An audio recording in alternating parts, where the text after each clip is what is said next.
Hello, everyone. Welcome to another fantastic audiobook session. If you're interested in accessing additional chapters, please check out the playlist linked in the description below. To support the author, you can find a link in the video description. A special thanks goes out to our Patreon member who requested this novel. If you'd like to request any audiobook that is freely available on a website, please consider joining our Patreon community. Members can send me the link and name of the novel they wish to hear. Lastly, if you'd like to listen to this audiobook in the background while your phone is off, you can purchase a Google Drive link. Chapter 351, Not Just a Lucky Guy. In Naruto, Reborn with Talent. Rei nodded. Go, he said, giving Tamary and Gaara an answer to their unasked question. Nodding back, the two turned around and rushed to quickly end this small distraction. Tamary was quite annoyed by these would-be assassins. She could have enjoyed her time near Rei, but because these two dudes showed up, she was forced into a fight. Could anyone blame her for being extra brutal with them? A pity there is an observer. I haven't stretched my muscles in quite a while. Tsunade quietly complained, contently leaning on Rei who sat next to her. You just want it to end quickly so you can go shopping. Rei rolled his eyes. Inwardly he agreed though. Zetsu being around was indeed annoying. Anything you can do about that? He mentally asked Kagaya but got a negative impression from her. Well, not like I expected much. He sighed. What's that supposed to mean? Kagaya poutily asked. I am sealed. It's not like I could just go and tell him to stop. She complained. Why not? Rei's eyes gained a peculiar glint. Kagaya let out a confused sound. Wah. And before she could even ask her follow-up question, she found herself outside as Rei created a clone and infused a bit of her chakra into it to draw her consciousness out of her seal through their mental connection.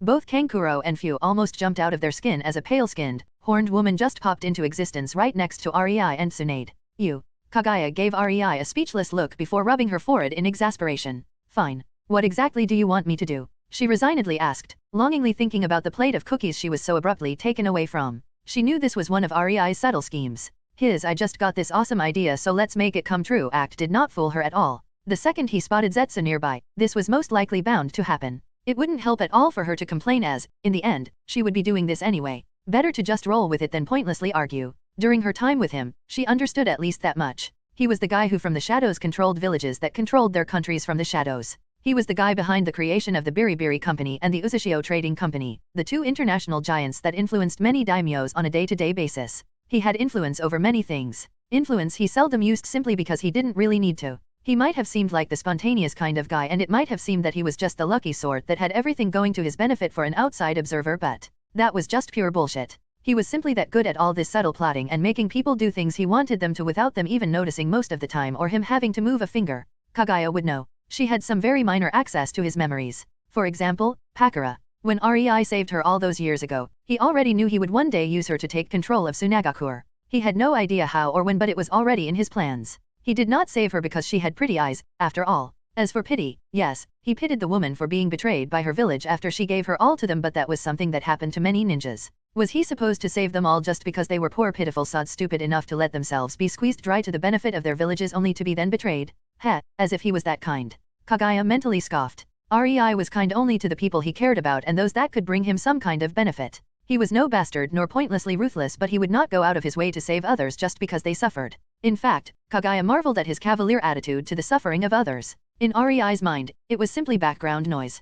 People suffered. No biggie. Shit happens. As long as it was not his people, he was totally fine with that and found no reason to intervene. While he did not foresee himself falling in love with Pakura, that honestly just helped his plans, rather than hindering them. What Kagaya found extremely endearing was that Rei was prepared to completely discard his plans for Pakura once he started caring about her. If she was unwilling to participate in them, he would drop them in a heartbeat. Fortunately for him, that didn't happen. Not in Pakura's case. In Mei's case, however, that was exactly what happened, so Kagaya knew Rei was not just assuring himself he would stop his schemes for his girls if it came to that. It was not just empty talk. He actually already did it. He had Konan secretly grooming Mei for the position of future Mizukage. Lessons in politics, diplomacy, and bureaucracy. In hindsight, it was obvious what they intended for the girl. And yet, all it took for Rei to discard his designated plans for making Mei into the fifth Mizukage was him seeing how she acted and realizing she would not like it in the slightest. She was happy in the village on the other side. She was happy making friends and helping Rei directly by mingling with his ninja force, training them, participating in various projects all over Rei's village, and helping it to develop with a hands-on approach.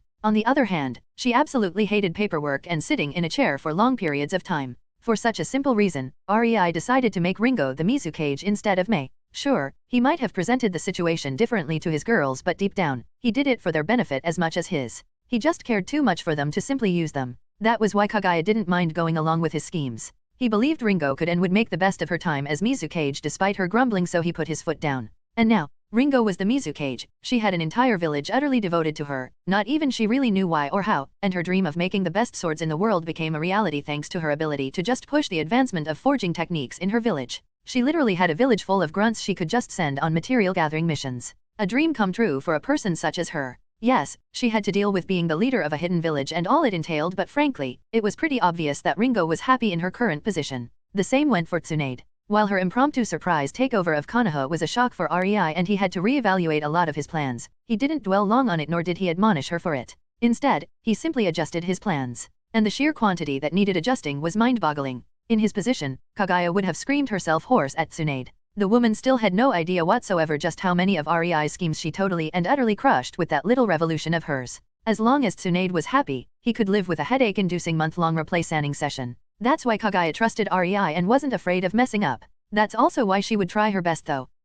Let's see. I'd really like to have an informer in Akatsuki. What do you think? REI jokingly asked, really not expecting Kagaya to just go and try to talk Zetsu into switching sides. Zetsu was the driving force behind Akatsuki, after all. Obito could lie to himself that he was the guy in control, but unfortunately for him, he was just a puppet of a puppet of a puppet. In fact, the guy was pretty pathetic in REI's opinion. Okay. Kagaya simply shrugged and started slowly walking towards Zetsu's direction. Wait, what? REI blankly blinked at her back, his mind trying to comprehend what just happened. Did she take my joke seriously? Chapter 352, Zetsu. In Naruto, Reborn with Talent. Kagaya calmly walked in the direction of Zetsu in an even and measured, regal gait as if she was taking a stroll through the forest, completely unbothered from the fighting that was going on nearby. One stray attack could kill her. She was aware of that. But it was not like being killed would mean she would die. Her body was just a clone with her consciousness imbued in it, after all. Frankly, if she died, she would at least have an excuse to return to her cookies. On the other hand, REI would most likely just summon me again to finish my job. The sacrifices I make for that silly man. Kagaya shook her head with a small happy smile stretching on her lips, not even realizing she was almost skipping. He really wouldn't summon her back if she died, since this was but a misunderstanding, but she didn't need to know that. She finally arrived at her destination and could clearly feel Zetsu being hidden in the ground a few tens of feet under her. This was only possible because Zetsu was technically still a part of her. For others, even S-rank ninjas like Sasori or Kakuzu, he was practically invisible with his concealment technique. Now, how to announce my presence? Kagaya wondered, lamenting her current lack of chakra and the limitations of her clone body. If she was in her true body, she would just Bansho Tenin him to the surface, probably half-killing him in the process. Sigh. I really miss my convenient universal solution. Alas, while she definitely had the ability to manifest Rinnegan even in her current body, as it was more spiritual in nature for her than physical, her chakra was not enough to activate it in her current body. And that was only manifesting it. Actually using it for something, now that was utterly impossible. Her body would go out in a poof if she even started to try. REI could at least give me enough chakra for the task. She inwardly grumbled, deciding to make her displeasure clear when she returned. Poor REI really didn't expect her to just up and go enact this harebrained wish of his, and when she did so, he was first too stunned to stop her before he became curious how it would turn out. Attempting to convert Zetsu was honestly a stupid move at the moment. So much could go wrong with that it was not even funny. REI had no idea if the guy would think Kagaya was an imposter or if he would recognize her through her chakra or something. One thing was certain, however. Simply looking like Kagaya would not be enough to persuade Zetsu. The henge was a jutsu taught in the academy for a reason, after all, and with Kagaya in her weakened state. For all the plant guy knew, his mother was still sealed in the moon and he was given the grand quest of getting her out. Having her casually pop up in front of him, there was no telling how he would react. Either he will have a way to ascertain it is really her or he won't. And if he doesn't have such a method, then a shitstorm will follow. Zetsu would get to know that somebody out there knows about his mother and he would no doubt be on a quest to exterminate them with extreme prejudice. Not that he actually could do much directly. The problem was his indirect involvement. The guy was centuries old and participated in controlling even people like Madara from the shadows. He might not be capable of hurting REI or his girls, but he was good enough to make things difficult for REI's and his girls' villages or companies in some roundabout way.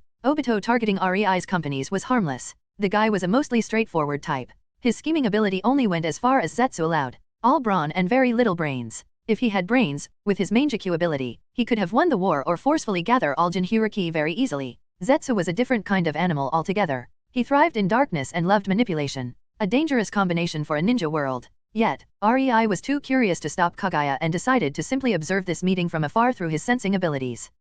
If I remember right, Zetsu should have unparalleled detection ability. Kagaya mused out loud, cutely putting her index finger on her chin in a pondering manner. He is probably feeling my presence but ignoring it because of how little chakra I have, deeming me unimportant. That sucks. She clicked her tongue in mild irritation. It would take a proper deep look at my chakra for him to recognize me. How to get his attention, though? Kagaya was a bit disgruntled. For the first time since she met Rei, she felt severely limited in what she could do. Sure, she was also in clone body when in Rei's mansion in his village, but she didn't need her abilities there, so she never really noticed nor cared how limiting her current state was. It was frankly frustrating and brought a beginning of depression to her, as it reminded her of the time when Hago Roma was sealing her into the moon. Rei better prepare his special cookies for me after this, reminding me of such unpleasant memories. She huffed and frowned before knitting her eyebrows together as an idea started to slowly form in her mind. Since Rinnegan is out, then, Kagaya thought before smugly activating her Byakugan and focusing her intent stare at Zetsu to the point even a total amateur at detection would find it extremely annoying to the point of inability to ignore it.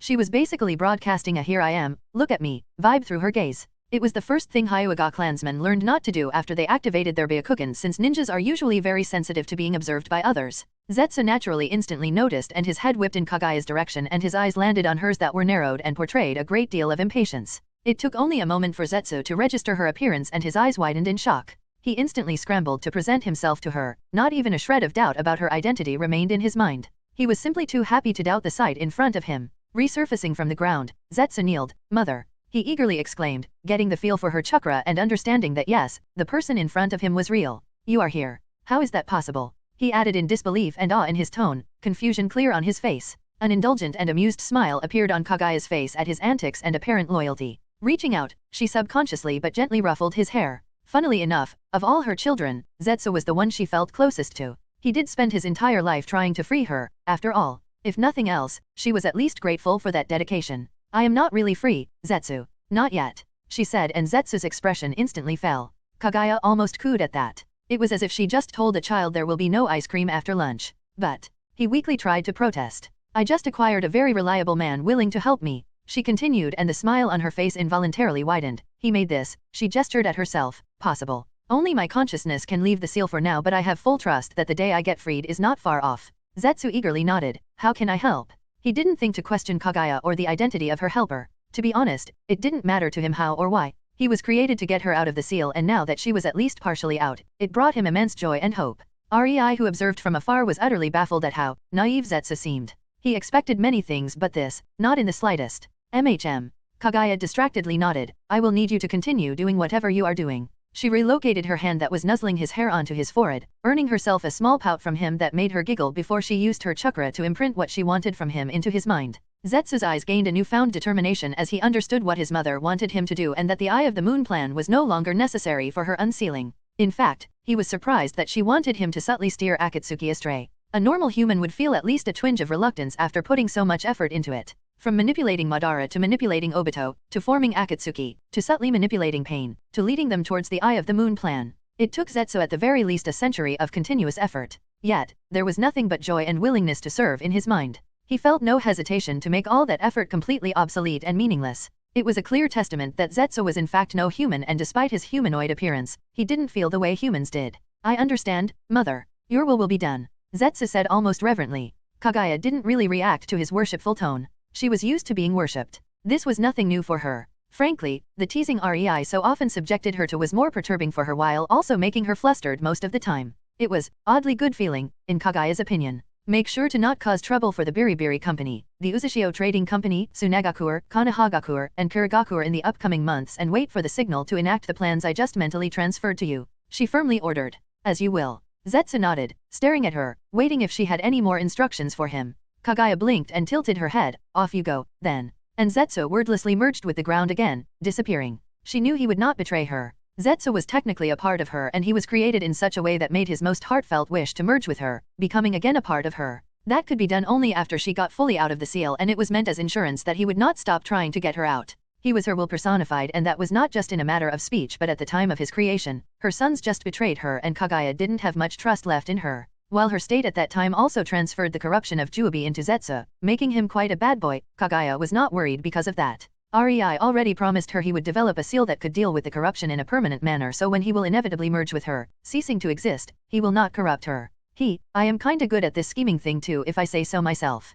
Kagaya happily nodded with satisfaction at the outcome as she turned around, heading back towards REI, intending to demand her just rewards. Chapter 353, The Rightful Reward. In Naruto, Reborn with Talent. REI's eyes twitched at how easily Kagaya dealt with Zetsu. It was ridiculous in his very justified opinion. The guy who was indirectly responsible for more nefarious plots than Danzo, Hiruzen, and Madara combined during his existence turned into a puppy wagging his tail at the mere sight of Kagaya. REI had a hard time accepting what he just witnessed. Seeing Kagaya's smug and satisfied expression, he couldn't help but groan, great. Now she will think she is good at making plots and try to advise me on a constant basis. How could one innocent joke bring such a disaster? It was really easy to manipulate a guy who would do anything you asked of him with a megawatt smile on his face, even if that thing was for him to kill himself. Manipulating someone who didn't want to be manipulated and having to make sure they didn't notice said manipulation was a different matter altogether. And Kagaya, she sucked at that hard. It was not her keen, politically inclined mind that enabled her to weather through her time as a princess and ruler of a nation. For she had of that.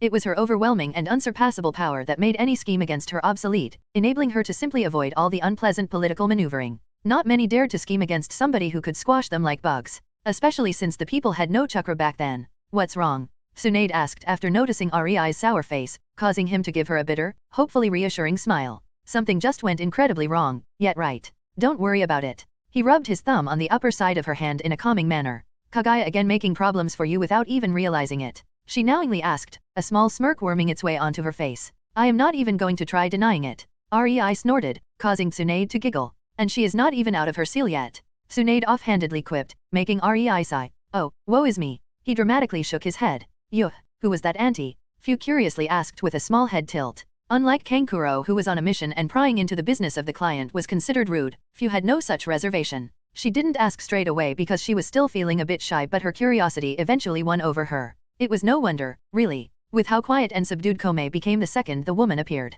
He usually watched the world through Fu's eyes, but when he spotted Kagaya, Fu only heard a frightened mental squeak and her head felt suddenly empty, emptier than usual as Kome fully retreated into his seal. Fu really wondered what that was about. She is just a weird old lady that likes Uncle REI. Tsunade smiled at Fu, gently deflecting the question and teasingly nudging REI who sat next to her and gave her an eye roll in reply. That didn't tell Fu anything, but she felt asking more would be rude, so she decided to keep her curiosity to herself. Even Kankuro, who secretly listened to the conversation, was a bit disappointed there would be no big reveal. It was then that Kagaya reappeared from the tree lean, still as unbothered and careless as she first arrived, but now with a small, almost unnoticeable smug undertone in her expression, while her eyes were shooting REI meaningful looks that simply screamed, praise me, praise me. She obviously knew he was watching her interaction with Zetsu. Sighing, REI simply decided to indulge her and beckoned her closer with his hand, making her perk up and quickly walk towards him before making herself comfortable in his lap. Where are my sweets? She asked as REI started caressing her head, and Tsunade had to avert her eyes to prevent herself from laughing at REI's disgruntled expression. No sweets for you. You will get fat. He deadpanned. Kagaya's blissful expression instantly grew blank as her eyebrow twitched. Is that so? That's right. Tsunade decided to join the fun with a roguish smile spreading on her lips.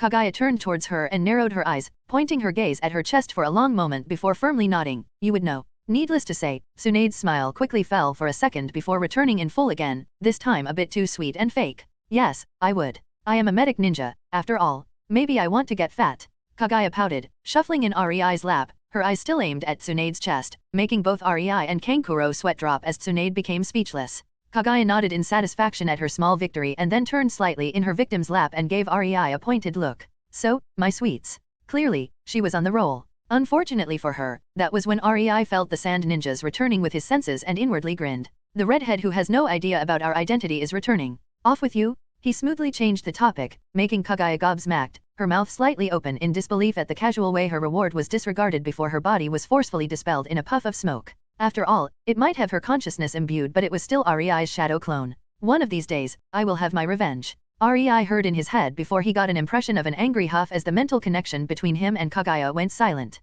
I will be looking forward to it. REI smirked, knowing she was no longer hearing his thoughts. He did intend to reward her with her favorite foods, but Kagaya was kinda spoiled. If he made it easy for her, she would demand rewards endlessly for the smallest of things. The smoke barely managed to dissipate before Sasori came into view, followed by Tamary and Gaara. Done already? That was quick. REI asked in feigned surprise, looking at Sasori. Yes. Unfortunately, Kakuzu managed to run away. Sasori grunted, clearly not in the best of moods. REI just lifted his eyebrow at Tamary since Sasori didn't seem very forthcoming with information. One would think the puppeteer would get a hint and realize that REI was fishing for information with his praise. When we arrived, Kakuzu and 4 thread-like monsters with masks were engaging Sasori and his puppet of the 3rd Kaze cage. We destroyed fire and lightning using monsters with our initial sneak attack, and from there it was relatively easy. I took on the monster using wind and Gaara battled the one using earth while Sasori dealt with Kakuzu himself. Needless to say, both I and Gaara had an overwhelming advantage in our elemental proficiency over the monsters, so it was easy to kill them. Unfortunately, Kakuzu realized he wasn't winning the fight far too soon and retreated before we could corner him. Tamary gave her report, getting a pointed look from Sasori whose eyebrows were furrowed. He had no idea why she decided to narrate their fight to a civilian and wasn't happy about it. Sadly, he couldn't really reprimand her. Eventually, he disgruntledly grunted in gruff acknowledgement. Yes, that's pretty much what happened. Let's go. And turned around, beckoning the group to follow him. REI looked at Tamary, who just apologetically smiled before turning his gaze towards Tsunade, who just shrugged at him before he felt her telepathic connection snap in the place. Guess we now know why the guy prefers puppets over humans. It was a long time since I saw someone so socially awkward. Tsunade's voice amusedly spoke in REI's mind. I guess carrying your shopping bags will teach him how to socialize. REI relayed back and both grinned at each other. Oh, they did not intend to make it easy for Sasori these following days. Not at all. Chapter 354, Kakuzu's Misfortune. In Naruto, Reborn with Talent. Kakuzu finally stopped running, feeling that the sand ninjas didn't pursue him, and sighed in relief. This mission was a veritable disaster of Baijuyu proportion, and he still had a hard time coming to grips with how easily and quickly he was forced to retreat. There is no way these were genins. Kakuzu wearily thought, unable to even be mad at his loss of 4 hearts. He was too tired to even contemplate getting angry. Not physically. His tiredness was of the mental kind. It was weariness at having his preconceived notions of how the world worked forcefully broken. Kakuzu was a realist and knew he was not on top of the world. There were plenty of stronger fishes in the pond, so to speak. He, however, took pride in his strength and fully believed he would be solidly placed among the top 20 ninjas in the world. Getting his stuffing beaten out of him by brats who were just entering their teenage years, even if they had Sasori's help and the advantage of an ambush on their side, was a heavy blow to Kakuzu's pride and worldview. Kakuzu could take the loss of Haiden. The whelp was not important. But 4 of his hearts? It will take him ages to replenish those. Yes, hearts were readily available resources if one knew where to look. But Kakuzu needed quality rather than quantity, and there were not that many powerful ninjas with strong affinities across the world, much less many opportunities to get their hearts. The only bright spot on this whole clusterfuck was that the heart of the second Hokage was undamaged, still beating in his chest. Kakuzu was aware he would be unable to get a better quality water heart, ever. That's why he seldom took it out of his body. I see that you took a beating. A dark scratchy voice suddenly resounded in front of Kakuzu, making him alert and raising his guard up in an instant. Zetsu suddenly emerged from the ground in front of Kakuzu, causing the old bounty hunter to relax again at the sight of his organization's spy. Zetsu, what are you doing here? He gruffly asked, not paying him much attention as he was too focused on stitching his wounds shut. I was tasked with observing this mission. Zetsu indifferently replied, his tone holding a hint of amusement at Kakuzu's sorry state. Of course you were. Kakuzu grumbled. Part of him was irritated that his failure was witnessed by somebody, but part of him was glad because it meant he would not be held fully accountable for it once Zetsu testified about the battle. Nobody, not even the leader, could blame him for retreating when outnumbered by 3 dangerous individuals. Plus, it was mostly Haiden's fault for rushing in. Kakuzu reckoned there would be no digging that dipshit up and putting him back together this time. Well, I should return to my stalking assignment. It would be very problematic if I lose track of our target. Zetsu suddenly said after a minute of silence between him and Kakuzu, getting only a dismissive grunt in return. It didn't bother him. Akatsuki was not some kind of dysfunctional family. The sheer thought of that was ridiculous beyond belief. They were co-workers and mercenaries that could barely stomach themselves at the best of times. Kakuzu barely registered Zetsu about to pass by him as he mentally grumbled and tried to remember the best elemental users from his bounty lists. He will have to spend the next 2 years on the hunt for new quality hearts, and it was already making him irritated when he thought about the effort he will have to exert. And Pain will definitely expect me to continue my hunt for bounties. Kakuzu thought in irritation. He often regretted joining Akatsuki. Not that he had much of a choice. When someone like Pain appears before you and gives you a clear choice between joining and death, the answer is obvious. Kakuzu might have tried to pull Orochimaru on Akatsuki by now if they didn't provide him with so many financial benefits, to be honest. As he was lost in his mind, his instinct suddenly flared in danger, jolting him awake from his reverie, but he was too late. A sharp pain abruptly rushed through his chest as Kakuzu involuntarily spat blood before inclining his head downward in pained confusion, only to notice a black arm sticking out of his chest, straight through his last remaining heart. Horror instantly engulfed his mind as he realized what that meant for his immortal self. Zetsu. He gritted out in disbelief and anger, realizing who was responsible for his upcoming demise. Why? He gurgled through the blood that tried to rush out of his throat. Because your continued survival is in the way of my mother's wishes. Zetsu calmly said, not worried about revealing it to Kakuzu. The man would die here and he had no way to relay this information to anyone. Zetsu knew. He had extensive knowledge of all Akatsuki members. He probably knew them more than they knew themselves at this point. Hearing that, Kakuzu's eyes widened as he understood. He understood that Zetsu was not as loyal to Akatsuki as he portrayed, but he is one of the initial members. Kakuzu thought in dismay. But that could only mean, we are all just puppets in his schemes, aren't we? The dying man realized in painful astonishment. Zetsu was supposed to be the weakest of them, but this Akatsuki suddenly seemed much darker than it outwardly appeared, and Kakuzu cursed himself for getting caught in its web. It is funny, you know. Zetsu's voice resounded from behind Kakuzu, laced with light amusement at the disbelief of his soon-to-be ex-colleague. I am the weakest member of Akatsuki. Just a spy. Someone not worth being cautious of because I could never pose a threat to any of you. Thanks to that, most of you like to completely disregard my presence. You didn't notice anything was wrong until my hand was already about to penetrate your back. Zetsu let out a cold chuckle. S-rank ninjas indeed. Oh, how the mighty have fallen. That was the last thing Kakuzu heard as his consciousness failed him, casting him forever into the oblivion of death. Zetsu looked at Kakuzu's corpse that unceremoniously hit the ground and smirked. I lied. I was never tasked with observing your mission. Unfortunately for Kakuzu, with him still in the picture, the news of this failure would reach Pain very quickly and he would then organize a larger force to take down Sasori. This was a prime opportunity to hunt themselves a traitor, after all. That, however, would disturb the peace of Mother's friends, and one of Zetsu's orders was to not cause trouble for them. Kakuzu simply had to go. This way, Pain would not know about the outcome for a week or so before he will inevitably but correctly assume the worst after not receiving any communication from Haiden nor Kakuzu. It was not a long delay, but by that time, Mother's friends will be long in Konoha. Zetsu could care less what happened to Sasori after that. The only reason why he even cared was that Sasori was escorting Rei and Tsunade. Kagaya had no idea what kind of horror she unleashed with her casual and careless words, for Zetsu would stop at nothing in order to fulfill her orders. Alas, what she meant him to do and what he perceived she meant him to do were two different things. Not that the rabbit goddess could care less, but the unsuspecting Akatsuki was in for a very bad time. Chapter 355, Sasori's Personal Hell. In Naruto, Reborn with Talent. The time quickly passed and Sasori couldn't help but regret that Kakuzu was too incompetent to kill him. These past few days must have been the worst and most frustrating in his life so far. The first day after the unsuccessful ambush, they arrived in a town that was well known for its gambling dens. Such a thing didn't matter for Sasori at first, but he quickly learned the error of his ways. One of their clients, Nadetsu, dragged them all over these gambling dens where they had to, wait for her as she lost the majority of her gambles. Sasori hated waiting with passion even before he had to spend most of his day doing it while watching the abysmal luck of his client. How that woman became one of the most influential people alive with such luck, he will never know. If that was not enough, Nadetsu did her best to embarrass them. From betting their underwear and causing the whole gambling den to howl in laughter at Sasori's and Kankuro's expense,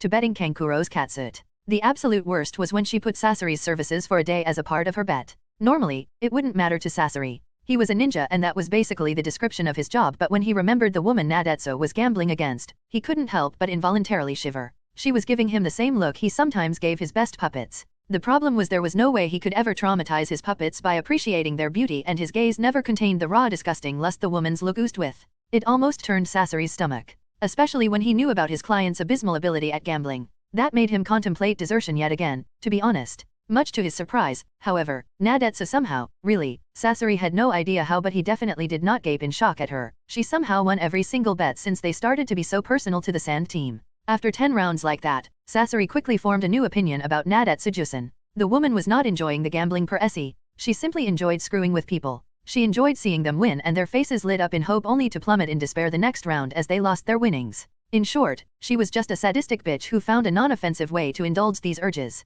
Surprisingly enough, it wasn't all bad. Sasori gained a bit of respect for the woman as she refused one gambler's suggestion to bet a night with Tamary. The cold look Nadetsu showered the man in would probably make even a Chunin piss himself. It was no wonder the man, in fact, did soil his pants and became a laughingstock of the entire gambling den as he rushed out with shame etched on his face. Sasori barely noticed how tightly Tamary was pressing her body into Rei's as she sat on his lap, and he almost missed the look of absolute fury as she pressed her head into his shoulder. Sasori could swear he saw Tamary sneaking out of the hotel room later that night, and when she came back, she had a bit of blood on her hands, and the next day, he found out a man was apparently murdered. Well, Sasori decided it was not his problem and stopped thinking about it. Nadetsu surprisingly didn't make bets about Gaara either. When the group arrived at the hotel and he asked her why, Nadetsu simply stated with absolute conviction that Gaara is far too adorable with that expressionless facade to attempt to embarrass him, and that Sasori and Kankuro simply had that virgin loser air around them that made her want to tease them. Damn spoiled brat. The first day of the escort mission passed and Sasori already wanted to tear his female client apart with extreme prejudice. That didn't inspire much confidence about the success of the mission in him. The second and third day were spent traveling and thankfully, it gave Sasori the necessary time to center himself. Nadetsu didn't target him with her teasing, and he suspected she somehow sniffed out how close he was to snapping and decided to lay off for the moment, but Kankuro got the full brunt of it instead. From asking which of his puppets is his current girlfriend, to inquiring why he wears his pajamas as if it was normal everyday wear, to arguing with him if his makeup is a war paint or not. Sasori had to admit his off-and-on apprentice's patience impressed him. If it was him, he would probably bitch-slap the woman by now. Surprisingly, Kankuro seemed to almost enjoy the banter and snipping veiled insults at each other with her. The total masochistic weirdo. At that time, Sasori had no idea yet about the disaster awaiting him in the next town. If he thought that gambling dens were bad, the massive shopping district in the next town was hell itself. Waiting, and more waiting. Nadetsu dragged him, Kankuro, and Gaara as her personal bag holders all over the shopping district while she enjoyed her days, taking almost sadistic pleasure in making them wait for her. The worst part? Their second client, Rei, was not present to curb the woman's excessive teasing. Being in her presence when he was not around was pure suffering. She was well aware the thing he hated most was waiting, and shopping around with a woman was made purely of that blasted activity. Sasori wanted to rip his hair out after the first hour. After the third hour, he deeply regretted turning back to human, if only because his emotions returned and he could feel the full brunt of frustration and impatience. In the hours following that, he had to work hard on mentally persuading himself that killing her was not worth it, as she hung one bag after another on him as if he was her personal hanger. And when she informed him that tomorrow she would continue with her shopping spree, anger issues were never Sasori's problem. Nor did he ever get murder happy. His killings were always about gaining some benefit. It was about a pure cold calculation of gain and loss. Now, though, he could see what was so appealing about butchering someone with his bare hands. It was really fortunate for Sasori that he didn't try. Unknown to him, he wouldn't get far with that. Unfortunately, he was alone in his suffering too. Gaara didn't mind being used as Nadetsu's personal porter. He was fully satisfied with the ice cream and the good expensive luxury lunch she bought for their noble sacrifice, as she called the hellish experience.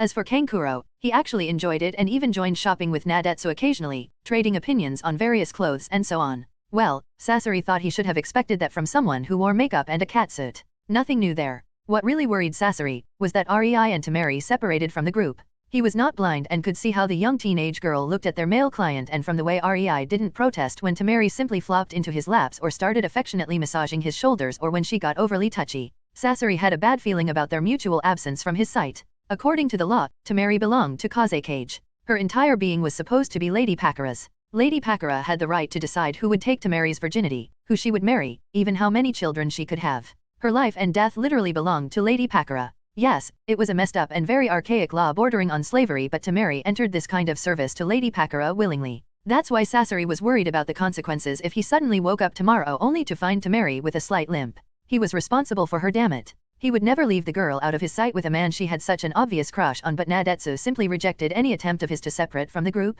It really made one wonder if this whole irritating shopping trip of Nadetsu was not just one big farce to keep him away from Rei and Tamary. Chapter 356, A Date with Tamary. In Naruto, Reborn with Talent. Tamary and Rei walked side by side through the town, enjoying its bustling atmosphere as they effortlessly melded into the crowd. Tamary seemed excited and giddy while Rei was keeping a cool facade, but inwardly, he was resigned and slightly happy. He refused to lie to himself. All that time he spent training the little whiplash next to him did make her close to his heart. If he didn't feel any sort of attachment to her, he would never agree to this date. On the other hand, her age was a bit of an obstacle, and clearly, Tamary was aware of it, making sure to remind him in subtle ways such as through her body language that she didn't care. Hence, the resigned part. Soon enough, the duo entered a confectionery, deciding to sit down for a bit and talk while enjoying some sweets. I still can't believe you actually asked Tsunade for permission to court me as if I was some kind of pet. Rei amusedly chuckled, enjoying how flustered Tamary became because of his statement. When Rei during their light banter jokingly agreed to have a date with her if she managed to persuade Tsunade, she came to their hotel room yesterday and with a deep bow voiced her request to the Senju princess known for her legendary temper tantrums. Rei had to admit, Tamary had balls of steel for that alone. Needless to say, both Rei and Tsunade were utterly speechless. Would it kill you not to bring it up again? Tamary mumbled and cutely pouted, intently focusing on the dessert in front of her and playing with it with her fork, too embarrassed to lift her head. It's embarrassing? Rei snickered and reached across the table and affectionately ruffled the girl's hair. I think it was cute how you blurted out the first thing that popped in your head, he said, making her cheeks color themselves crimson as a small indulging smile appeared on her lips. Rei and Tsunade totally expected such a situation to occur. Tamary was trying to blatantly flirt with Rei during the past few days and Tsunade never once protested. It was a long time coming, but the way Tamary decided to go about it was still shocking. Poor Sasori though. REI remarked, taking his hand back from Tamary's head and causing her to briefly frown at the loss of the intimate feeling. After your actions yesterday, the man will probably have to face the full brunt of Tsunade's vindictiveness for an entire day. Yes, Tsunade, with a copious amount of amusement, allowed Tamary to take REI out. She even gave REI a mirthful glance, knowing his manly pride just took a severe hit because of Tamary's wording. It was all in good humor. That didn't mean deep down she wasn't irritated because of it. Should I worry about earning her ire? Tamary slightly widened her eyes at that. Nah, she might be annoyed for a bit, but fortunately for you, my girls seem to hellbent on making me stop holding myself back because of them, and rather than being angry with you, Tsunade is the kind of person that would respect you for grasping the opportunity when it is available. REI said. Granted, if REI didn't show interest in the girl and she wasn't Pakura's favorite, Tsunade would most likely make her into a pancake with a punch rather than give Tamary her blessing. That didn't mean she would not respect her resolve though. Tamary nodded and reached towards REI's hand, grasping it as she spoke with a sincerity lacing her voice. I am grateful for that. Lady Pakura told me she could provide me this chance, but grasping it is in my own hands, she admitted. Their date continued peacefully as the two talked about mundane everyday things, opting not to go into heavy and important topics. They rather enjoyed the warm atmosphere between them as they discussed things like Tamary's surprising interest in sewing or REI's distaste for alcohol, which made Tamary subtly put her cup of sake she was drinking away, much to REI's amusement. They left the confectionery and continued on their walk through the town, visiting many clothing shops, but that activity was quickly stopped as they realized neither of them was having all that much fun.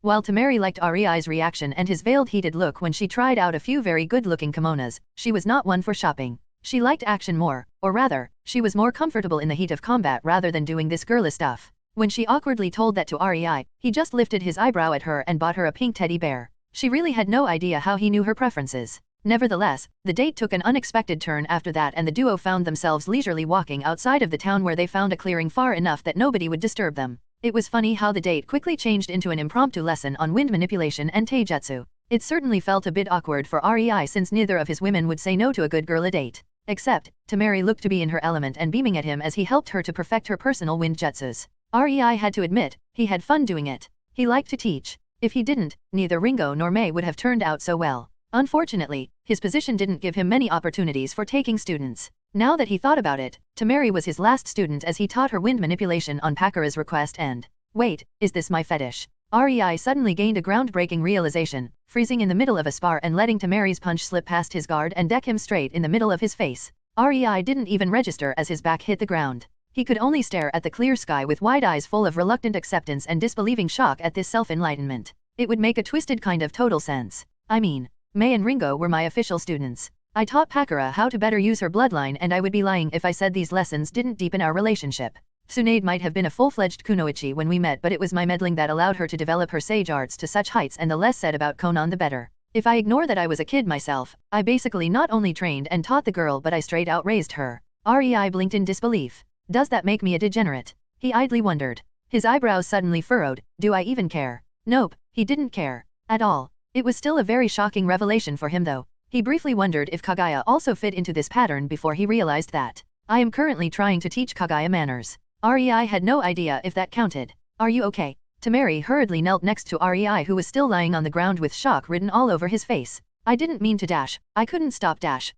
She was clearly panicking, not yet used to sparring with REI, so she had no idea where the boundaries lied. Yay, don't worry. I just had a life-changing realization. REI quipped with a grin, easing the worried expression of Tamary. Realizing that REI's bewilderment was not because he was angry at her punching him, she regained her usual confident smirk. I am glad that my punches can grant you enlightenment. REI just rolled his eyes at her. Don't get arrogant. Considering the effort it took you to get that one punch in, it would be downright embarrassing if the punch was not enlightenment-inducing. Looks like one punch was not enough for your full Buddha ascension. Tamary quipped with her eyebrow twitching as she raised her fist in a mock-threatening manner. Both she and REI stared at each other for a moment before chuckling. So, what kind of secret life truth did you discern from being decked into the face by the little me? Tamary cheekily asked, causing REI to snort. She was so unsure and meek at the start of the date, cutely pouting and blushing. Yet now, she quickly eased into her comfort zone when they started training and sparring. She was no longer timid, regaining her usual confident presence, and REI had to admit, she might be 15 but he found that extremely hot at the moment. You really want to know? REI gave her a shrewd look and smirked at her in a way that screamed, I know something you don't, causing her to lean closer in curiosity. Of course. Tamary's smile widened and her eyes narrowed in glee, her heartbeat quickening at the close proximity she was to her longtime crush. I'd like to know what's so special dash. She didn't get to finish it as REI pulled her to the ground and started passionately kissing her. REI had his reservations, but Tamary was kunoichi. She was an adult the second she received her hitaiate and her hands were drenched in an ocean of blood. Treating her like a child was never on his to-do list. She wanted to have a relationship with him, fully knowing what it all entailed. Fine by him. Since that was the case, Rei decided to take her determination seriously and his hands started to slowly undress her. He liked her, she liked him, if she wanted to give herself to him then there was no need to be hesitant about it any longer. It didn't take long for Tamary to come out of her initial shock and start to reciprocate the kissing, delight, and happiness surging deep within her as Rei's hands slowly took off layer after layer of her clothing while her hands also started to slowly undress him. This was exactly what she wanted. She could see the hesitation in Rei's eyes when she flirted with him in recent days. Now she could see of it and she would not waste this opportunity.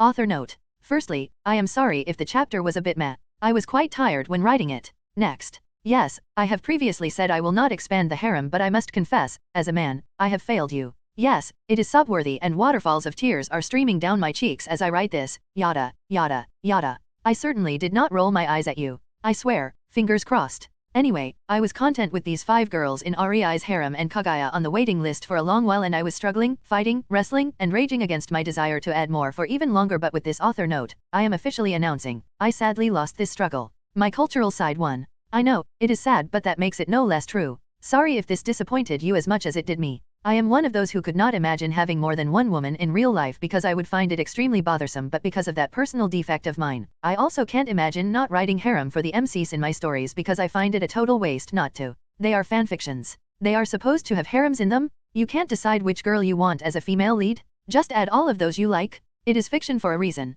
No dissing at stories with only one female lead though. I really respect these dudes for having the resolve to pick one girl and stick with her in their stories. I would be unable to do that. I pick one girl and 2 days later, I have a deeply seated urge to pick another after reading some fanfiction that promoted her. It's kinda messed up but it is what it is. Well, thanks for understanding, and have a nice day. Chapter 357, Arriving at Konoha. In Naruto, Reborn with Talent. Sasori sat behind a table in the luxurious empty lounge of the hotel, cradling a cup of steaming hot coffee. Just what he needed to ease his shopping spree-induced headache that was still going strong from yesterday. He didn't need to worry about other people bothering him because their clients, Rei and Nadatsu, obviously booked the whole hotel just for them because, why not? Somehow, that only proved to add to his increasing irritation of the two. Just imagining the monumental waste of money it was, brought his subsiding headache back. The number of puppets he could make with that kind of money. It was then the door to the lounge opened and in walked Tamary wearing a somewhat loose but comfortable black kimono with her hair done into a bun and from her relaxed expression and contently squinted eyes, it was obvious she had a nice bath not long ago.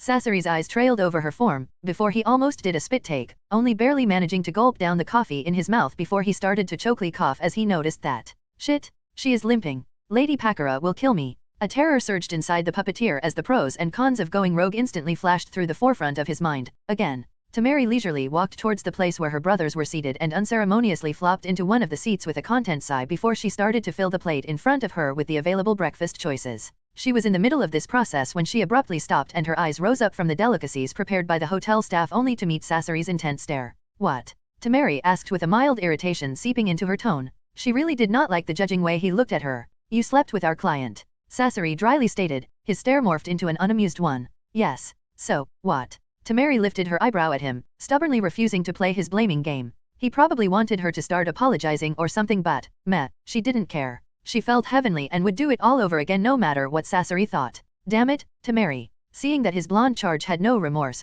Sasori started rubbing the bridge of his nose to cover the exasperated helplessness that was gnawing on him. I am supposed to be responsible for you. Lady Pakura will kill me. Oh. Tamary's eyes slightly widened in the realization that Sasori was not angry that she slept with the client. He simply didn't want to face the non-existent consequences of her actions. Understanding that, Tamary's temper cooled off and she continued in a friendlier tone, you don't need to worry about that. Lady Pakura already knows. Her reassurances finished, Tamary returned to stuffing her plate with food, ignoring the gaping puppeteer. Regathering his wits, the gears in Sasori's mind started to work overtime. Is that why we were given this mission? He narrowed his eyes, glaring at the empty plate in front of him with his lips set in a frown. Is that why she flirted with Rei so much? To get him to bed her? But why? Sasori's eyes suddenly gained an understanding gleam. Tamary's virginity belonged to Lady Pakura and the fact she just gave it to their client surely meant. This is a political transaction veiled as an escort mission. Sasori's breath abruptly hitched and his eyes shot back towards Tamary who was happily enjoying her food and chatting with her brothers. He couldn't help but feel a bit of pity for the girl.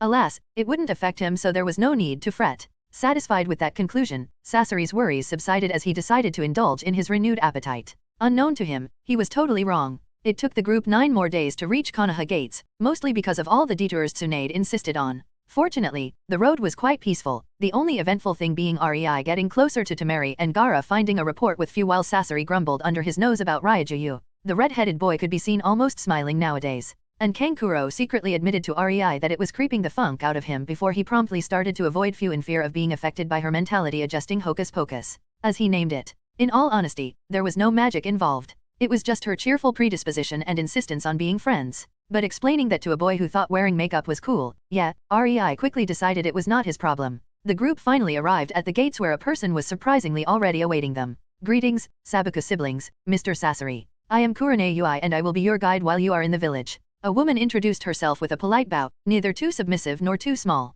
Rei lifted his eyebrow at Kurane and looked between her and Nadatsu, his lips twitching into a smirk as he realized Kurane had no idea that Nadatsu was Tsunade. That told him a lot about the level of trust his wife was willing to exert to the genjutsu mistress. Rei could now see why Tsunade never showed Kurane the village on the other side. The fact Kurane did not recognize Nadatsu Jusen, the CEO of the Biribiri company, however, would bite her in the ass on a later date if Tsunade's narrowed glare was any indication. An observing outsider would probably suspect Nadatsu Jusen didn't like being ignored or that she was simply arrogant, but Rei was sure Tsunade was glaring for a totally different reason. He knew this greeting of the important guests was probably Tsunade's subtle way of making Kurane experience diplomacy and mingling among the people that will become important in the future while testing her behavior at the same time. The Suna siblings might no longer be the children of the current Kaze cage, but they were still very close to Pakura, hence, deemed important by other villages. That didn't mean Tsunade would easily disregard that Kurane totally ignored the civilian tag-along and had no idea how Nadatsu Jusen, one of the most influential figures of the modern economy, looked like.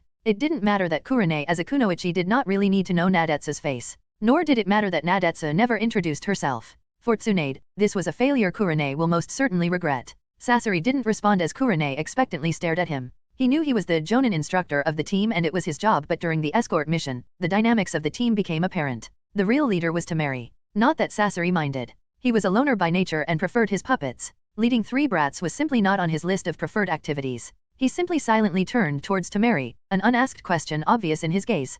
Kurane noticed and quickly realized what was going on, her own eyes also relocating towards the 15-year-old blonde despite confusion being apparent on her face. For this show of adaptability and understanding of subtle gestures, at least, Tsunade seemed to be happy and slightly nodded in approval. Instead of answering, Tamary glanced at Rei, and Kurane's eyebrow twitched. The Ravenet had no idea what was going on anymore. A Jonin instructor asking his student what to do? That she could take. Tamary seemed to be politically higher than Sasori. But said student asking a civilian what to do? That baffled Kurane. She knew this was a sort of test the second she landed this mission, but damn if these sand people weren't confusing. Rei sighed and slightly squeezed Tamary's hand before donning a small smile as he whispered to her ear, "Go and register for the Chunin exams. We can meet at the Senju compound later. You will be housed there anyway." Needless to say, Kurane narrowed her eyes in suspicion at the gesture, trying to understand the relationship and dynamics of the group in front of her. Unfortunately for her. Okay. Tamary agreed with a small, almost unnoticeable pout before turning towards Kankuro and Gaara while her hand slipped out of Rei's before she gestured for Kurane to lead the way and started following the clearly reluctant woman.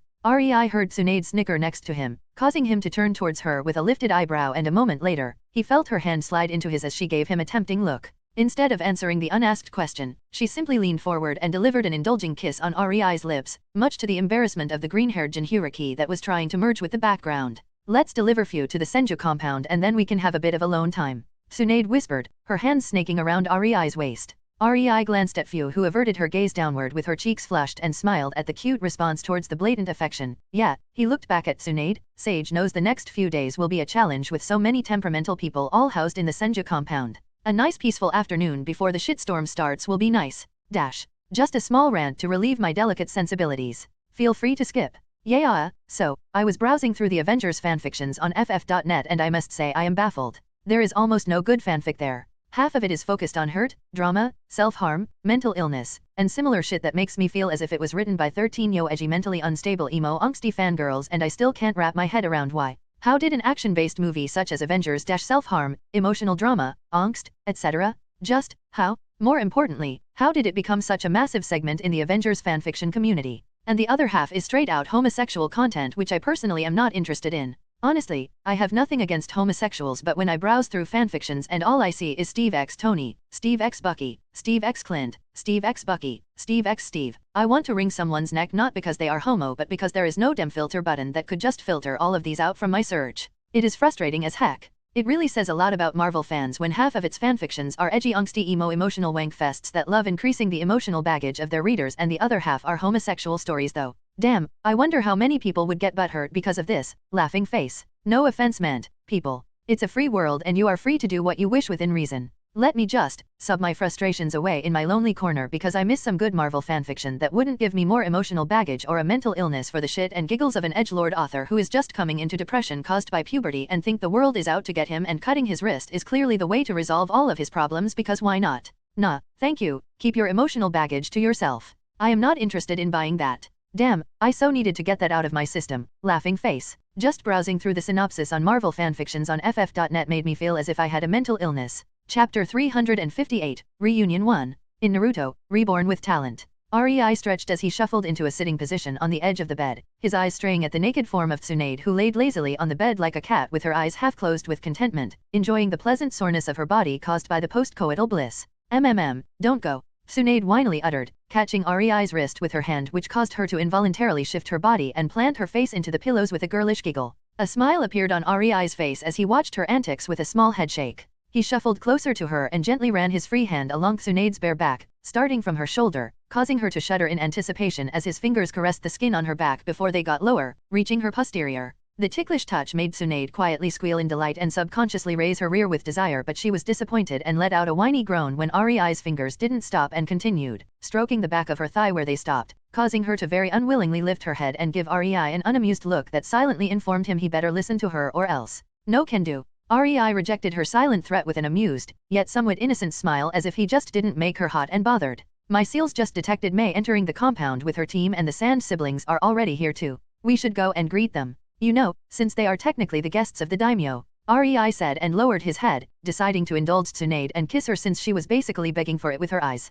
When she tried to deepen it and her hand slowly snaked towards his crotch, Rei quickly put a stop to it by ending the kiss and playfully shoving her body away, making her roll over on the bed as he rolled his eyes at her not-so-subtle attempt to ditch her duties for sex. Fuck the guests. Tsunade groaned into a pillow, clutching it tightly to her face in a petulant manner. Realizing she won't be able to sway him to have another round, she glanced at Rei, noticing he was having fun at her expense. She huffed, "You are no fun." Rei sighed, too aware of the calculating glint that passed through Tsunade's eye that was watching him like a hawk. He knew what he had to do to get her out of bed, and it honestly made him involuntarily smile at her little ploy. "Fine," he exaggeratedly exclaimed. "What nefarious bribery will I have to bestow upon my lady for her to consider getting her ass out of the bed?" He dramatically asked with no small hint of sarcasm. "Why, my lord, as the saying goes, eye for an eye, pleasure for pleasure. I will require of you a promise of spending at least 3 nights of every week with me for as long as we are in Kaha. That should be a worthy offering for asking such a huge and demanding favor of my ass," Tsunade said and pulled herself into a sitting position, making sure to show off her body in an attempt to entice Rei. Rei knew what she was doing and it amused him to no end. Tsunade was one of his more sexually demanding wives. It had to do something with her sage arts and focus on physical training. Normally, though, Tsunade kept herself at bay in respect for Rei's other wives. But now, they were on her turf, and for the duration of the Chunin exams, she apparently decided to act a bit selfish and spoiled, demanding a bigger part of Rei's time. Rei knew she did so only because she was fully aware that Konan, Pakara, and Ringo were all too busy with the event though. As such, Tsunade clearly decided to indulge herself. "Since you give me no other choice, my lady." Rei dramatically sighed and reached towards her head, affectionately ruffling her already messy hair. "It shall be done." "Happy to hear that," Tsunade contently said, and her lips stretched into a satisfied smile as she leaned her head more into Rei's palm. Rei suddenly smirked and made use of the situation and Tsunade's momentary distraction by flicking her on the forehead, causing her head to snap backward and utterly breaking the sweet and warm atmosphere between them. "Well, then, time to move your ass, my lady," he jokingly quipped and left the bed, leaving Tsunade gaping at the audacity of her husband.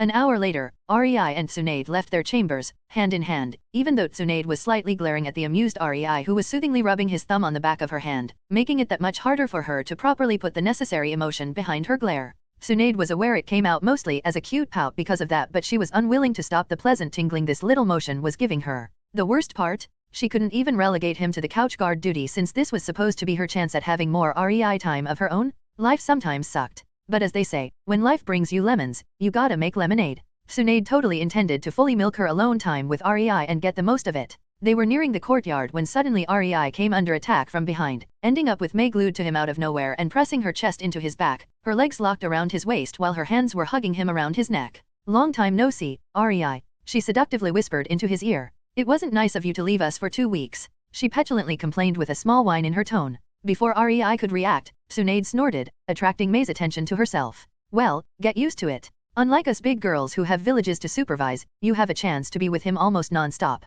she snidely remarked without any real heat behind it.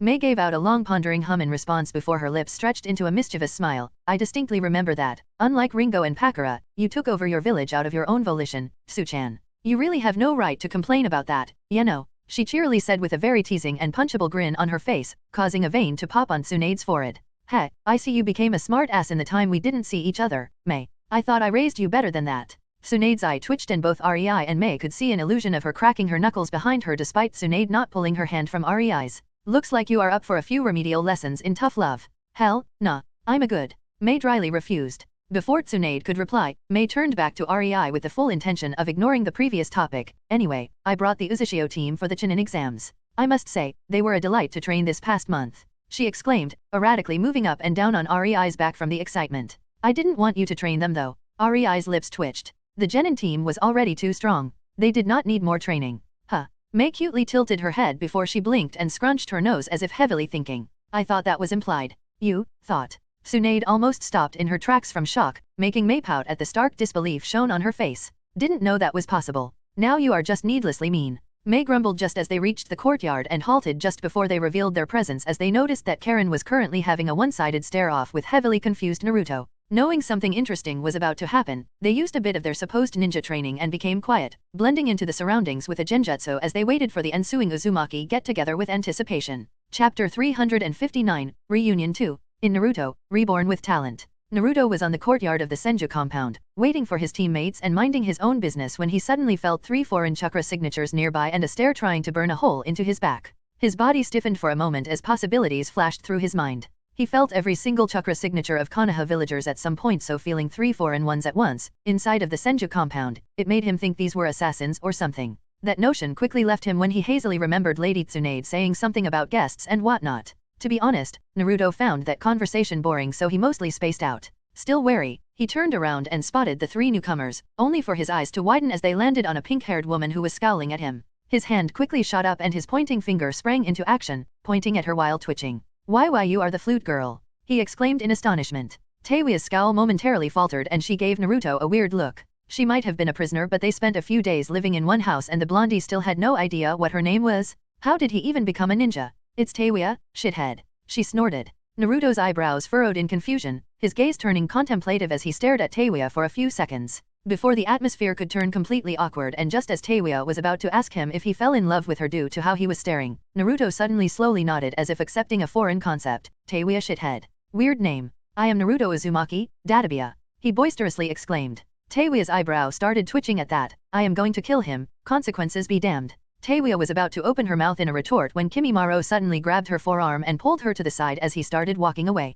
She gave him an annoyed look, but when she noticed his unamused eyes that conveyed, "Don't even think about it," she just frowned but obediently followed. Naruto watched in bewilderment as the white-haired dude interrupted his introduction and rudely walked away without even stating his name. Honestly, what's with rude ass hats and white hair? He pondered as his mind briefly flickered towards his own sensei. His musings were once again interrupted as he got uncomfortably aware the intense stare was still there, still trying to burn a hole into him. Turning his head, Naruto's eyes landed on a, "Whoa, she is pretty." A red-haired bespectacled girl with fair complexion, red eyes, and red lips set in a firm line was studying him with an intensity that made Naruto both confused and self-conscious, making him fidget in his spot. The stare-off continued for a few silent moments, Naruto growing more and more confused while Karen not moving even an inch. She was quite interested in this Konohagakure's Uzumaki, but upon meeting him, she has to admit she was not particularly impressed. Blonde hair, blue eyes, where was the supposed Uzumaki in him? Fortunately for him, the feel of his chakra had that Uzumaki-ishness she was used to, and that meant she didn't have to beat him senseless for lying about his heritage. The volume of his chakra was far above anything she would expect from a 13-year-old Uzumaki, but then again, Karen was informed the kid was a Jinhyuriki, so that made sense too.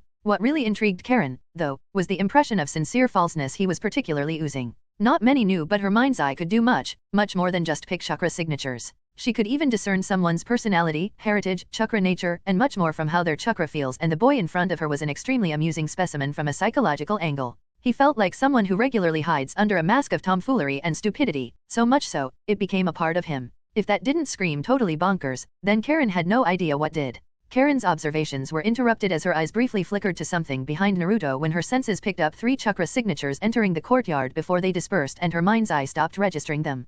Karen knew exactly who these 3 were. Not because she recognized the chakra signatures from the brief contact but because there were only very few individuals who could just make their signature disperse into thin air under her scrutiny. Karen Uzumaki. Nice to meet you. She politely nodded at Naruto whose eyes comically widened. Uzumaki. He excitedly exclaimed. Are you my fa dash? And before he could finish his sentence, Karen's fist implanted itself into his face, sending him flying back and rolling on the ground while a vein was pulsing on her forehead. Stop screamin', brat. Karen screamed, wincing at her own volume that was probably heard back in Uzushio. Haya. She released a tired sigh while inwardly dryly chuckling. The blondie is Uzumaki. All right. Chakra signature be damned. Only Uzumaki could reach such high decibels. Naruto, who suddenly found himself sprawled on the ground, blinked, still trying to comprehend what happened. He didn't even see her move. Flipping himself into a sitting position with his legs crossed under him, he started to rub his cheek that now sported a new bruise while his wide eyes stared at Karen in awe and wonder, causing her to involuntarily shiver at the sudden feeling of danger. On the edge of the courtyard, hidden in the treetops, one particularly jealous Hyuga narrowed her eyes as she watched the 2 Uzumaki interact.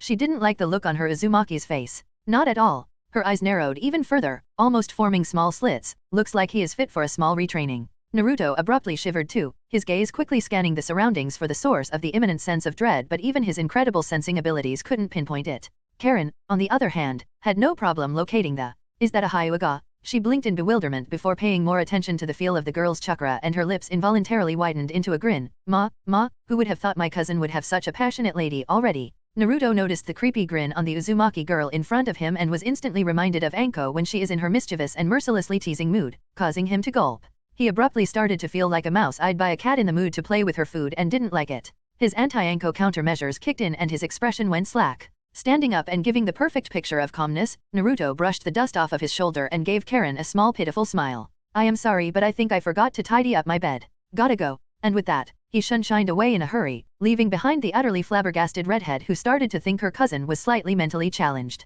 Granted, that excuse might not be exactly on spot, but it always worked against Anko, so Naruto saw no need to change it. Karen was left standing by her lonesome self in the empty courtyard, a gentle breeze ruffling her hair as her blank gaze was aimed at the now empty spot where her blonde cousin stood just a few moments ago, and a firm resolve worthy of the future Uzumaki clan head filled her. I will have to retrain him. She nodded to herself, feeling an inexplicable sense of camaraderie with a certain Hyuga who also suddenly seemed more amicable to the redhead. Poor Naruto escaped his current predicament, but he had no idea what kind of storm he called on himself with his actions. Nevertheless, this was the first step towards the unshakable Uzumaki-Hyuga alliance that would be described by historians for generations to come. Chapter 360, Unexpected Council Meeting. In Naruto, Reborn with Talent. When Naruto decided to quickly retreat, Rei, Tsunade, and Mei looked at each other in slight bewilderment but also exchanged a small shrewd smile as they now knew exactly what prompted Naruto's fight or flight instinct in the flight mode. Heh, I reckon the next time the brat decides to have a little pranking spree at our expense, it won't take long to sufficiently deter him.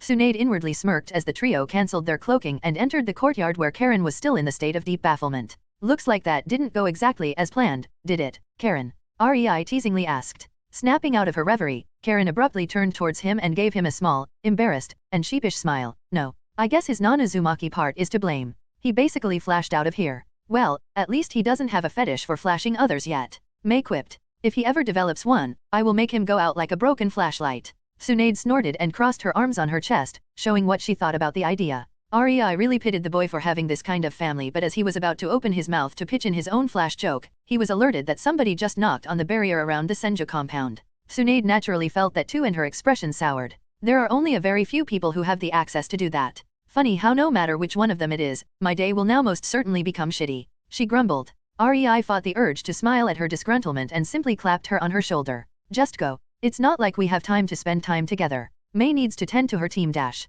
I do. Mei asked in surprise and tilted her head. Ignoring her, Rei just continued, and I promised Tamary to give her a tour of Kaha. Let's see each other in the evening. Tsunade sighed, putting her hand over Rei's which was still on her shoulder, and sourly nodded in agreement before taking off towards the compound gate. When she arrived near it, at least some of her sour mood was alleviated when she noticed the designated Umbu operative who was mostly acting as Hokage's errand boy standing there, waiting for someone to show up. That meant the day just might not turn out to be an utter disaster. Lady Daimyo, The Umbu bowed when he saw her. Lord Hokage told me to convey that there will be an unexpected council meeting in. The Umbu briefly stopped, mentally measuring how much time passed since he got his order, about 17 minutes. Hearing that, Tsunade's lips twitched. Of course, he would. When there is a day without trouble, why not go and make some yourself? You know, just for kicks and giggles. She tiredly sighed. Did he tell you why or who asked for it? The Umbu uncomfortably shuffled in his spot before quietly answering, Hiruzen Sarutobi, and quickly shining away just in case Tsunade's legendary temper rose and her fist subconsciously jerked in his direction.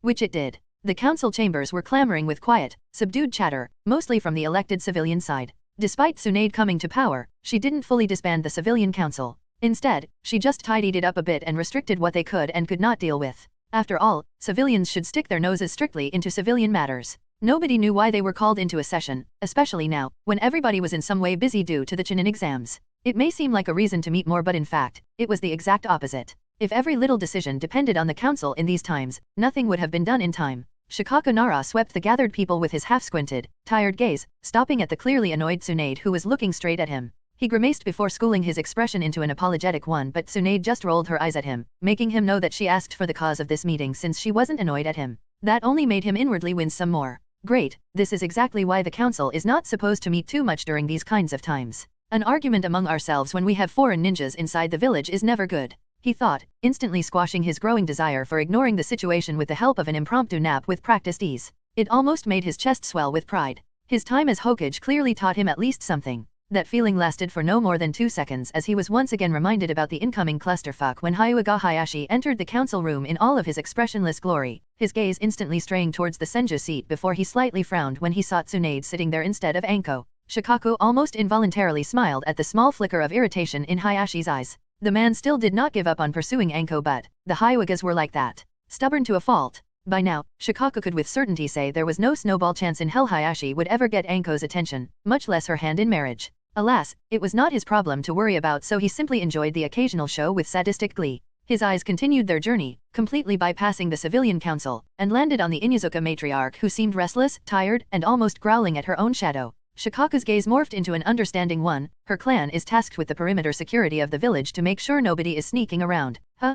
Must be exhausting. No wonder she is mad about this meeting. He gave her a deeper look. Ah, so she had a night shift and was probably woken up due to this meeting. He inwardly pitied the woman. On the other hand, it also made him a bit glad. From her state, he could easily deduce she would be out of commission for the duration of the meeting, hence, of no use to anybody. It was almost enough to make him believe in the existence of happy coincidences, since the Inuzuka matriarch was one of those who still somewhat, well, not trusted per se, but those who were willing to at least listen to what Hiruzen Sarutobi had to say. Shikaku was about to look at his friends Inoichi and Choza when the door to the chambers opened and Hiruzen Sarutobi confidently walked in, his expression grave and the air around him commanding as if he was still in charge. Shikaku not for the first time wondered how could such a decrepit old man give out such an aura.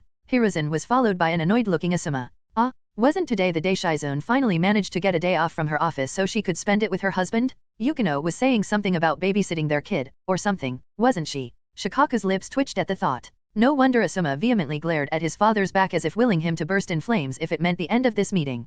Poor lad. Cock-blocked by his own father. Shikaku inwardly snickered, knowing Asuma's mood will sour even more when the meeting turns out to be pointless. Hiruzen stalked towards the Hokage seat like a man on a mission, intending to inform him of the grave news he heard and caution, possibly even advise the arguably smartest man in the village. He might not be on the council. He might not be one of the Hokage's chosen advisors, but he had his duty. He fully believed it was his right to use his influence and call this meeting into a session for the greater good of Konoha. He was so set on his objective, he didn't even look around to ascertain who was attending. That's why when he walked past the Senju seat and his mind registered a brief flicker of blonde hair, Hiruzen briefly froze before abruptly turning towards it with wide eyes. Why you? What do you do here, Tsunade?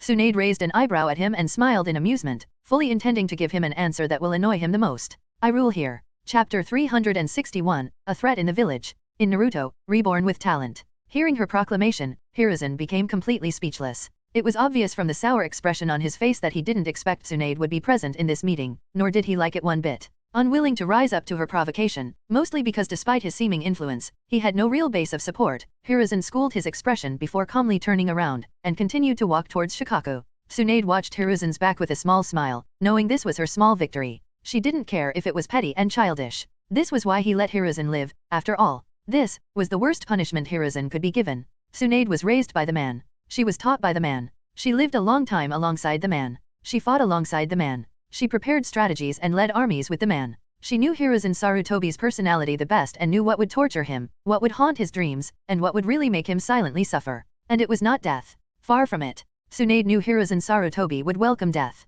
He was a ninja. He was not afraid to die. No ninja above a certain rank possessed such a pointless fear. They would not get far with a useless thing like that. What men and women like them feared was being left alive, living and being tortured for who knows how long. Oh, ninjas and kunoichi would tell others they are prepared for it and it is just a part of their job, that they could take it and that they have no fear of it. But Tsunade knew just how much they were all full of shit. One simply had to find the correct torture technique that would really get under their skin. Everybody had something they absolutely did not want to happen to them, something they absolutely did not want to lose. It just so happened that in the case of Hiruzen Sarutobi it was his Lord Hokage. Hiruzen loudly said in an authoritative voice full of a lifetime of experience doing these things, "I have called this meeting to dash." "Yes, you have called this meeting." Shikaku raised his voice, something he did very rarely even when he was angry, so it momentarily broke any hold Hiruzen's authoritative tone held over the spectators due to their sheer shock at such a rare occurrence. "Is it only me who finds that shocking? Considering you do not have that kind of power. Or rather, you shouldn't have that kind of power anymore due to your retirement. So, tell me, Lord Third, what exactly are we doing here?" He swept his hand in front of him, gesturing over all of the clan heads and civilians sitting in the council chamber. Hiruzen momentarily faltered too, not expecting Shikaku's forceful reaction. The former Nara clan head was the last person Hiruzen thought would put on a show of strength. It was simply so unlike the usually quiet and demure man who lived more inside of his head than outside of it. This faltering, however, cost Hiruzen dearly as the clan heads now had time to put two and two together, coming to a realization of how Hiruzen managed to call them all into one place on his whim. That kind of thing did not bode well with many of them. What with Hiruzen's past actions against the Uchiha and the Senju clans, and many other questionable things he did that miraculously came out one after another after his retirement, ever so slowly tearing his reputation apart piece by piece while he was unable to do anything but watch in silence. Him having the power to call all clan heads into one place? Despite many of them knowing Hiruzen would never do so, their thoughts couldn't help but stray in the direction of, what if he used that to gather them and assassinate them all at once to get back his power? It was only natural for the men and women in their positions to think like that. Of course, Tsunade knew the old man too well for such thoughts. He loved Konoha too much to try something so drastic. But watching the faces of the people around her, as they made their own conclusions regarding Hiruzen without anything being even spoken out loud, now that was beautiful. Hiruzen could not even defend himself since nobody accused him of anything. And to think he did this to himself. Tsunade had to cover the newly forming grin on her face with her hand. He must be really on the end of his rope to slip like this. That filled her with such joy. Hiruzen would never outwardly show his discomfort. He loved playing a powerful man. He only showed weakness when it was a part of his plan or scheme. Just like his grandfatherly persona. Tsunade had to be very watchful of his actions if she wanted to see how her little anti-Hiruzen propaganda affects the old monkey. But waiting for such a reaction could be frustrating at moments too since Hiruzen had far too much control of himself. "Yes, I must admit, I have used the loyalty of some of our ninjas to send out an order to gather the council members but Hiruzen said, speeding up the tempo of his speech to prevent being again interrupted by Shikaku. "Our ninjas, huh?"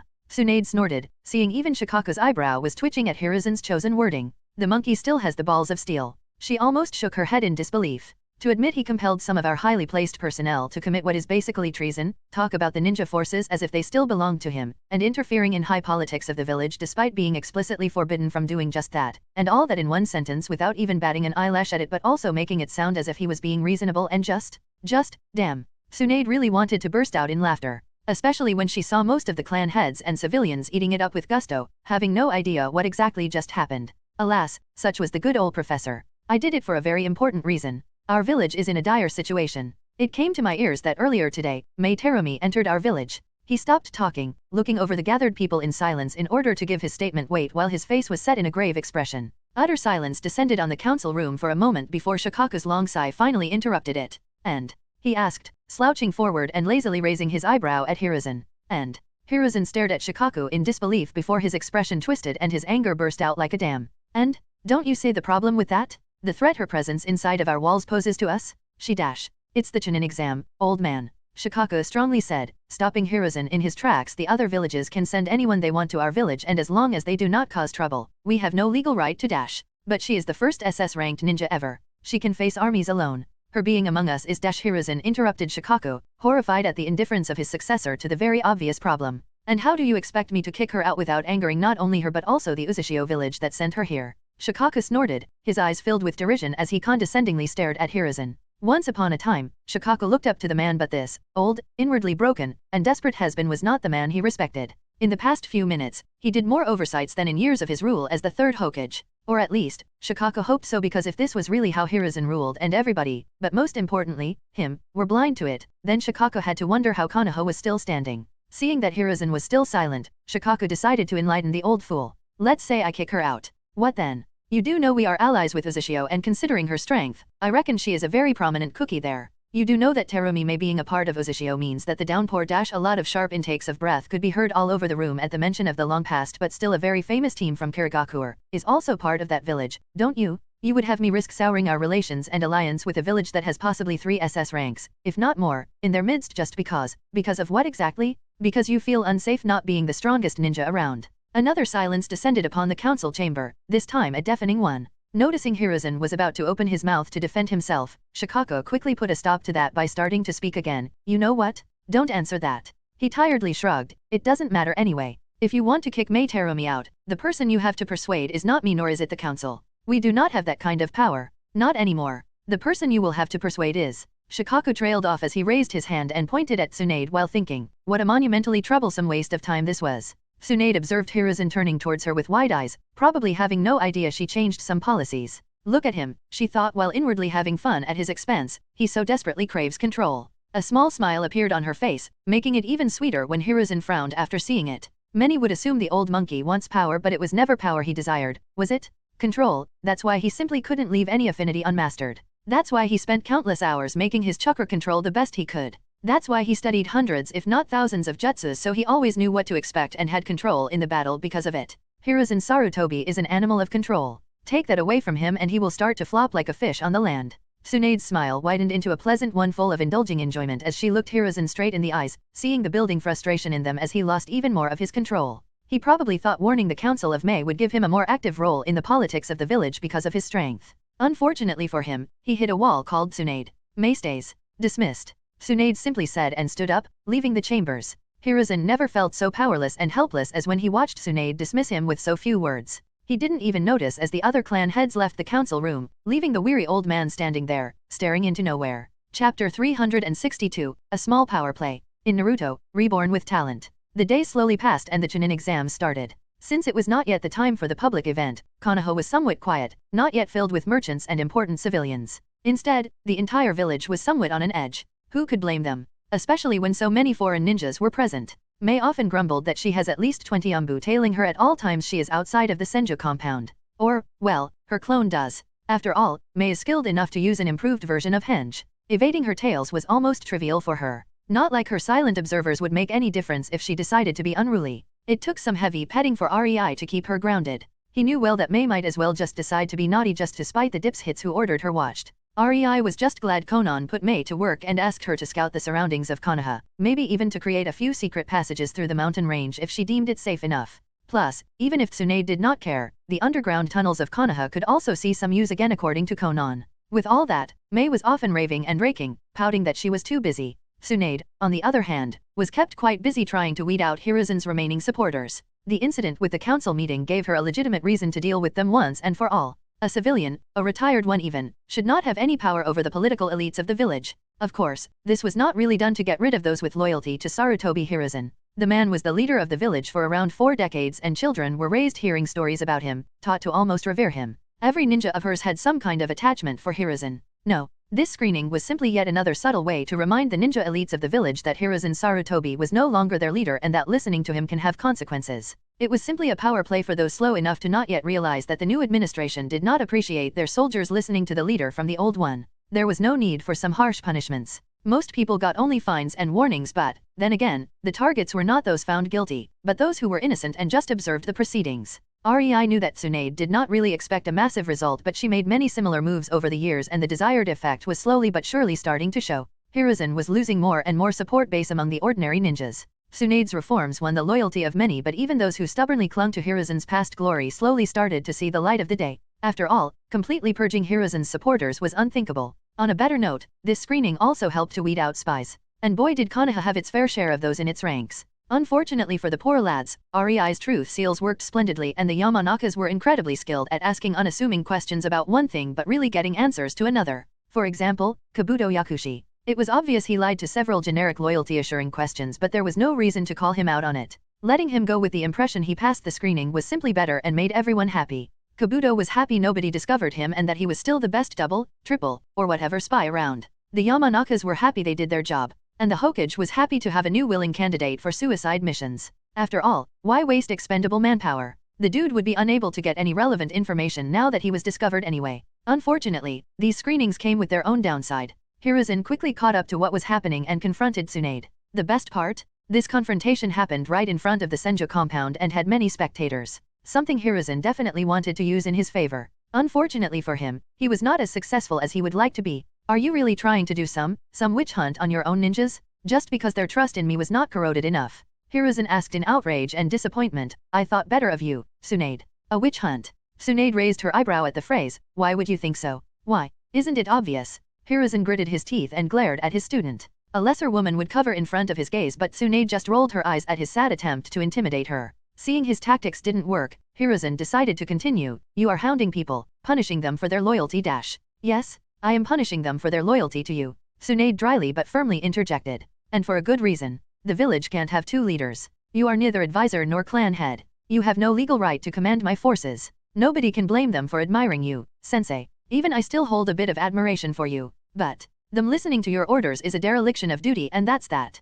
They should be happy to not be treated as traitors. Hiruzen knew she was right, but he refused to end the conversation here. It was too unsatisfactory. He intended for the spectators to hear that Tsunade was unjustly punishing the ninjas for having lingering loyalty for him, their previous leader. Something that simply could not be prevented and should be expected. Instead, his student gave a very short but reasonable explanation of why her actions are justified. The result was simply too neutral for Hiruzen, so he decided to try a different approach. And what are you going to do about them?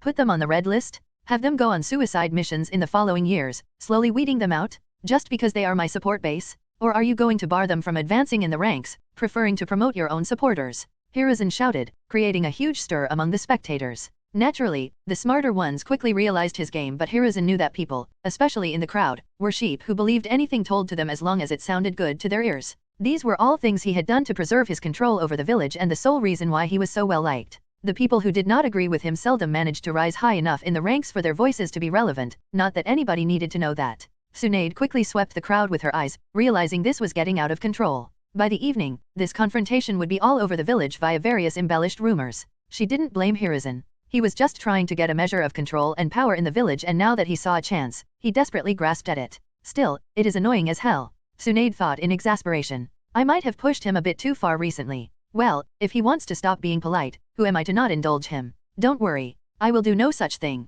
Only a total idiot would perform a massacre among his own ranks just because there is an unproved suspicion they are not loyal enough. We wouldn't want to have another Uchiha or Senjo massacre at our hands, now, would we, Hiruzen? Tsunade answered with a sneer before walking away, ignoring his reaction and the deathly silent crowd. Needless to say, Hiruzen's sour expression when Tsunade threw these words in his face was priceless, and the rumors indeed did spread all over the village. Chapter 363, Kidnapping? In Naruto, Reborn with Talent. The second part of the Chunin exam started a half-hour ago, and Rei was currently crouched on a branch high in a tree deep within the forest of death, contemplating the weird feelings within him. How strange. I can't even remember when I last had a kidnapping mission. Rei chuckled in nostalgia. It was a long time since he had any kind of mission. That's why his current situation seemed so funny to him. He sensed his target running deeper and deeper into the forest and mused how nice it must be, being so woefully ignorant. If he wanted, he could kill almost everyone in these Chunin exams the same way the Otsutsuki clan could decimate the elemental nation upon their descent. These kids, just like the elemental nations, never even dreamed of the possibility of someone so much stronger than them suddenly appearing out of nowhere and attacking them.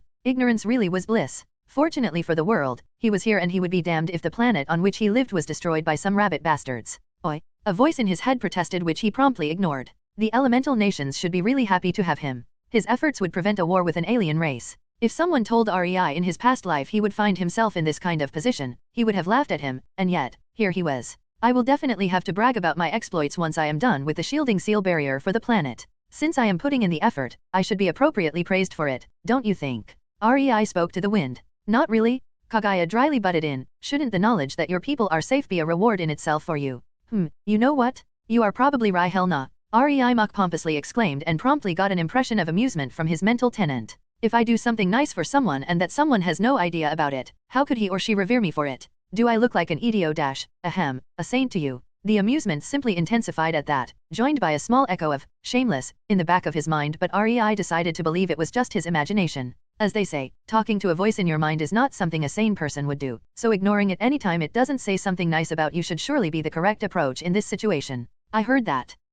Time for my mission. REI firmly nodded to himself and went back to sensing his target. Oi, are you ignoring me? Getting the position of his target, he bent his knees and jumped, starting to move along the tree line silently and stealthily, easily, just like a gentle breeze. He is totally ignoring me. Sigh. It didn't take him long to reach his mark. In a clearing in front of him, Orochimaru and the 3 sound genins gathered while REI observed their meeting, hidden in the thick bushes around as he masked his chakra signature and presence. Just you wait. Once I am out of my seal, I will relegate you to the couch guard duty. Not immediately, Mama needs her milk, after all. But one day, when you will least expect it, it will happen?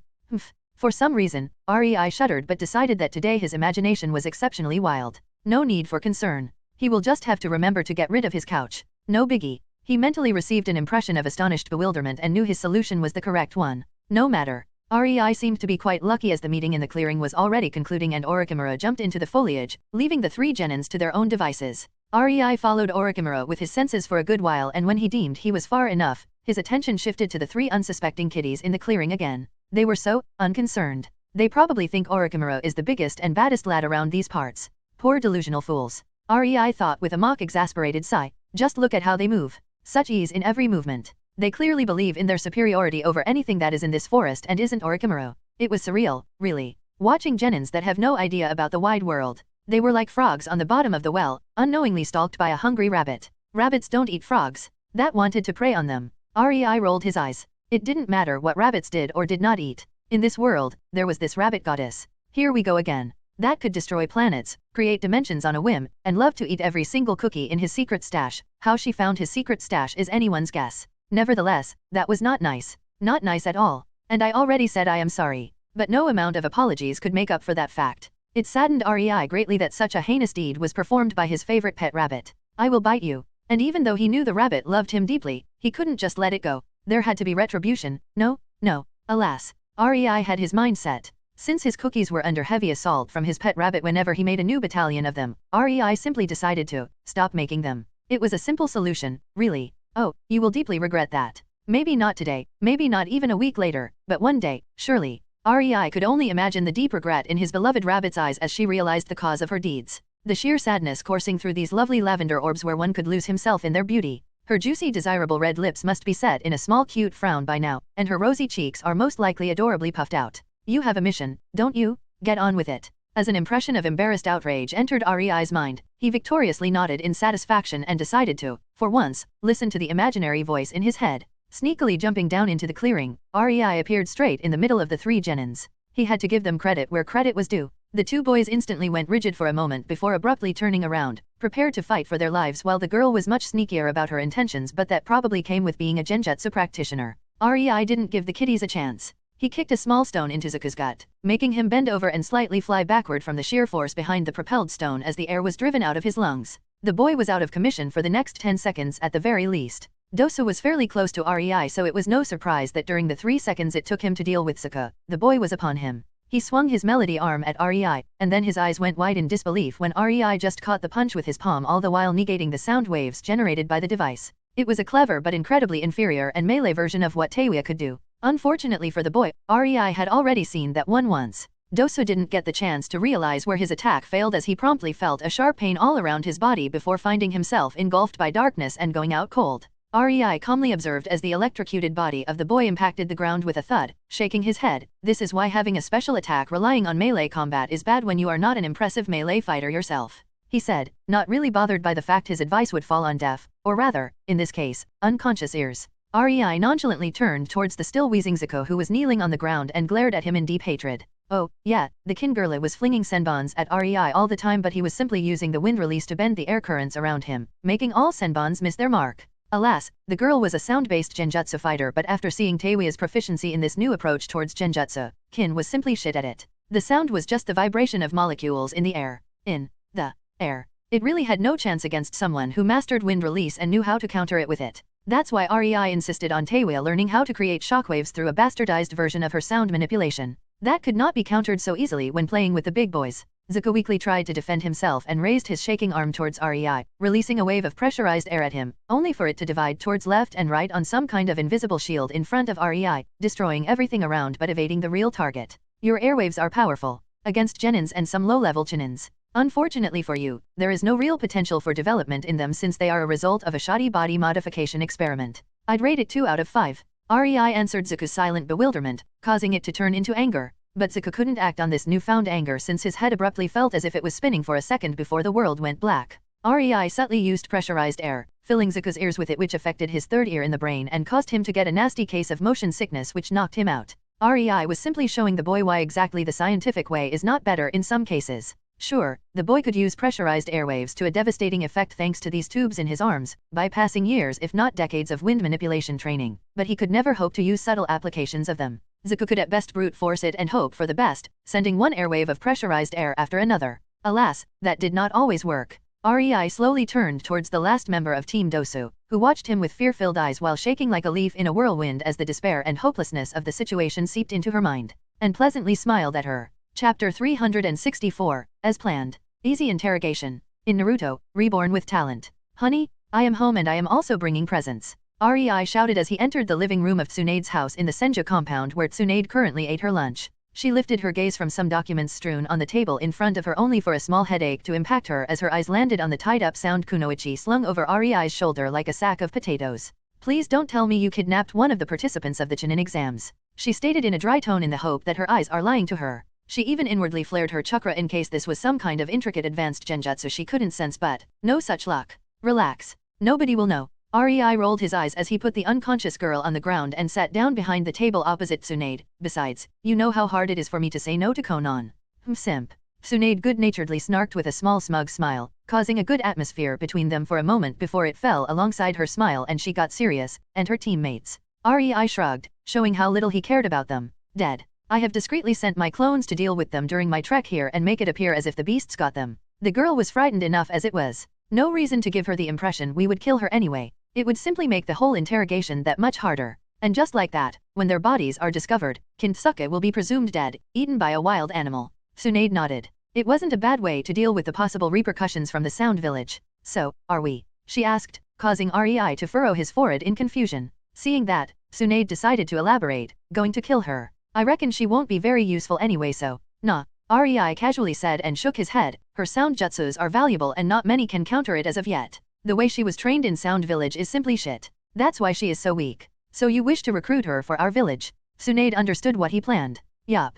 Unlike the boys of her team whose strength came from a device that can be easily taken or a failure of a body modification experiment, the girl, or rather, her jutsus have the potential for development. No need to waste it by killing her. REI said. Well, Tsunade had to agree that it wasn't a bad idea. The girl was still just a kid. Unlike Taewia, who changed her loyalties because of selfish reasons and would stay loyal as long as it gave her benefits, this girl, Kin, could still be molded to be truly loyal to the village. Of course, Tsunade did not mean to blatantly manipulate her. It was also why she was wholly fine with Taewia's reasons for loyalty. Making people see it is in their best interest to stay loyal to the village was simply much better than making them into some kind of semi-mindless drones that could only spout will of fire without really even knowing what it actually meant. Since everything was explained, REI decided it was time to move on. He took the unconscious Kin and put her on a nearby chair before tying her up to it with a ninja wire and plastering a partial paralyzation seal on her chest. There. Now she will be unable to move but still able to talk. REI spoke, happy with his work, and while Tsunade seemed quite unimpressed with his solution, he decided to pay it no mind. It wasn't as if the girl was some kind of magical ninja turtle. Even if she managed to get out of her bindings, there was no way of escaping with him and Tsunade present. Wakey, wakey, sleepyhead. REI said as he sent a weak current of lightning chakra into Kin, abruptly shocking her into painful wakefulness. The girl's body violently flinched, straightening her like a rod before she let out a loud gasp and started to frantically look around. Only then did her eyes land on REI, causing them to widen as her memories returned with full force and Kin tried to back off away from him. Unfortunately for her, her current state prevented it. REI encouragingly smiled at the frightened Genin. Hello, I am sure you probably already have some kind of idea what is happening. He paused, lifting his eyebrow at the girl who after a moment meekly nodded much to his satisfaction. She understood the game? Good. So, let me just tell you, we can do this the easy way or the hard way. For your sake, I hope you chose the easy way because I have a sudden itch to prove that Orochimaru is just a schoolyard bully compared to me. He pleasantly explained just how fucked she was while activating a storage paper tag on the table, poofing various torture instruments into existence. They even had dried blood on them, as expected from Anko's tools. Kin gave Rei an uneasy look before her eyes shifted towards Tsunade, but whatever hope the girl could have gained from her presence, Tsunade quickly shot down. Don't look at me. I won't help you. She rolled her eyes before returning to her paperwork. This would not be the first torture interrogation she experienced, and it won't be the last. Honestly, Tsunade didn't see what was the big deal. She was in both Rei's and Kin's positions many times, so this was not fazing her one bit.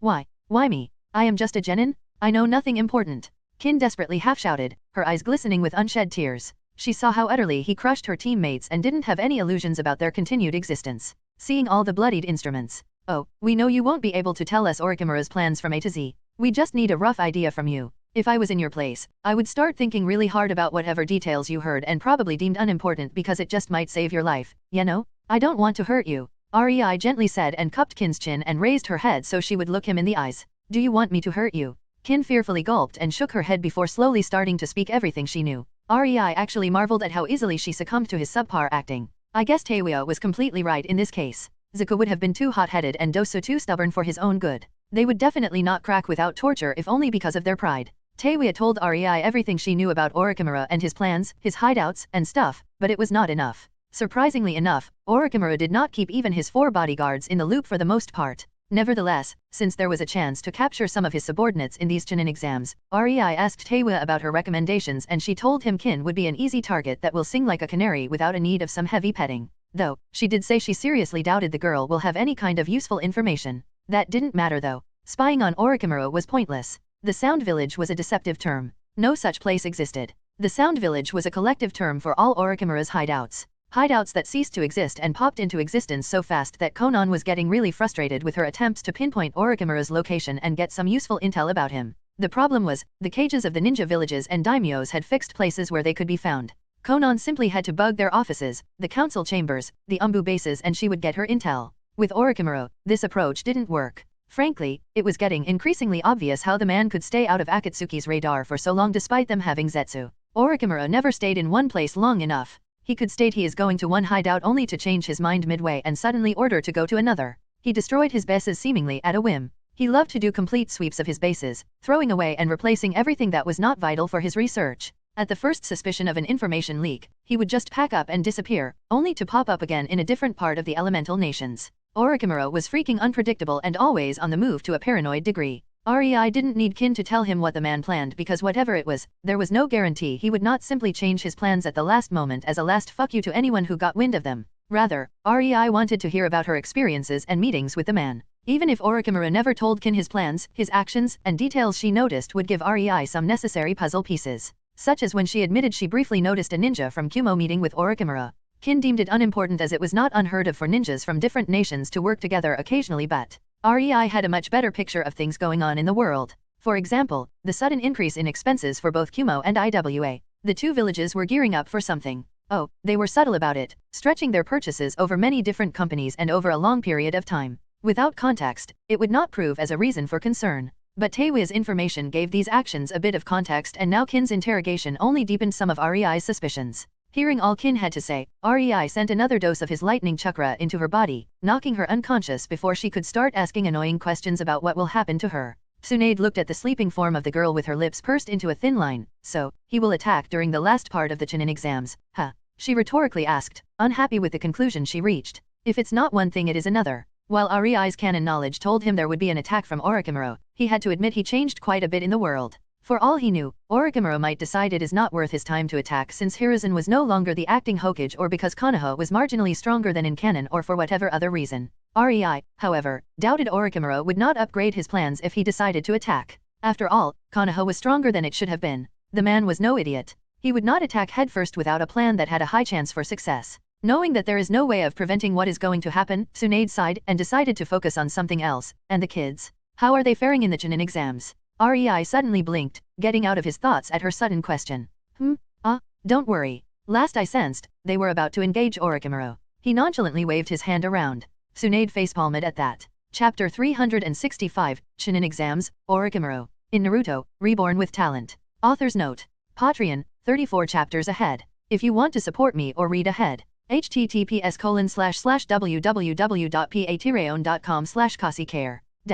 The day started curiously for Orochimaru. The first thing in the morning he infiltrated Konoha but was left bewildered by the new security standard of the village. Clearly, Tsunade was taking it to a new level of paranoia. In the end, Orochimaru needed a few hours and Kabuto's help to get into the village unnoticed despite his vast knowledge of secret passages, which made him both pissed and impressed at Tsunade's prowess. The patrol routes now used sensor ninjas with different kinds of sensing abilities in case an infiltrator could negate one of them, and Orochimaru wondered where did Konoha get so many sensors, only for Kabuto to inform him Tsunade spent a fortune to nurture medic ninjas and to train every sensor found in the village during the past years. Getting past that was extremely annoying, especially since he could not kill even one of them, as that would cut his visit short and start village-wide lockdown and investigation. He almost punched Kabuto in that perpetually smug mug of his when he heard that. But patrols were not the only problem. There were also hidden traps and seals unknown to him that did who knew what. It took great care and slowed his advancement to a snail's pace, hence, instead of the usual 10 minutes he spent hours getting into the village. And even then, in the middle of his endeavor, Orochimaru subconsciously shuddered and the hairs all over his body stood up as if some kind of scan passed through his body. It took him 15 minutes of hiding in the same spot, using every subtle skill in his arsenal while trying to find out if Konoha found him out or not.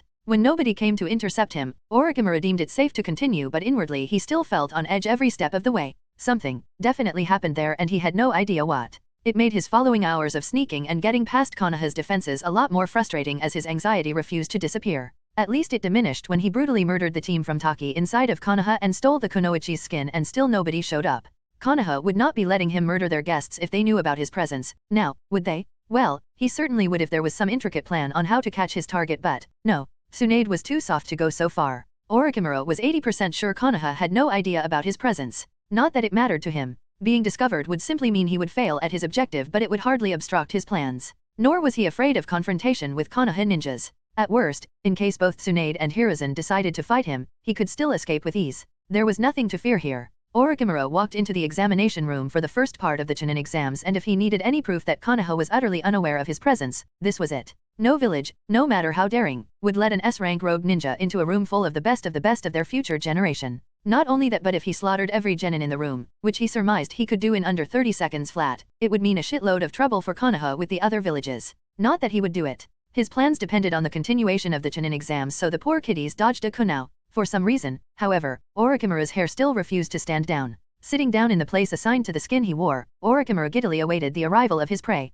Imagine his shock when into the room walked Teiwa. Orochimaru never gaped, but even he had to admit his mouth slightly opened for a second. He distinctly remembered activating the kill switch on her cursed seal and losing the connection to the girl, after all. Yet, here the girl was, walking in front of him as if she was not supposed to be dead. How dare she survive that? The rude girl? Granting her a peaceful and quick death was clearly a mistake. Worse yet, her being alive meant somebody found a way to remove the cursed seal. Even if it was sealed away, he would still be able to feel Teiwa through it and cause her pain, but he simply did not feel the girl anymore. That was a massive problem. The cursed seals were one of his secret death prevention measures. He did not tell about their true function even to his closest aides and researchers. Somebody able to remove it would surely discover its true purpose, and that was troubling. Someone in the vast world now knew one of his weaknesses, and Orochimaru couldn't help but feel a surge of panic run through him. He could not show it on his face, not in his current position. On one hand, he refused to show panic in a room full of genins because he knew it would be misunderstood as him fearing them, which would mean he would have to slaughter every single person in the room to assuage his pride. On the other hand, Orochimaru prided himself at keeping a cool head no matter the situation. Instead, he started to think about how this was possible. Orochimaru made sure that the removal of his cursed seal was fatal. He intertwined the seal with the recipient's soul and body in such a way, there was no way to survive it. Yet, the proof that it was indeed possible just sat a few seats away from him. How very curious, and unpleasant, and enraging. What made Orochimaru silently seethe even more was what Teiwa's presence in these exams participating as an Uzashioku no Ichi meant. He thought every member of the Sound Four was dead, but she obviously wasn't. That meant she willingly betrayed him? Orochimaru did not even notice that his target, Sasuke Uchiha, walked into the room. Nor did he pay any attention to the commotion he ordered to be caused by Kabuto and the sound team. He was too invested in discreetly glaring at Teiwa's back while planning her excruciatingly painful demise. Chapter 366, Orochimaru's Ego. In Naruto, Reborn with Talent. Orochimaru entered the Forest of Death as the second part of the Chunin exam started and found himself on the verge of a dilemma. On one hand, he could go after his original objective and hunt down Sasuke Uchiha to give him his present.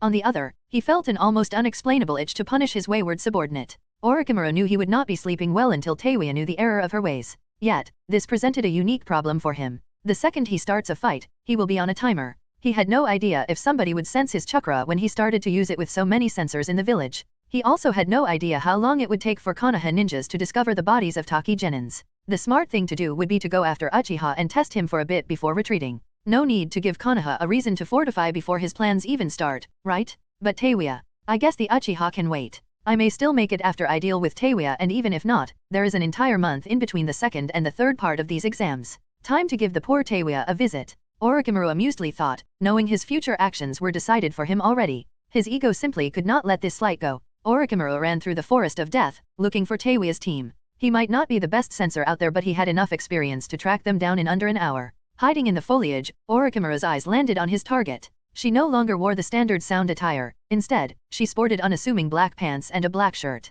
Clothes that allowed her to blend in with the civilians. For a second, Orochimaru appreciated the concept. Ninjas had their uniforms based on which village they served, so he obviously followed this trend without really putting much thought into it and made his own uniform for the Sound Village. But seeing the Uzushio team looking perfectly civilian, no headband, no vest with many pouches, no clan symbol indicating their affiliation. Simply put, Orochimaru could see the usefulness of that. Teiwaya's teammates somewhat surprised Orochimaru. The boy around 15 was clearly a Kagaya, which should not be possible since they were supposed to be all exterminated except his own revenge-seeking pet Kagaya. And yet, here it was. A white-haired boy with clothes that were clearly not expensive and could be easily discarded, and red dots above his eyebrows indicating his bloodline. Orochimaru couldn't help but lick his lips at discovering this treasure. The girl was 13 or 14 and had Uzumaki crimson hair, so identifying her was not a problem despite the lack of any symbol on her clothes. She was obviously an Uzumaki. That in itself was also a good find. Orochimaru had to admit he was entirely too focused on Teiwaya during the first part of the Chunin exams, so he didn't pay much attention to the other kiddies, but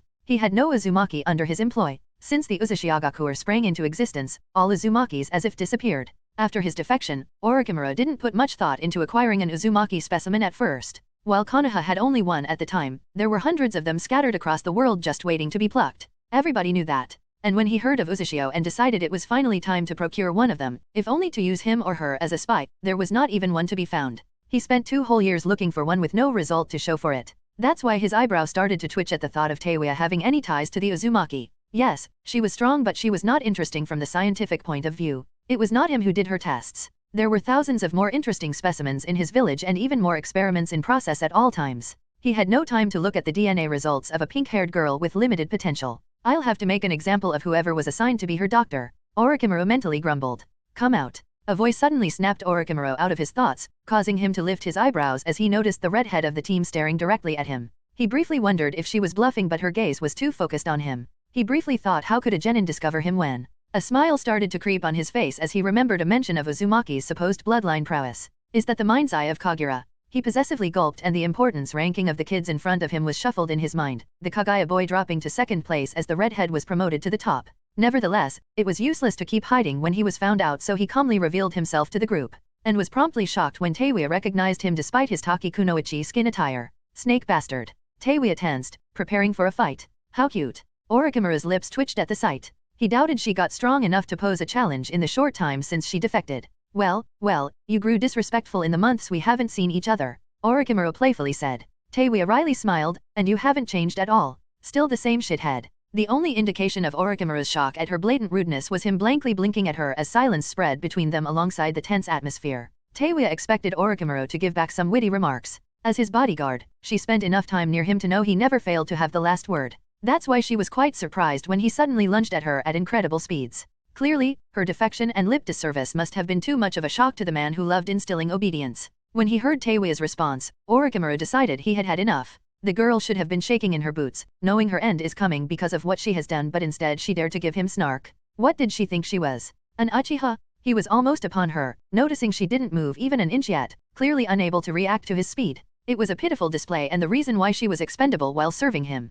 His mind already disregarded Teiwaya, writing her off as dead. Orochimaru did not pay much attention to her as his fist was about to collide with her head. Instead, he focused on his follow-up. Should he kidnap the Kagaya boy and the Uzumaki girl? Should he leave them be for the time being and wait for a better opportunity? His musings were interrupted when he suddenly heard a snap of fingers, and instead of feeling the familiar wet crunch of his enemy's head being mauled by his punch, Orochimaru found his vision swirl before his brain registered the pain surging in his body, much to his shocked bewilderment. He was trying to put together what was happening, barely managing to figure out his body was uncontrollably flying through the air when it suddenly hit an obstacle with a dull thud. Orochimaru's body collided with a tree, snapping it in two because of the force of shockwave used to fling him away, and a cloud of dust was sent into the air while the upper part of the thick tree slowly fell onto the ground, scaring the birds in the treetops and sending them flying away with an incessant fearful chirping. The impact of the upper part of the tree with the ground also cleared the cloud of dust as it generated a gust of wind, giving the 3 genins a clear sight of their opponent. Orochimaru groaned, feeling as if he was just punched by Tsunade. He got barely any chance to regain his wits when his instincts screamed at him.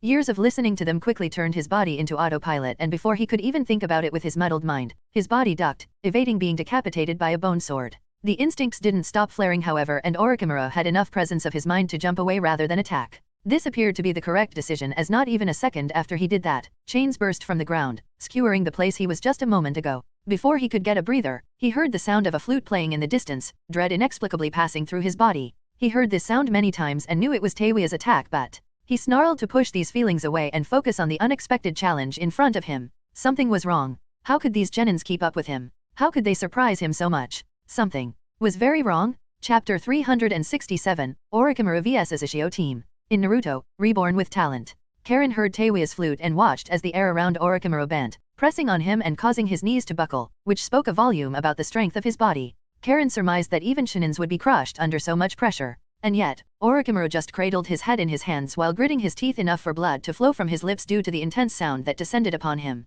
Karen was trapped in the sound bubble of Teiwa once, and remembering the pain and disorientation it caused made her wince. She didn't dally, however, and instantly used the situation to her advantage, sending chains at the momentarily restrained man while noting with the corner of her eyes that Kimimaro shot 10-finger bullets, aiming them around Orochimaru in case he decided to evade. Under the sound suppression, it would be hard to avoid being hit. The Orochimaru did not dodge. Karen seriously doubted he could even think straight right now, so Kimimiro's bone finger bullets didn't find purchase. Instead, her chains fiercely ripped into Orochimaru's body, severing several vital parts before brutally pulling out, tearing chunks of meat and bone. Karen had no intention of playing nice with a known S-rank fugitive. Despite their attacker's body crumbling into pieces onto the ground, with a big puddle of blood underneath it courtesy of the sound pressure and the slaughter of Karen's chains, the Ushio team did not lower their guard. They had their doubts. It could not be so easy, could it? Sure, they were all supposedly S-rank ninjas in their own right, with Teiwa being high A rank since she discovered how to use her sound properly. It would take a bit of training, but she was on the right path to becoming the newest S-rank of the village on the other side. But sparring with other S-ranks was a routine. It was never this easy. Not once. Their doubts were answered a moment later when Orochimaru's body and the blood underneath it started to turn into mud, and Karen's eyes suddenly widened as her head snapped to the right, the girl almost gaping. How did you? She involuntarily spoke, staring at an empty branch. Hearing her, her teammates quickly refocused on the place, knowing better than to question Karen's sensing prowess. I must say, your team play and individual abilities are most interesting. Orochimaru spoke while emerging from the tree branch, his tone deep and laced with the slyness and amusement of a snake. What happened, Karen? Kimimaro emotionlessly asked, his eyes trained on their opponent in case he tried to capitalize on their discussion. For a moment, he disappeared from my senses. Karen said with a frown. That could be fatal, and her job now became that much harder for it. Teiwa clicked her tongue while Kimimiro's eyebrow twitched. Depending on Karen's senses was addictive because it was an easy way out that worked most of the time. Fortunately for them, their trainers made sure to beat this over-reliance on the girl out of them when it first emerged. Karen had to depend on her senses because they were hers, but that didn't extend to Kimimaro nor Teiwa. Understanding the hidden meaning of Karen's words, Teiwa pulled the flute away from her lips in a show of relaxation while secretly drumming her pointing finger on her thigh, releasing a very quiet sound. If I may ask, how did you discover me? Orochimaru asked, and Karen pursed her lips before sighing. She could feel his chakra, and it confirmed what she saw in his eyes. Pure curiosity. He was not fishing out a weakness. He was just curious. Knowing they needed a bit of time, Karen decided to go with it. Emotions, she said and shrugged, causing Orochimaru's eyes to go wide in glee. Emotions? You can sense emotions, he exclaimed, the possibilities for such an ability. With that, he would never have to worry about the intentions of his subordinates? What a marvelous ability. Now that I answered your question, you wouldn't mind reciprocating, would you? Karen offhandedly quipped, causing Orochimaru to lift an eyebrow in amusement at her before he nodded in agreement. How did you disappear from my senses? She asked, not really expecting him to reveal it. But even a hint would be enough to set her on the path of correcting the probable flaw in her sensing capabilities. Orochimaru's lips almost mockingly widened, and he gave Karen a condescending look. Experience. Lots and lots of experience, he said, the glee in his tone unmistakable, only spreading into his eyes when he saw an angry vein bulge on Karen's forehead when she heard his reply. He did answer her question as he agreed, but both knew this was not really what she was asking about. Wording, girl. You are not the smartest konao in the pouch, are you? He smugly goaded. I thought about offering you a position in my ranks at first, but now I see it would be pointless. Naturally, he did think of that, but from what he was observing, the girl would have never said yes. She was too smart for that and would most likely feel his intentions. Just his luck. Hearing him, Karen's anger flared higher and her eyes started to twitch as she balled her fists. The son of a monkey just discreetly called her stupid? She gnashed her teeth at him while giving him a withering glare but didn't move from her spot. Orochimaru's amused expression started to slowly blank out, eventually ending in a dissatisfied frown. Anger was one of Uzumaki's weaknesses, so he tried to rile the girl up. She was young, it was a reasonable logical jump, expecting her to break the formation and go for an attack, making an opening in the team. Alas, Orochimaru was left disgruntled when it didn't work. This is it, huh? He indifferently stated, pausing for a bit and causing Karen to narrow her eyes as she felt something. Before she could give the feeling more attention, Orochimaru continued, a small snake-like smile appearing on his lips. I guess Uzushio now provides its ninjas anger management classes. I won dash. With the corner of her eyes, Karen noticed Teiwa giving her the signal that she was ready. Without any forewarning, chains burst from around Orochimaru, tying him up.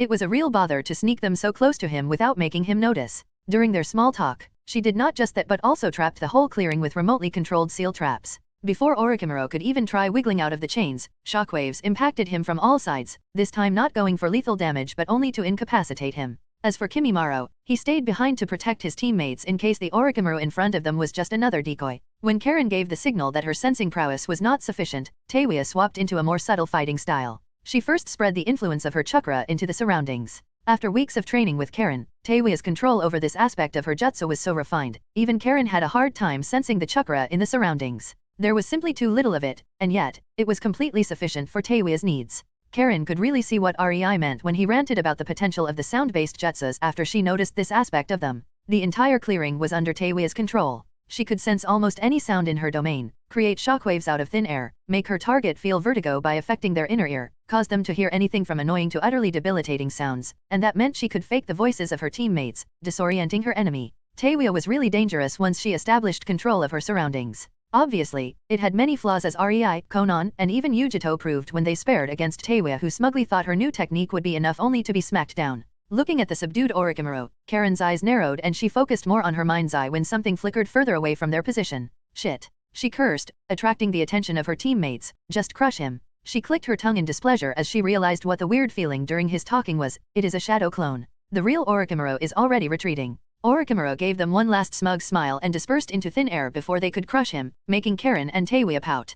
Kimimaro looked over the spotless clearing, knowing the innocent look it portrayed was just a guise. The number of traps. I wonder who will clear up all these traps. Not me. He shrugged and turned around, walking away and masterfully evading the traps while ignoring the heated glares of his female companions. Well, they set the traps up so they can defuse them. No, dash. Author note. Yeah, no major fight in this chapter happened. I mostly wanted to portray that not every confrontation has to end up in deathmatch and that some people are actually smart enough to retreat when outmatched. Orochimaru is S rank, but so is almost every member of the Uzushio team. Now, that doesn't mean they are on the same level, mind you. Power levels are not so easy. The Uzushio team members mostly have special ability and training so they can rank as S ranks, but they are still just 13 to 15 yo kids, while Orochimaru has several decades of being an S rank under his belt. That's why they did not just steamroll him, and he somewhat played with them using his words while gauging their threat level. Also, I got a few people complaining that my fight scenes are boring. Anyone willing to elaborate and give me an idea of what is wrong with them? It might help me with bettering myself. Chapter 368, Anko and Kin. In Naruto, Reborn with Talent. Seeing the confrontation was over and feeling a bit of amusement at the predicament of the two Uzumaki girls, Anko decided to have some fun at their expense. As Karen and Teiwa were about to start clearing up the traps, Anko silently appeared behind them. Boo! And childishly exclaimed. Much to her continued amusement, it actually worked and both Teiwa and Karen jumped at the scare. Nevertheless, Anko had to grudgingly praise the kids, if only in her head, at the quickness of their response. Teiwa had flute near her lips almost instantly, while Karen's chains were already halfway to skewering Anko despite the girl visibly not yet being out of her shock. Even the Kagaya boya already turned around with his arms up, pointing his fingers in Anko's direction in preparation for his only ranged attack since he was a bit far away from the girls and Anko. It is still hard to believe these brats are S rank. Anko thought, withholding a sigh at the luck these bastards possessed. Ha, it is only Anko. Karen resignedly said, her shoulders slumping as the sudden tension left her body. What do you mean it's only Anko? That's rude. Anko exclaimed in mock outrage. The only response she got was a lazy roll of Teiwa and Karen's eyes while Kimimaro decided to be his usual stoic self. You are no fun. Anko pouted when she got no retort back. Unfortunately for her, the members of the Uzushio team knew her too well than to participate in an argument with her. You were here the entire time? Karen asked in a bit accusatory tone, crossing her arms under her resistant chest, unknowingly giving Anko ammunition for teasing. You couldn't sense me the entire time. Anko smugly answered with her own question, crossing her arms under her considerable chest and pushing it up, her smirk widening when she got the expected reaction from Karen, whose eye started to twitch in a typical angry Uzumaki fashion. as expected from Orochimaru's apprentice. Karen snarked. Low blow, kid, low blow. Anko scowled, all good mood deserting her. As if that overgrown snake could come close to the fabulousness that is me. Yeah, whatever. Karen grumbled, not giving any retort in return because she was well aware of Anko's hatred of Orochimaru and her previous remark was a bit too much. She was only glad Anko didn't get angry because of it. Why didn't you help us? As much as I'd like to bash Orochimaru's mug until it is dented inwards, Anko wistfully sighed with such a longing that Karen had to fight her instinctual urge to step back and get away from the crazy. I have my orders. She scowled. Lady Tsunade forbade me from engaging him, and if I helped you, I wouldn't be able to stop myself. Meh, not like you couldn't take him on. Lady Tsunade knows about the shithead. Taewya exclaimed, abruptly interrupting the conversation between Anko and Karen. She assumed Orochimaru snuck in with no one the wiser because she couldn't see any reason why Lady Tsunade would let Orochimaru roam Konoha unhindered. Yet. Of course, she knows. Anko rolled her eyes at the naive girl. She was a good kunoichi and quite smart too as far as certain things went, but she was brash and oftentimes overlooked the bigger picture. No wonder she was relegated to a glorified bodyguard duty for a person who doesn't need bodyguards during her service for Orochimaru. The entire Konoha is under a surveillance barrier. Lady Tsunade knows about everyone who enters and leaves her village. Hearing that, Taewya could only open her mouth before promptly closing it.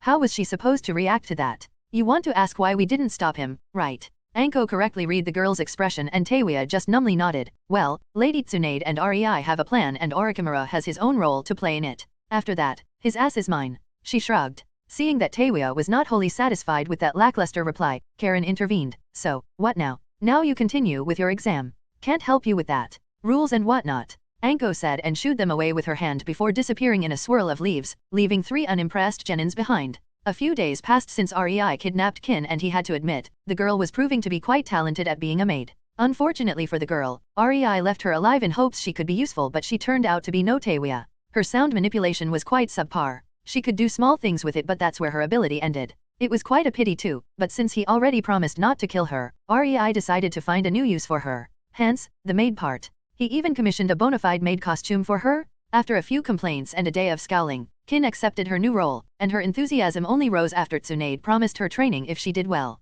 Poor girl, she had no idea what kind of help Tsunade's training was. Even Anko started to offer prayers for Kin's naive soul once she heard about the devilish bargain Tsunade offered her. REI gave up on the girl, not because he was not confident in his ability to turn her into a badass kunoichi. After all, he managed to train Mei and Ringo, and after them, he doubted anyone could be more challenging, but because he simply did not have the time to bother. Kin was not what one would say a talented individual. Well, the girl surely had talent at something, but REI did not discover such a thing yet. He could somewhat understand why Orochimaru sacrificed her. She was wholly unimpressive. Her ninja skill repertoire was just ugh, and her mindset was meh. There was a lot of work to be done on that girl if she was to be useful. Tsunade, however, didn't seem to mind, and her promises of training were serious. She was just letting Kin adjust before she threw her headfirst into a nightmare from where there is no escape. REI made sure to not be too demanding when it came to Kin's new maid duties. He could see how Anko silently seethed because she was ordered to let Orochimaru go unhindered. He also knew that the very first lesson Tsunade planned to teach Kin was how utterly powerless she currently was, and that her opponent would be Anko, who was given a few days to stew in her anger without any outlet.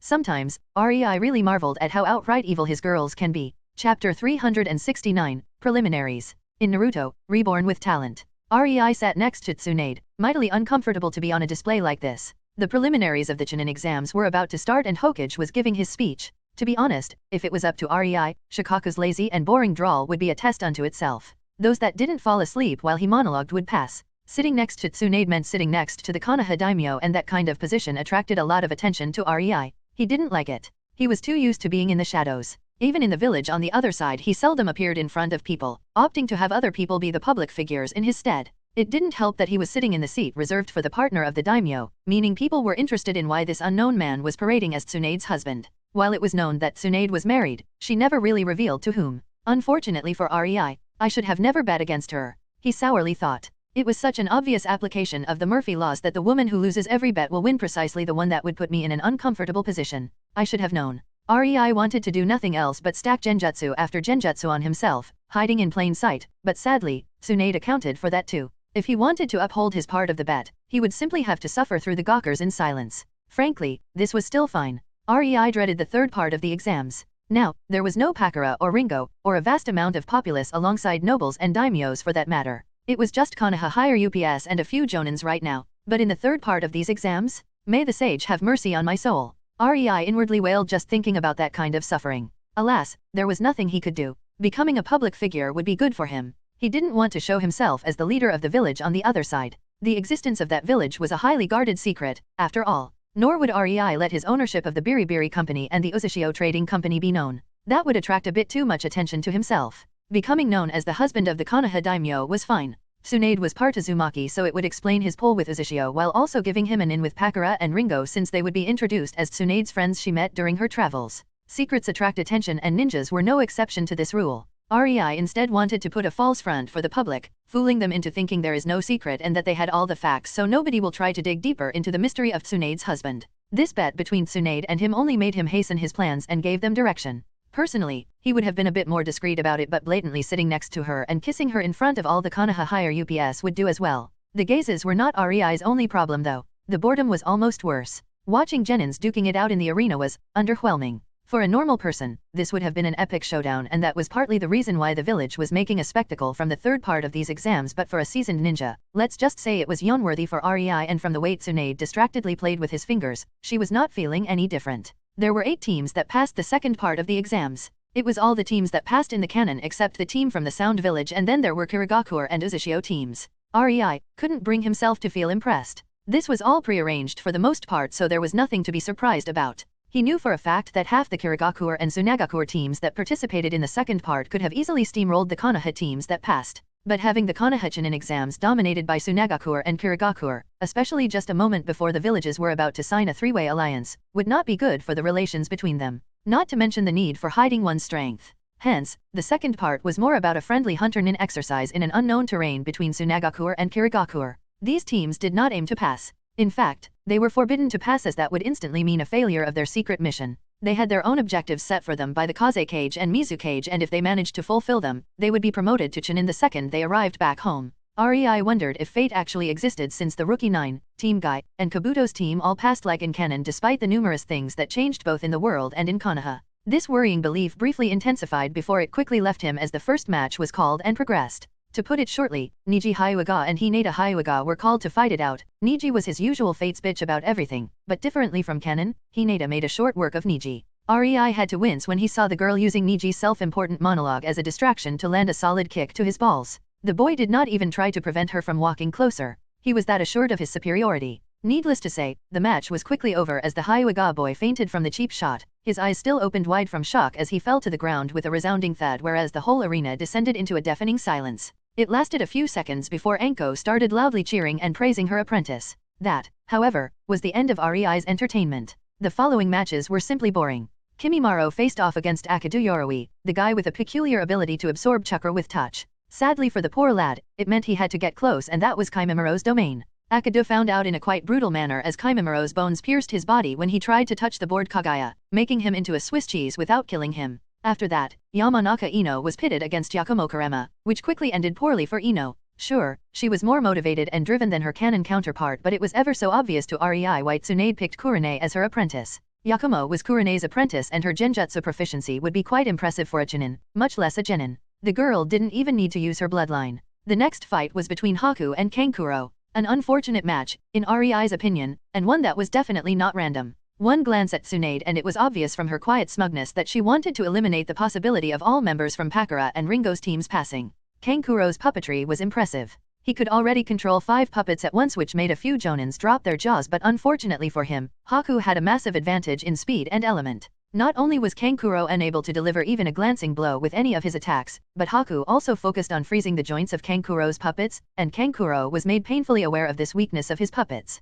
Well, at least the puppeteer got a valuable learning experience out of it. The following showdown between Tamary and Yudakata was honestly expected. Even Shikako slightly turned towards Tsunade with an unamused "Really? Couldn't you at least put a few fights in between to make it look less suspicious?" kind of look. Tamary steamrolled Yudakata. His explosive bubbles were neat, but the young man had no way to reach Tamary with them. Her ranged wind attacks shredded first his offense, then his defense, and then him, delivering him into the infirmary in 5 seconds flat before she turned towards Rei with her eyes shining with a "praise me" kind of gleam. As for Rei, he could only give Yudakata a pitying look as he felt Tsunade's satisfaction when it became obvious her plan worked spectacularly. Neither Pakura nor Ringo would have their entire teams pass the second stage. That said, many fights were really random. For example, the board again rolled Uzumaki Naruto versus Inuzuka Kiba for the next match, causing Rei to raise an eyebrow at that. Kiba did his arrogant boasting shtick, not expecting much from Naruto because the blonde played a jester during his academy years. The two boys had a fairly nice taijutsu fight for genins which clearly surprised the Inuzuka before Naruto decided to end it by using a special smoke bomb with chili flavor. Both Kiba and Akamera were left rolling on the ground, crying and clutching at their burning throats and noses. Well, it was still better than tasting Naruto's fart in Rei's opinion. The next fight was Gaara vs Misumi Tsurugi. There was nothing much to say about that one. Misumi's elastic joints and stretching exercises did not help him when Gaara decided to squish him. They had to call a small break after the match and scrub what was left of the guy from the floor. Needless to say, Gaara impressed and frightened quite a few spectators with that display. It was funny seeing even Jonins throwing him wary looks. Rei almost rolled his eyes when he saw Teiwa and Tenten being called into the arena. Teiwa instantly insulted Tenten, making her so angry she didn't even try to make a plan as she started hurling weapon after weapon at the redhead. Tenten tried. She really did. But no matter how many weapons she had, no matter how precise her throwing was, no matter what she did, all it took was one blow into Teiwa's flute in between her taunts and insults, and Tenten's weapons were deflected mid-flight by what appeared to be nothing. They just veered off course out of nowhere or appeared to hit an obstacle that was clearly not there. Half the spectators had utterly lost looks, not understanding what the Uzushio girl did, while the other half were grimacing exactly because they recognized what she was doing and how troublesome it would be to fight against her. After Tenten was utterly defeated, with no weapons left, with no hope left, Teiwa simply used a moderate shockwave to send the girl into the wall behind her with enough force to create a few cracks and knock her unconscious. From the outside perspective, Taoyuya appeared to be a cold-hearted bitch who liked to taunt her opponent, but Rei had instantly seen through her intentions, if only because he knew her better. She aimed to show Tenten how utterly worthless her path as the weapon mistress was. And it really was. That ninja art did not have much potential in the higher leagues. Its user depended mostly on his weapons, so meeting a real powerhouse would be instant death. Tenten was a jack of all trades. She knew how to use numerous weapons, but to the satisfactory level even for a Chunin. She did not deserve promotion as she currently was. The following match was between Karen and Kabuto Yakushi, who surprisingly did not forfeit at the start. Frankly, it was understandable. With Tsunade's reforms, his spying got a lot harder and he could not just attend every Chunin exam and fail without being suspected of ulterior motives. The guy decided to be smart about it, and this was actually only his second attempt. For those with context, this fight was somehow definitely prearranged by Orochimaru.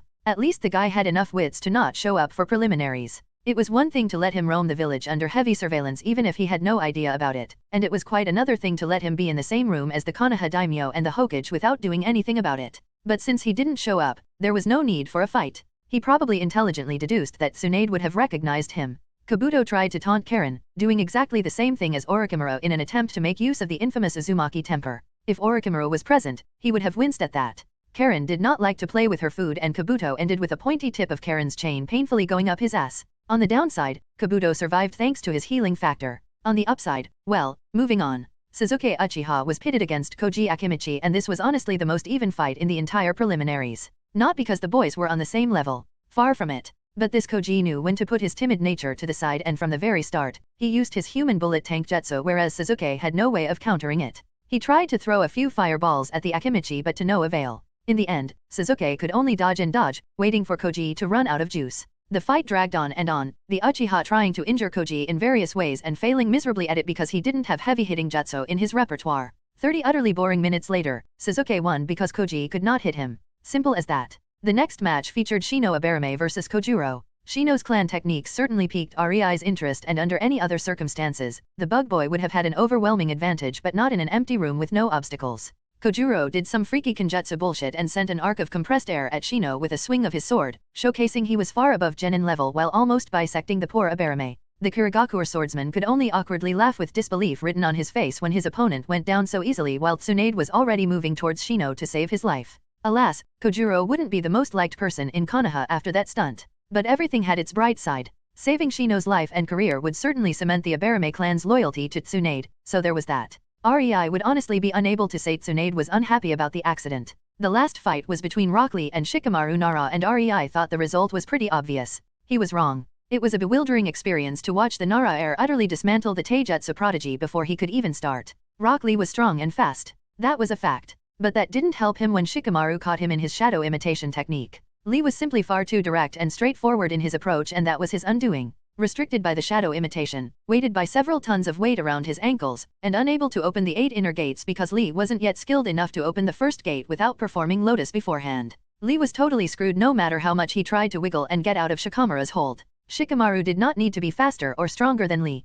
Not when the green-clad idiot was restricting himself to a disgusting degree before the match even started. By all means, this should have been Lee's win without any doubt. Lee was fast enough to evade any attempt of Shikamaru to get a hold of him. But that was true only for unrestricted Lee. REI noted that Tsunade simply looked at Guy, who seemed to be quite disgruntled at how easily his protege lost, and snorted. He could only wince at the verbal and maybe even physical thrashing the green-clad Jonin would no doubt receive in the near future. Wearing weights was a good training method if done right, but wearing weights during a fight? What kind of idiot taught him that? Still, REI thought Lee would be able to handle Shikamaru despite the moronic self-imposed handicap, but apparently, motivated Shikamaru is a dangerous Shikamaru. The match ended quickly when Shikamaru used shadow stitching and put a sharp shadow spike near Lee's throat before looking at Guy with a raised eyebrow. Lee looked stubborn and would most likely rather have his throat slit than give up, but thankfully, Guy had more common sense and stopped the fight. Shikamaru won. Chapter 370, Preparations. In Naruto, Reborn with Talent. 2 weeks passed since the end of the preliminaries and REI found himself by his lonesome self. Tsunade was too busy preparing the village for the upcoming trouble while Tamary had her training. One would wonder why would Tsunagaku's strongest Umbu need to train when competing against Genins, but Tsunade gave the girl access to Konoha's library and Tamary wanted to make the most out of it during this month. REI only encouraged her when she came to him with a sheepish apologetic look. After all, he had to grudgingly admit he had his own pressing work he needed to focus on. Hence, REI spent the past 2 weeks poring over complicated seals so much, it brought even him a headache. Then again, sleeping only 1 night a week might have been a part of the reason.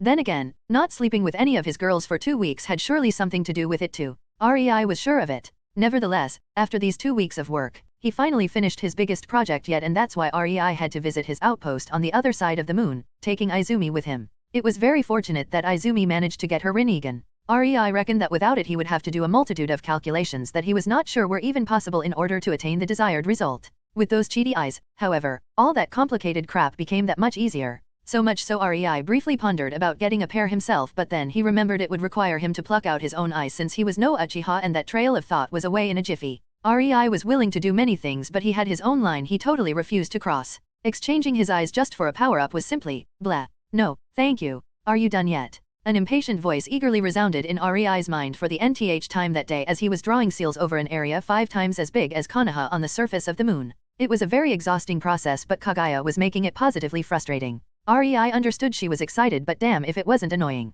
No, Kagaya. The answer is the same as 2 minutes ago. REI dryly droned in his mind, getting a mental impression of a pout in return. It made him wistfully sigh because he knew she would ask the same thing again a few minutes later after her childish anger gets overpowered by her excitement. It was then that yet another female voice, this time a bored one, asked from not far away, "Are you done yet?" REI's eyebrow twitched as he turned his head in Izumi's direction, finding her crouching nearby, watching him with her blood-red ringed eyes and supporting her chin with her hands while her elbows were on her knees in a show of utter boredom. "No, Izumi. The answer is the same as 2 minutes ago," REI exasperatedly said, but inwardly he wanted to cry. What did he do in his past life to deserve this kind of treatment? Was it his fault he was forced to forbid Izumi from trying to help him after she, in her eagerness, unintentionally destroyed hours of his work for the 3rd time because she was clumsy and tripped, wiping away some seals? He had to start over 3 times already. No way was he allowing her to even come close to his work this time? When you told me you needed my help, I thought it would be much more fun. Izumi sullenly but weakly protested, feeling inadequate because of being useless to REI at the moment.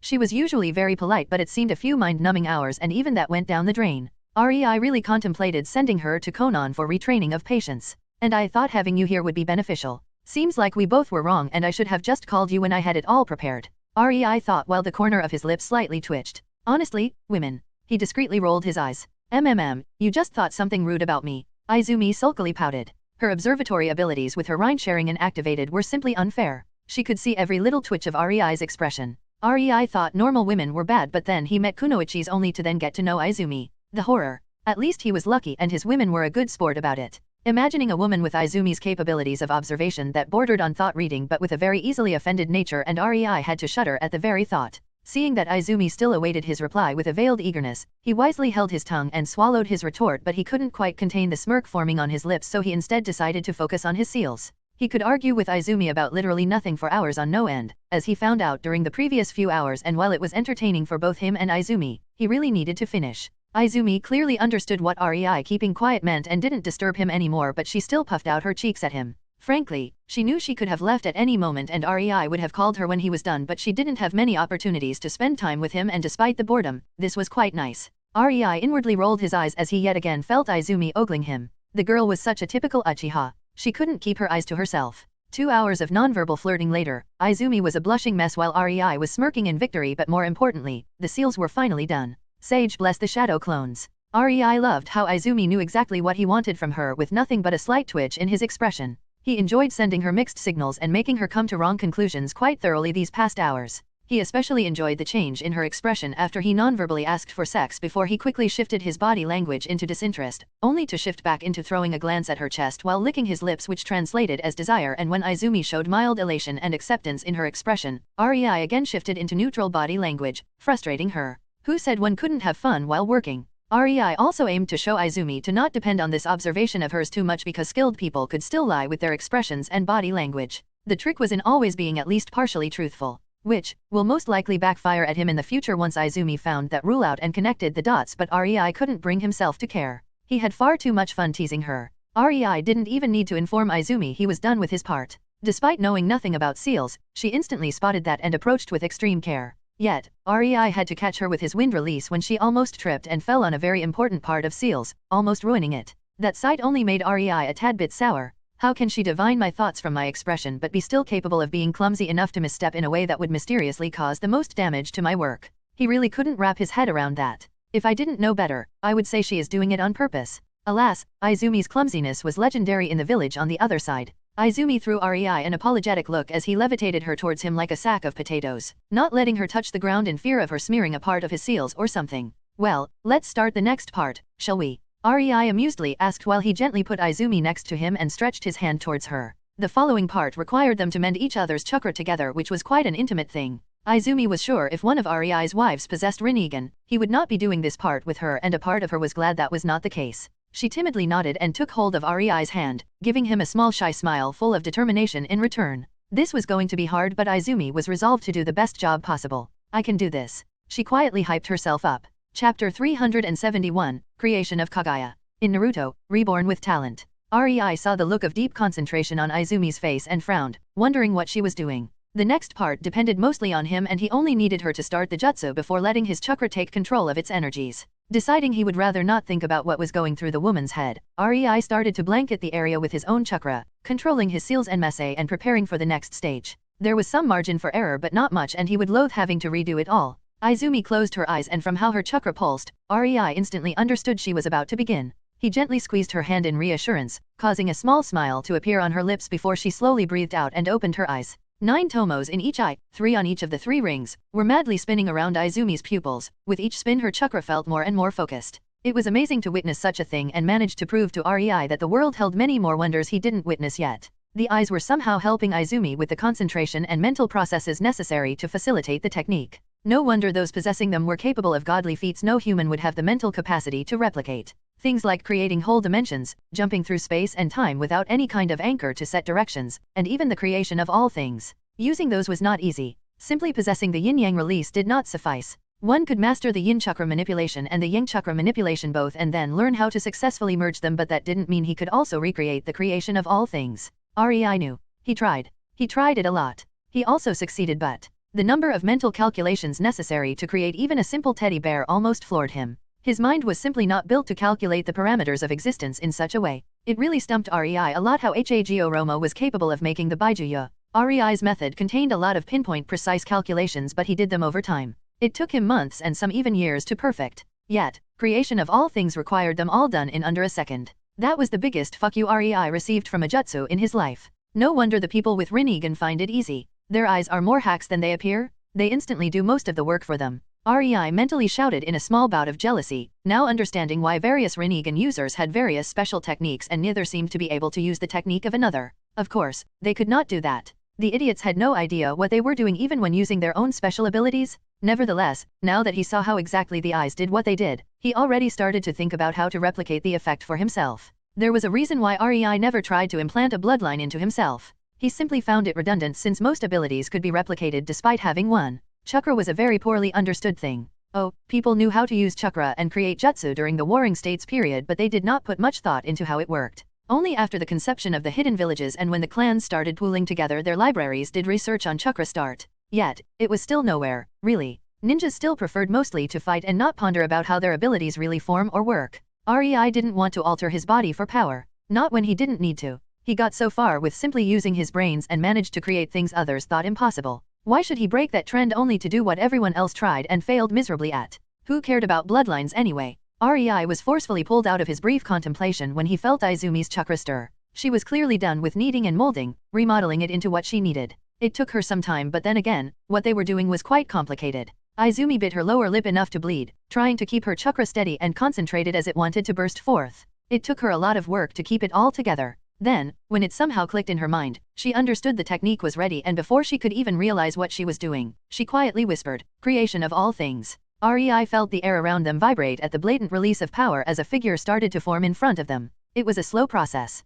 one that stretched for minutes and was just a tad bit disturbing. For the first time did Rei get a front row seat on the creation of the brain, various organs, bones, tendons, and muscles, all knitting together. It was beautiful. Needless to say, Izumi looked fascinated and about to puke in the same measures, inwardly swearing to never do anything like this ever again as her complexion turned a bit green. She could handle the gore of battle, but this was just a shuddering sight even for a seasoned veteran. When the body finally formed, it resembled Kagaya and Zetsu to the tiniest detail. Sort of. But it was only a soulless husk with the strength and chakra of a normal civilian. All Izumi did was take one of her shadow clones as the model for the creation of all things and mold it into a living, breathing, physical body while altering its appearance to match Kagaya. That's also why the new body did not have an eye on its forehead. It was a normal human body, after all. With that, Izumi's part of the job was done and Rei pushed his chakra, taking hold of Izumi's technique. When he was mastering yin and yang chakras, he had no idea he would find himself in this kind of situation, but here he was and it helped him with keeping the creation of all things going. He knew there would be no way he could use it normally, but that's what the seals were for.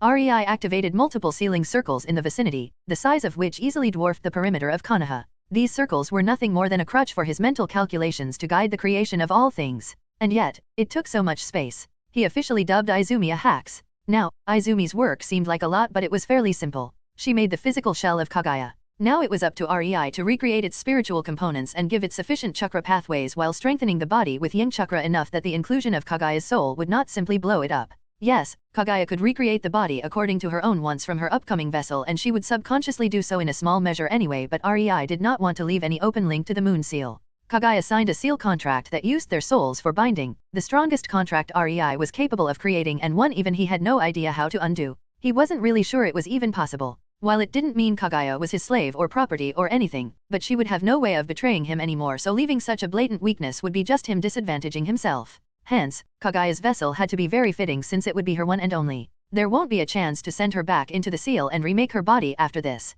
Rei's part of the work was much more complicated. He used the yin chakra manipulation to draft chakra pathways, widening them and enlarging the chakra coils while also making them sturdier than any human had any right to possess, all in order to allow Kagaya to wield the frightening amount of power he felt from her inside of her seal. Rei knew Kagaya would bolster her own chakra network anyway, but he wanted to give her the best foundation possible for that.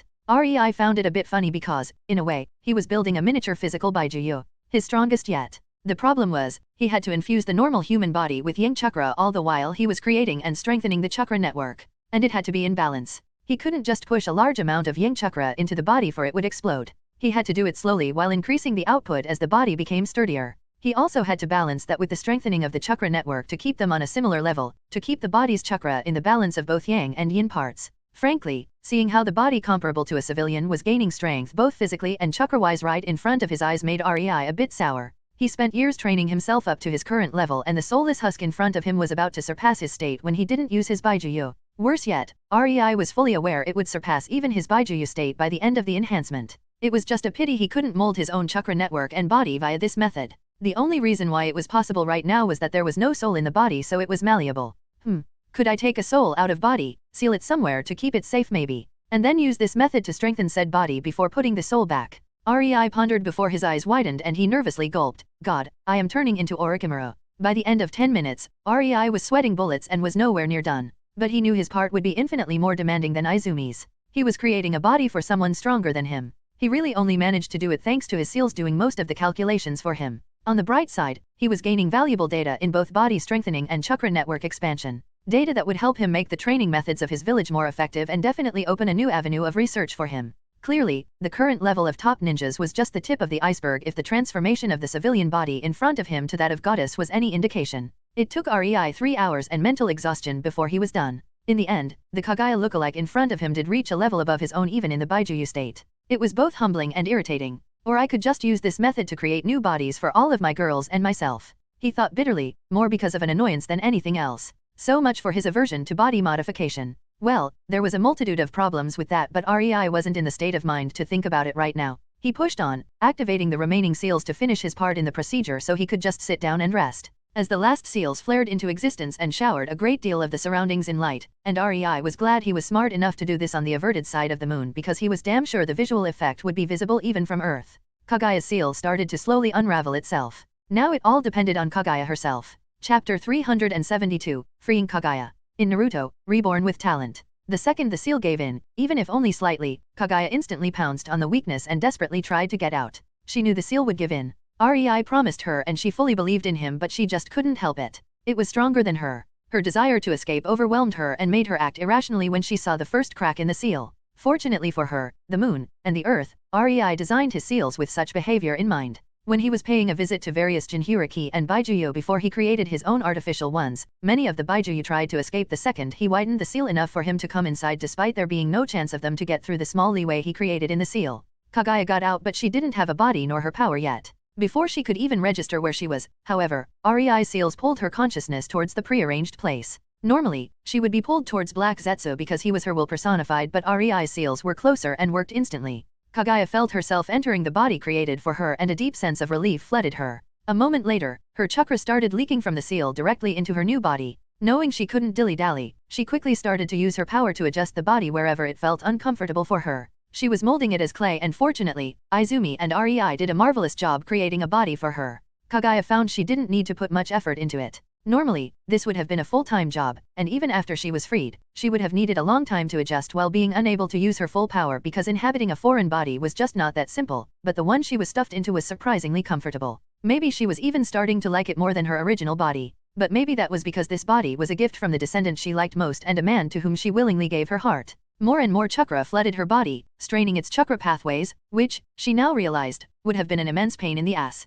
If Black Zetsu really managed to manipulate someone into freeing her, she would have inhabited that person's body. At least, that was the plan. Now, however, Kagaya saw that it would have been a massive problem for her. If the chakra pathways were strained due to her chakra despite them being on the level of REI, then no matter who Zetsu manipulated in the elemental nations, her chakra would blast that person's chakra system to smithereens. That would have limited her even more for a long time. Worse yet, she had no idea where to even start repairing such damage. Kagaya mentally released a relieved sigh and silently thanked the heavens for putting her in REI's path. The chakra pathways of her new body were strained, but they held, widening and toughening to hold her immense chakra, transforming into a system that could accommodate her power. It was an intoxicating feeling for her. Never before, not even in her original body, could she hold the power the chakra fruit gave her. That's why she mostly limited and restrained it, forcing herself to keep a lid on it. But now she would no longer need to feel stifled. Turning her senses inward, Kagaya quickly found the reason. On her belly, a seal started to form. A filter and storage, REI called it. She was very reluctant to have it put on herself when REI first introduced the idea to her, but now she couldn't feel happier. The seal was sucking the excess of her power her body couldn't currently handle, where it would be stored until her chakra pathways adjusted. According to REI, it would take a few months, but her body and chakra would get progressively stronger until the seal would no longer be required. All REI wanted in exchange was permission to monitor her during the process. Something about gathering important data or whatnot. As if he wouldn't observe her anyway. She fully intended to get into bed and show him everything of herself anyway, so giving him such an insignificant promise was fine by her. Oddly enough, there was no resistance coming from her power. Kagaya first expected some kind of epic but irritating mental battle, some kind of struggle between her own mind and the corruption from the chakra fruit, but nothing like that happened. She didn't even need to use her senses to know the reason for that. It was the topic of most of her evenings in the seal with REI. On her back, there was another seal. This one disguised as a tattoo of a pure white rabbit with 2 blood-red Rhine Sharingan sporting 9 tomos in each eye and 10 tails blooming behind him. Kagaya had to admit the tattoo was amazing. Well, she designed most of it when she was bored, so of course, it was amazing. Her initial feelings about it were simply soured by the fact the tattoo was hiding a seal.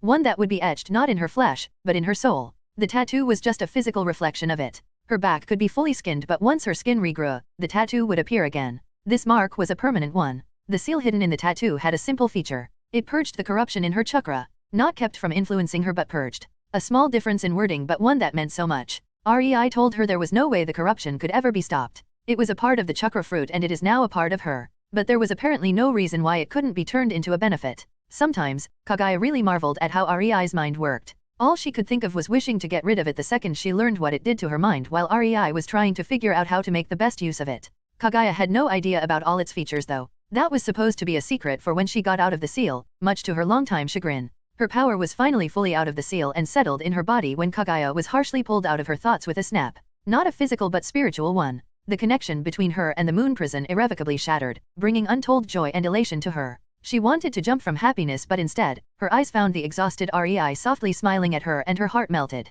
With a massive smile on her lips, Kagaya jumped towards him and swept him into a tight hug, uncaring that she was naked and he was sweaty. "Thank you," she whispered, her voice cracking with intense emotion as she buried her head into the crook of his neck, and tears started to stream out of her eyes, down his shoulder. A tired smile appeared on REI's lips as he soothingly patted Kagaya and thanked Sage that Izumi left a half-hour ago because she was tired. It would have been embarrassing for his manly ego to let her witness this scene. While Kagaya was embracing him, REI also decided to scan her body, to make sure everything was working as it should. Her power settled nicely, corruption was nullified and the soul seal on her back worked perfectly, the one on her stomach was filtering as it should and Kagaya possessed only 2 eyes, instead of her original 3. Wait, what? REI's mind suddenly stopped as he gently rescanned her forehead just to make sure. Feeling it, Kagaya finally pulled away from the embrace and rubbed her puffy eyes, not the lavender pupil lesbia Kugan eyes but 3-ringed crimson red ones with 3 tomos on every ring, while sniffling. She looked REI straight in the eyes and gave him a big watery smile full of emotions that was almost contagious as REI found himself involuntarily smiling at her too, forgetting the issue of her eyes.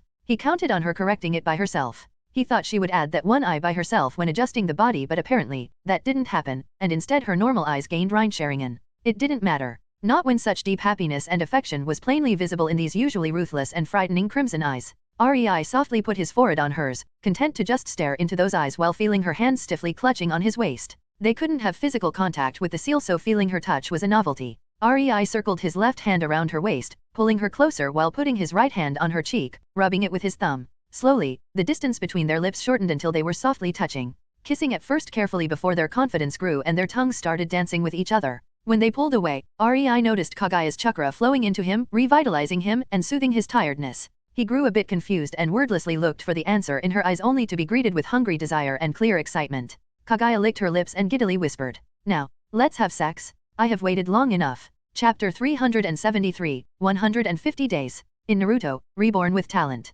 REI laid in bed with Kagaya in his embrace, her head resting on his chest while she gently scraped her sharp nails over his skin, causing him jolts of tingling pleasure. Both were quite tired and sore from their night activities but still awake. Even with REI's physique being boosted with nature energy for a few decades and him possessing a body far surpassing even Tsunade in the Sage mode, Kagaya matched his stamina almost equally. Adding that to the fact she was on a dry spell for the better part of the millennium and her recent favorite hobby was watching REI and one of his wives going at it. Let's just say that Kagaya was one fiercely horny bunny. Despite that, REI enjoyed it. Surprisingly, Kagaya wasn't one to seek domination over her partner. She was ever so eager to bend to his whims, almost lovingly following the lead and going with the flow to get the most enjoyment out of the situation. With Kagaya's personality, it was the most unexpected development. REI honestly blamed Konan for that. He had no idea how, but definitely, it must be her fault. Somehow, REI's right hand was caressing Kagaya's silky snow-white locks while his left rested on her upper back, idly caressing her smooth skin, causing Kagaya to occasionally let out quiet sounds of appreciation.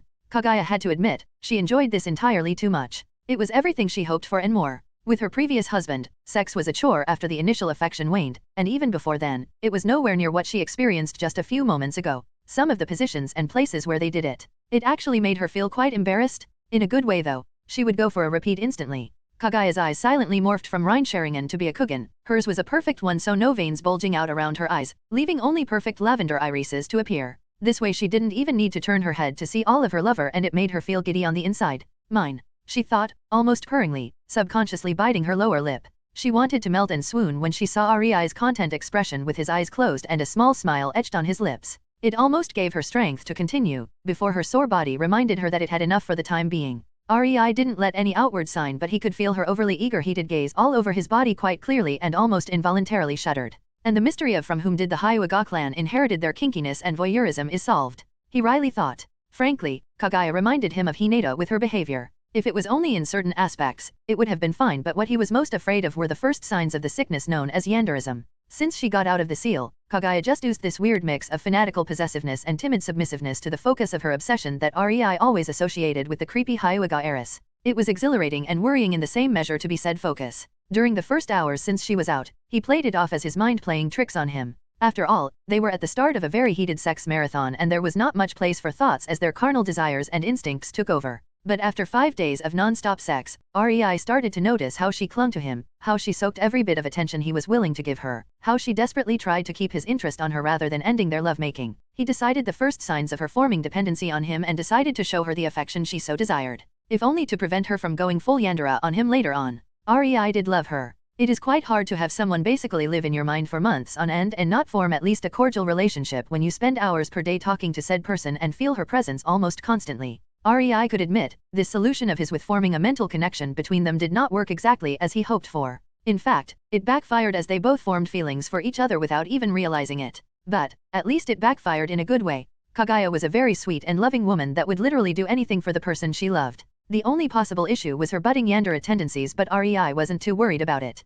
After all, Kagaya had an alright relationship with his other wives, so that would not be a problem. She had nothing but the utmost respect for Konan and grudgingly tolerated even Ringo, who was her least favorite member of the pack. After the 100th day, Rei decided to hell with it and started actively using nature energy to finally wear Kagaya down to her current state. It took him 50 days and he realized that both of them were basically monsters at this point in time. 150 days of sex without water, food, or rest, their bodies only passively powered by the thick nature energy in the surroundings. And while he did feel a bit tired and was definitely sore, he was neither thirsty nor hungry. Rei never realized this. He never went without water or food for more than a few days. He never had any need to do that. Nevertheless, they had all the time in the world since Kagaya created this dimension full of nature energy and containing just a single king-sized bed. The irony of her doing in seconds what took Rei numerous months of research and a happy coincidence to accomplish when he was making his own dimension, was not lost on him. Damn, the Rinnegan was a hacks. But now that he saw how she did it, Rei had ideas on how to replicate the feat, so not all was lost.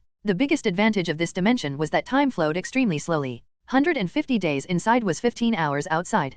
Kagaya was simply the ultimate cheat, worthy of the term goddess now that she had most of her power available to her. But her biggest usefulness was not what she could do but how she did it. Kagaya did not do some incomprehensible hocus pocus. What she did was a technique based on chakra manipulation done subconsciously, which meant it was replaceable. This meant Rei could eventually find out how she did it and learn how to do it himself. Sure, it would take him a very long time to replicate what is basically a power of a god, but it was not impossible. After all she did was manipulate chakra to a degree not yet attempted by anyone else. And while Kagaya didn't pay her powers much mind since they came naturally to her, Rei had his sensing powers going full throttle whenever she was using them. Data was important. If Rei didn't miss his other women, he would probably spend a lot longer here with Kagaya, and he would definitely come here again with all of his lovers for a vacation, but it was time to return. It took a great deal of willpower from Rei to find this determination. But a little bit more wouldn't hurt, would it? Her soft body and pleading eyes were definitely an enticement enough to stay, but the little minx was actually learning how to excite him. 20 days ago, she would definitely not try pushing her chest into his body, nor would she put her thigh over his abdomen, nearing his crotch,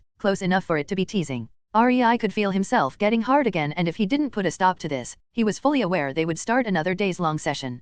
Putting his left hand across her back on her shoulder, Rei suddenly pulled her over, making her roll over and land on her back next to him on the bed. He instantly flipped his body above her, and before she could whinily protest, his lips sealed hers in a deep kiss while his right hand gently caressed her cheek. Pulling away, Rei softly smiled and spoke, "Let me check your seals. It has been almost half a year already." Hearing that, Kagaya looked at him in silent, unwilling shock for a while before she pouted. She wanted to continue kissing, touching, but she rolled over and laid on her belly with a huff and great reluctance visible in her body language as she buried her face into the pillow. Rei smirked and sat on her lower back, gently putting his hands on her tense shoulders while hearing her breath slightly hitch as she felt it. "Now then. It was a long time since I used chakra to pleasure a woman, but a small massage while I am checking the seal won't hurt, no." Chapter 374, Disturbance in the West. In Naruto, Reborn with Talent. Rei's chakra coursed through his hand into Kagaya's back, massaging her muscles and tingling her nerve endings with pleasure. Kagaya's eyes widened as a loud moan involuntarily came out of her mouth while her back stiffened from the sudden rush of pleasure.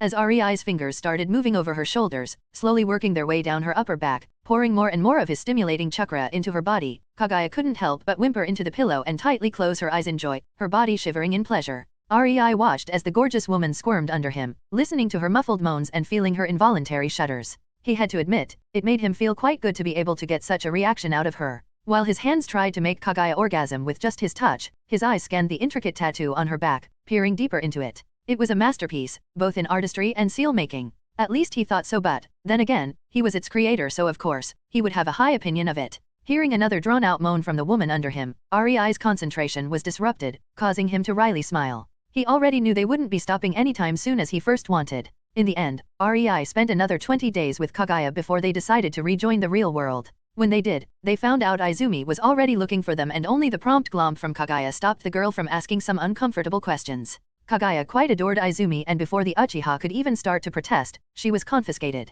Kagaya dragged her to her prepared room for some girl talk while Rei amusedly watched the mortified expression on Izumi, pleading with him to stop Kagaya. He wondered if she already regretted helping him to free the woman or if it will take a few days yet. An entire day, huh? Conan's voice resounded from behind Rei, startling him. He turned around and spread his arms, causing Conan to chuckle as she dove into his embrace and kissed him. Will I also get an entire day of you just for myself? She asked, intently starting into Rei's eyes and causing a cold sweat to appear on his back. Unfortunately for him, he knew it wouldn't matter if he tried to hide how long he spent with Kagaya. She would brag about it anyway so, sure, Rei smiled at Conan, putting her head to his chest. Kagaya can make a special dimension for us where time flows slower. He instantly felt Conan stiffening in his embrace and could almost hear the gears turning in her head.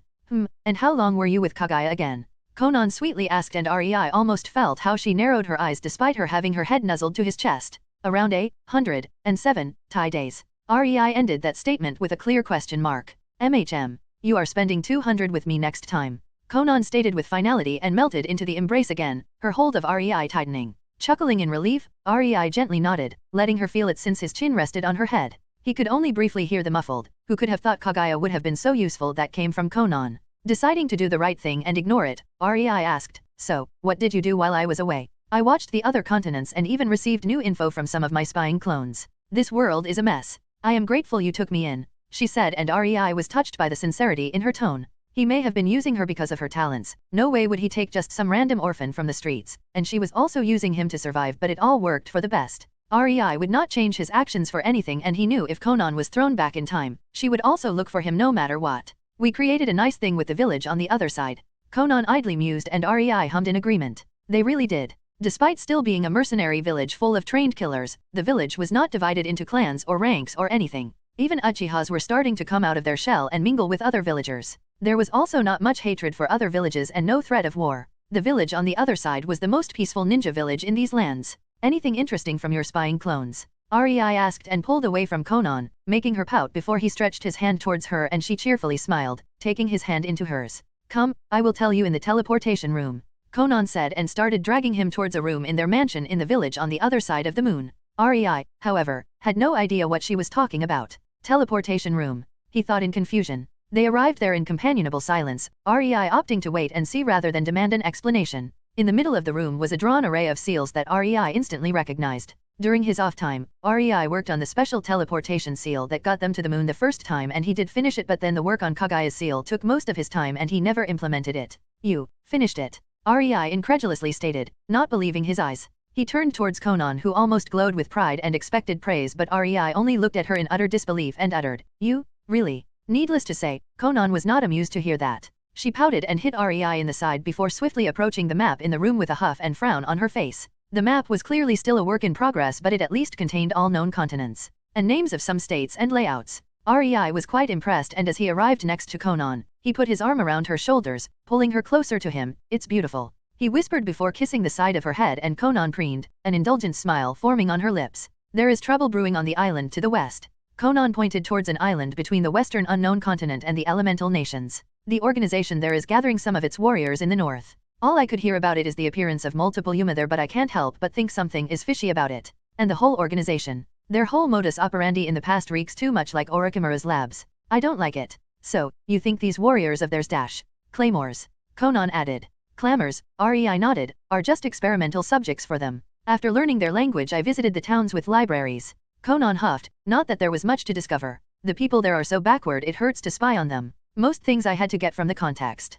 She rolled her eyes. Anyway, the history of claymores is just weird. Everything from the fact there is always only 47 of them at any given moment to the fact there was no progress in their living or fighting style for centuries now. Rei looked at the map.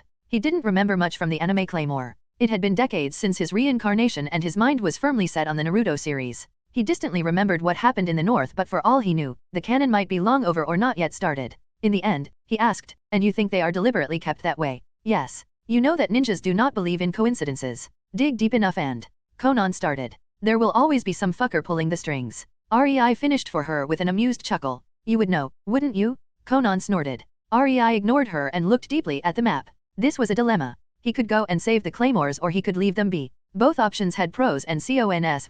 What to do? Chapter 375, Intervention in the West 1. In Naruto, Reborn with Talent. Author note. Well, I asked my patrons if I should or should not do a few chapters about REI intervening in the West, and, considering it is here, you all can deduce the answer. I apologize in advance if some parts will feel a bit bland to those who know Claymore anime, but I had to account for those who do not know it, so I am trying to input some explanations along the way and integrate them into the story.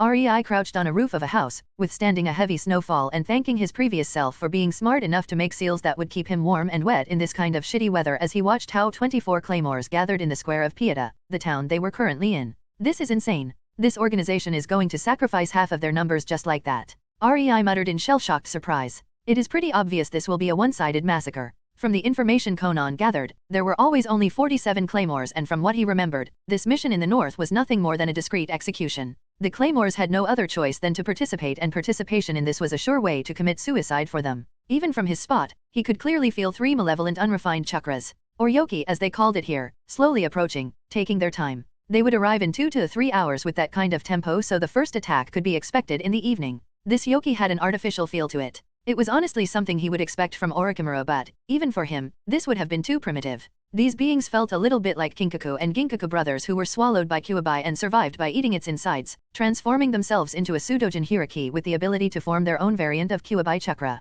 Of course, such a transformation had many defects and affected the two brothers in ways even they themselves probably did not understand. If it was safe, Orochimaru would have used this method long ago. In fact, he did something similar with Jugo's DNA and it didn't turn out well for most. But that would mean there must be a being that was a precursor to these man-eating Yumas. If implanting Yuma flesh is how they make claymores and claymore that goes above her limit becomes awakened, turning into a special kind of Yuma herself, then the first dose of the Yuma flesh had to come from somewhere too. REI reasoned. He didn't feel good about how logical his thoughts sounded. He did remember that the continent to the west from this island where humans lived had supposedly 2 races living and always warring among themselves. One depended on their technology of sorts while the other on their own natural abilities? Or was he wrong? It was too long for him to remember every detail, but this stuck in his memory. Even then, it was muddled, half-forgotten knowledge, and he couldn't be sure he got it right. He had the distant impression that neither of these 2 races was humanoid though. This island full of humans should be one gigantic laboratory or something. If that's the case, it probably belongs to the race depending on technology, and Yuma are something akin to the race depending on their natural abilities. REI continued his theory. So, they are trying to artificially create a tameable Yumas here? Damn, Orochimaru is bad enough alone. We don't need a whole race of him. And that brought a special kind of dilemma for REI. He as the leader now had to decide if he should leave the western continent be, leaving the 2 races to continue their war, or if he should intervene. Both options held their own problems. Letting them be now could backfire later, as when the war between these 2 races finally gets its winner, who is to say the remaining race won't set its sights towards other continents. Invading would however mean facing both races. One by one or together, it didn't matter. With war on the horizon on his own continent, REI wasn't very keen on joining another in a different continent. Then there was also the problem of what to do with the island full of humans so close to 2 races that could clearly give a shit about the well-being of humans. Heck, one of them was using human girls as guinea pigs, implanting the flesh of the other race, which caused immense agony until it mutated the girl, or it didn't, and the girl died. Honestly, the human in REI wanted to exterminate the vermin. If only because Orochimaru was doing something similar, just his victims were not only little girls. From what REI could feel, the 3 incoming malevolent energy signatures were around the level of Jonin's energy-wise. And they did not suppress their yoki even one bit. Yet, not one of the 24 claymores sensed them, and the strongest of them felt just a bit weaker than the malevolent ones. The power disparity between the claymores was frankly ridiculous. Some of them were Genin level, some Chunin level, and only 3 could compare to Jonin's, but REI had a feeling it was not so simple. Yes, those were their energy comparison to the combat forces of the elemental nations, but REI could only wryly smile. Their chakra was unrefined and corrupted. He doubted they could do jutsu with that for the same reason why Kyuubi could not do a jutsu. Not because his chakra was too vast, but because his chakra was not supposed to be molded into a jutsu in the same way as nature energy. Both were more of enhancers capable of providing insane boosts rather than energies capable of forming jutsus. They could enhance already formed jutsu, but there was a very limited range of things one could do solely with them. Sure, a Jinhuriki using its Baijuyu's power was a frightening sight, and the Jinhuriki's power was something that far surpassed Chunin's even if they had almost no training, but they were not exactly versatile. They were all about raw power. REI remembered some abilities of claymores like enhanced healing, enhanced strength, enhanced speed, but he had no idea to what degree. If I am correct about my assumption about Yoki being more of an enhancer, then their abilities would make sense. Yoki would simply enhance their physical capabilities. Returning his attention to the gathering claymores, REI noticed they separated themselves into 5 teams with the 5 highest-ranking claymores as the leaders. That was stupid. If they had a similar level of prowess, sure. But like this, weaker, average, and stronger were all mixed, and REI couldn't help but think the weaker and average ones would just hinder the stronger ones in the team like this. He predicted the fights will be something along the lines of weaker claymores either dying instantly or getting away from the fight, the average ones barely hanging on while the stronger ones would be really fighting. It would defeat the purpose of having teams, and this way, the stronger ones would be hindered, but REI could also discern that no claymore had any misgivings about this arrangement. It was weird, but they were probably used to it. This was how things were done here, so no matter what logic and common sense dictated, this is how they did it. The elemental nations had similarly stupid traditions, like sending barely trained 13-year-olds to war or to do dangerous missions. REI quickly changed such idiotic traditions in his own village, and every genin going on a mission had to have enough skill to compare to a Chunin from other villages, but REI also understood that some people were blind to common sense when traditions were concerned, and the others simply got used to it, stopping to think about it. Well, nothing to do but wait now. REI stood up and jumped into an open window of a nearby house. He would not intervene before he could gather some more information about these Yuma and claymores, and watching them fight was the best way to do so. I wonder how the others are faring, he idly thought. After all, there was a reason why he was in Pieta alone. Chapter 376, Invervention in the West 2. In Naruto, Reborn with Talent. The evening hours quickly came, and with them, the 3 malevolent signatures finally got to Pieta. REI was half wondering if he should just go and kick their ass to the town, fed up with how slowly they moved. These were supposed to be scouts? They acted like damn tourists? At least the action started soon enough, and the 3 awakened beings, which were surprisingly male. This kinda surprised REI, since claymores were supposed to be only women and awakened beings were just claymores turned into Yumas by awakening. Deciding to uphold gender equality in this situation, REI stopped caring. The 3 malevolent signatures acted like proper scouts and, for some utterly baffling reason, decided to just fuck whatever plan their leaders had and engage right off the bat. If REI was still doubting if he should save claymores or try to persuade Yumas to join him, this was the answer.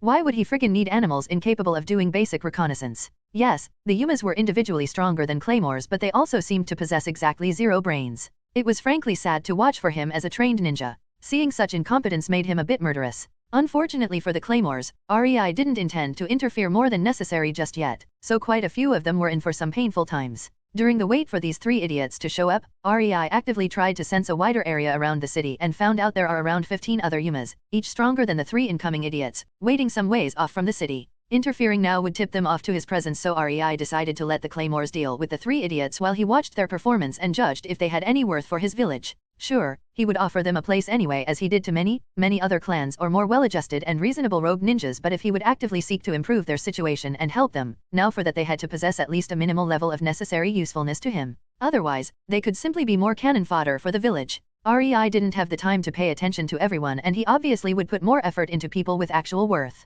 The first Yuma appeared right in the middle of the town square, looking like a tall bald humanoid with gray skin that resembled something akin to a carapace, swinging around 5 thin tentacles coming from the back of its head and massacring every human in sight. REI did not feel the need to save those humans. They knew well enough that the only reason for claymores to gather was to hunt Yuma, and they usually worked alone.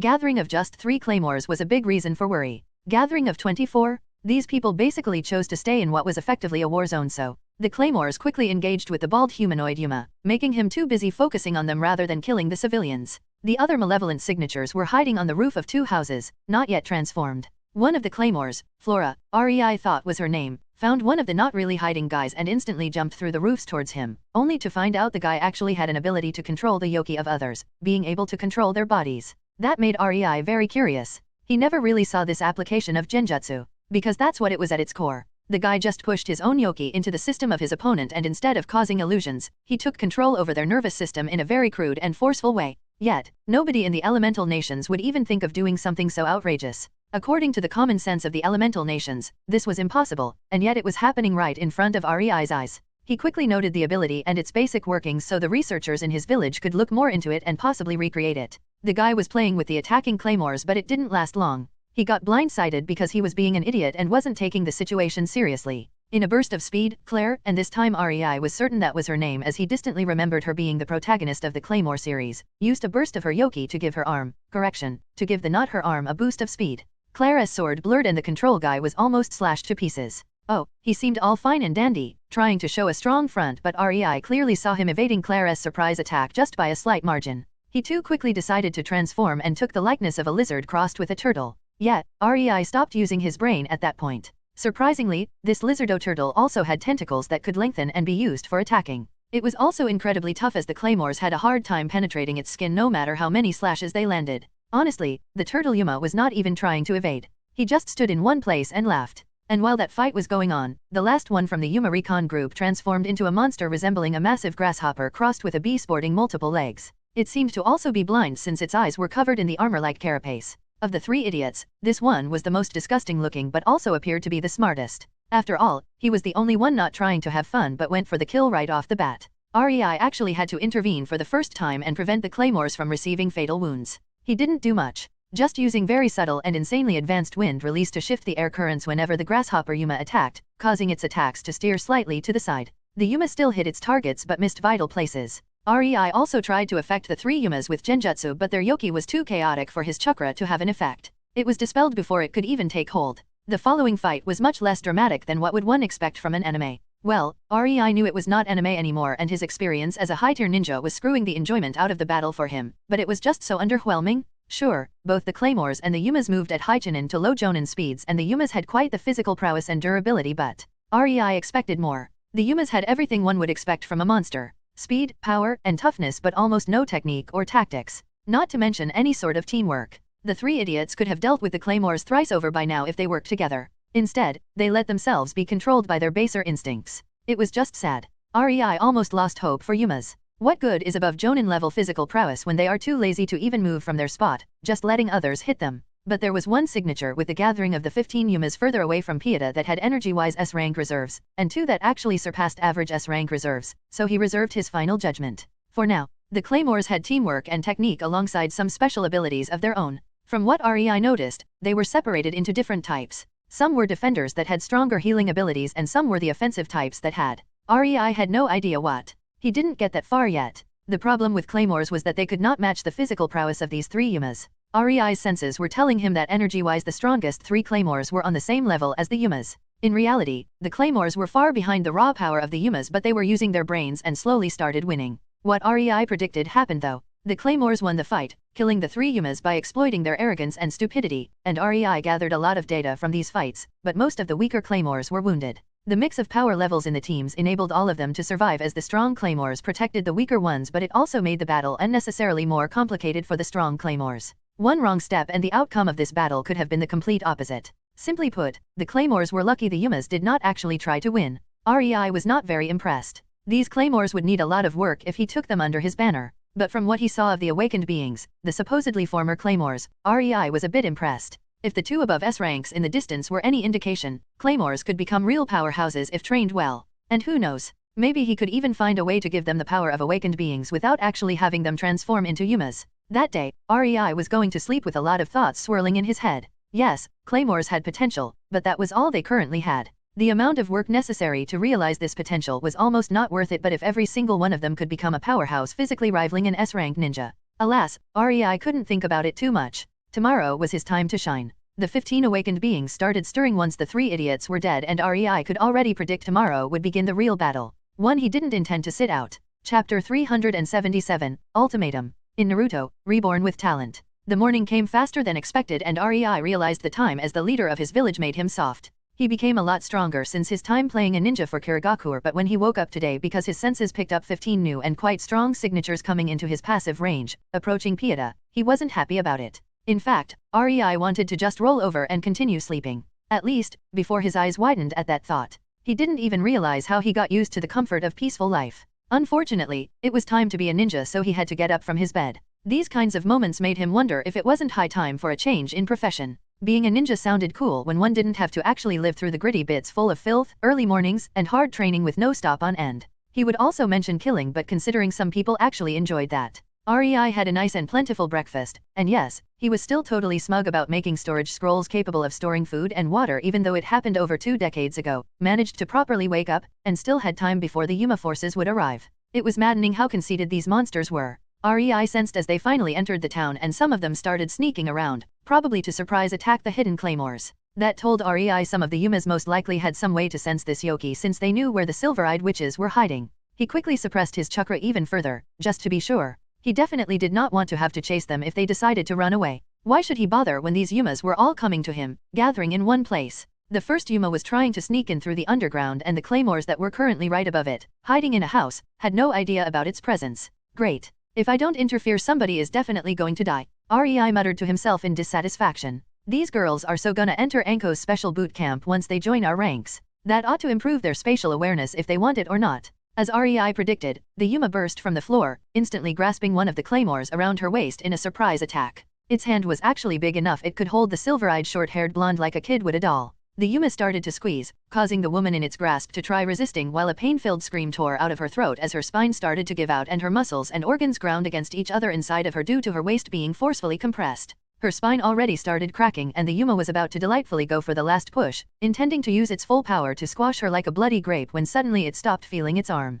Purple blood started to gush out from the new stump the Yuma sported as its arm alongside the claymore, painfully gasping for air with a face full of tears and fear fell onto the ground. The other claymores in the room could only watch in shock as a man appeared in front of the Yuma, pitifully small compared to the massive humanoid monster, and the Yuma was somehow vertically split in two without him moving even an inch. The claymores warily watched as the man turned around and gave them a cheerful smile. You all right? The women clearly did not think what to think about what just happened, but they did not drop their guard. Rei was actually mildly impressed by that. At least they seemed to be trainable, unlike the Yumas. It was then the short-haired blonde groaned, alerting the other claymores to her presence. Pamela, shouted one of them, carefully starting to approach her downed ally without stopping to look at Rei even for a second. At the same time, on a roof of a different house, another group of claymores was lying in wait, hoping to ambush an incoming enemy. Unfortunately for them, there was another Yuma who snuck in through the ground and was about to use the exact same tactics as the first, intending to burst through the roof from below right under the weakest claymore in the group. It wouldn't take a genius to know what the Yuma's goal was. Unlike the first one, this didn't aim to grab the claymore. Instead, its claws came first and were aimed to rip the claymore open from the middle of her stomach up, probably fully bisecting her up to her right shoulder. Rei, or rather, another of his shadow clones, as it was too bothersome to move himself at this point in time, wasn't having that. As the Yuma burst through the roof, Rei appeared behind the Yuma's target, a girl with blonde hair done in two short braids, and put his arms around her waist before jumping back, causing her to evade her untimely meeting with death. This happened so fast, the girl didn't even manage to react, only realizing she almost died when Rei landed with her a few feet away on the roof. The girl instantly started to hyperventilate from shock, but to give her credit for how weak she was, it was commendable she gathered her wits almost instantly. She was like a genin on a battleground full of jonins. Her fear was understandable. The Yuma seemed incredibly surprised that it missed its target. It was some kind of humanoid with 3 eyes, the third one not exactly on the forehead, rather between its eyebrows, and it also sported bat-like wings. Rei's clone watched how the Yuma took to the skies, clearly planning to make use of its aerial advantage and do hit and run tactics against the claymores and him who were bound to the ground.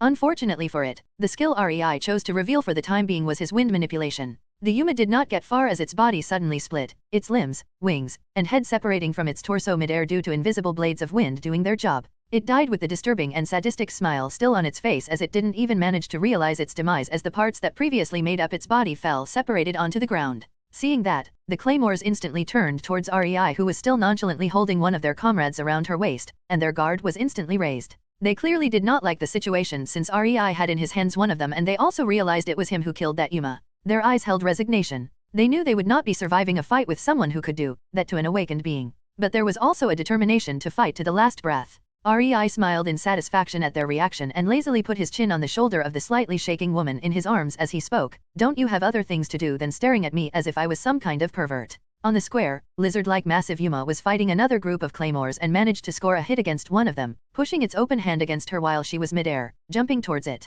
The Yuma's hand suddenly stretched, planning to squash the claymore like a fly on the brick wall of the nearby house. The claymore would most likely survive it with multiple broken bones if the Yuma stopped its attack once it broke down the wall with the claymore's body, but Rei's clone could see in its eyes that it wanted to push its hand forward until the claymore was just a mangled mess of flesh. He quickly sent a wind blade, separating the stretched arm from the Yuma's body and saving the claymore's life, despite the fact she did destroy a brick house with her body and many of her bones were broken because of it. That woman was out of commission and would not be getting up anytime soon. But at least she was still alive. Rei made exactly 24 clones, one to watch over each claymore. The Yumas clearly aimed to kill them in a way that was not instant. Their attacks aimed to tear off limbs while also bisecting their target at the waist. This way, the claymore they hit would be still alive for a few tens of seconds, feeling the pain and being fully aware her death was coming while only able to quietly dread it. It was a cruel way of fighting, but it was also the sole reason why the claymores had even a remote chance at winning. The Yumas were stronger than the claymores. So much it wasn't even funny. The only reason why the claymores could fight them was that the Yumas were playing with them.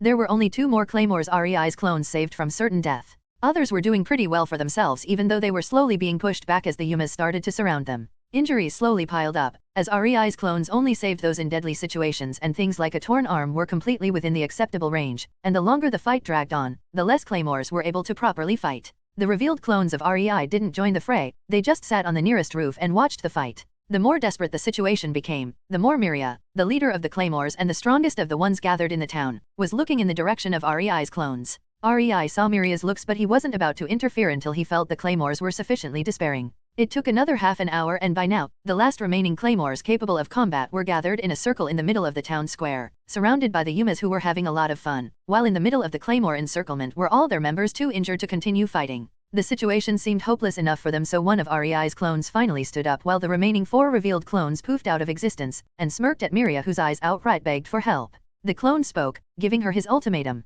I will give you a choice. I can help you survive. All of you, but you all will have to desert the organization and become mine. What about it? A cheap price to keep your lives? No. Chapter 378, Decision. In Naruto, Reborn with Talent. Hearing the ridiculous proposition of the Yuma who for some reason seemed to save 5 of her comrades from certain death before it decided to just observe made Miria's despair only increase. She had no idea what a Yuma of his strength would want with claymores, but probably nothing good. She heard a few stories about Raiful, the abyssal one of the West, the strongest awakened being in the western part of the world. Raiful supposedly enjoyed torturing claymores in various ways until they either died or awakened, and even then, Miria heard that Raiful killed every awakened one she didn't deem strong enough. Miria shuddered at such a fate, but the lives of her comrades depended on her decision. Her options were not great. Certain death or servitude to a Yuma who wanted who knows what with them. Because that's what the man obviously was. There was no male capable of matching even the weakest claymore in the world. The only males capable of doing that were the former warriors of organization before it started to use solely females, because males usually awakened of their own volition rather than trying to suppress it.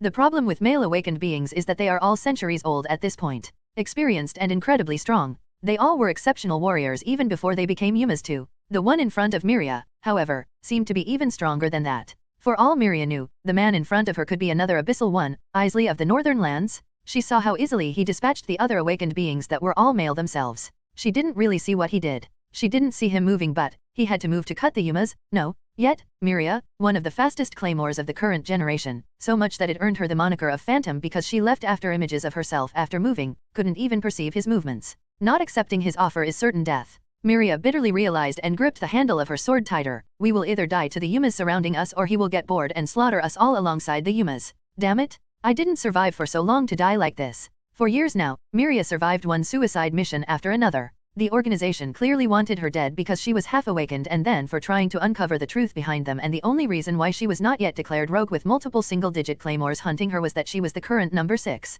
She might not be able to match any claymore below her number since that was the league of the real monsters, but warriors of her strength were not easy to get, and that saved her from such a fate so far. But apparently, this whole mission was just one big disposal of troublemakers. Miria didn't have any illusions about Yumas. Since the man on the roof was certainly a Yuma himself, he would definitely be like the others, and despite his cheerful and approachable facade, there would be sadistic and cruel nature hidden underneath it. Yet, she glanced at her comrades who were looking at her with almost pleading worry, apparent unease, and, much to Miria's shame, a hint of hope on their faces, and at that moment, her mind was made. Even if we become his playthings, at least we will survive. She wryly smiled, knowing that if the man really wanted to torture them into awakening, many of her comrades alongside her would rather choose death at that point. But Miria couldn't make that choice for others. It's the only way. I can't speak for you, she loudly exclaimed, getting the attention of other claymores while being grateful that this display seemed to be amusing for the Yumas surrounding them, so they just watched the drama unfold without attacking. But I think we should accept the offer. Miria's tone was a level quieter with a hint of resignation and defeat.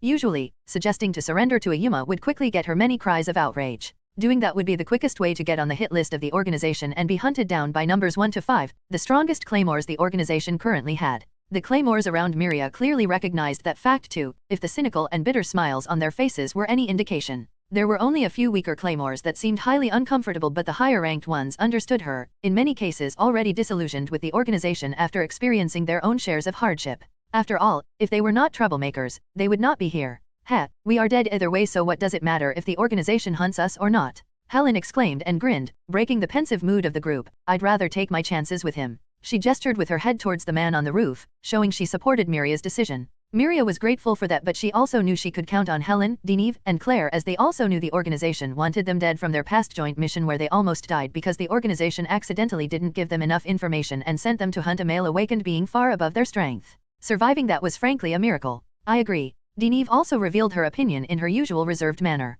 While neither Helen nor Deneve was one of the 5 leaders, they proved their worth during the previous battles, so the other claymores had quite a bit of respect for them. No other claymore expressed her agreement verbally, but Flora, the current number 8, looked around at her comrades. She didn't like this one bit. She felt helpless, and as calm as she looked, she didn't want to die. She didn't train until her hands bled and her arms refused to move from repeating the motion of sheathing and unsheathing her blade so much it became second nature to her. That's why she pursed her lips and also reluctantly agreed. Fine. From the looks of it, we are all in agreement. She turned to Miria and nodded at her. Miria was shocked that Flora accepted so readily. She pegged the mild-mannered woman that was like a sheathed blade most of the time as someone who would vehemently protest this because she thought it wrong, but apparently the Windcutter was not as loyal to the organization as it first seemed. Well, figures. She also wouldn't be here if she wasn't causing trouble. Miria turned back to the man sitting on the roof and shouted, "You heard us. We agree to your terms." Yes. The man lifted his eyebrows. Yes. Miria exclaimed nervously as the thought that this was just some elaborate play to mentally torture them crossed her mind.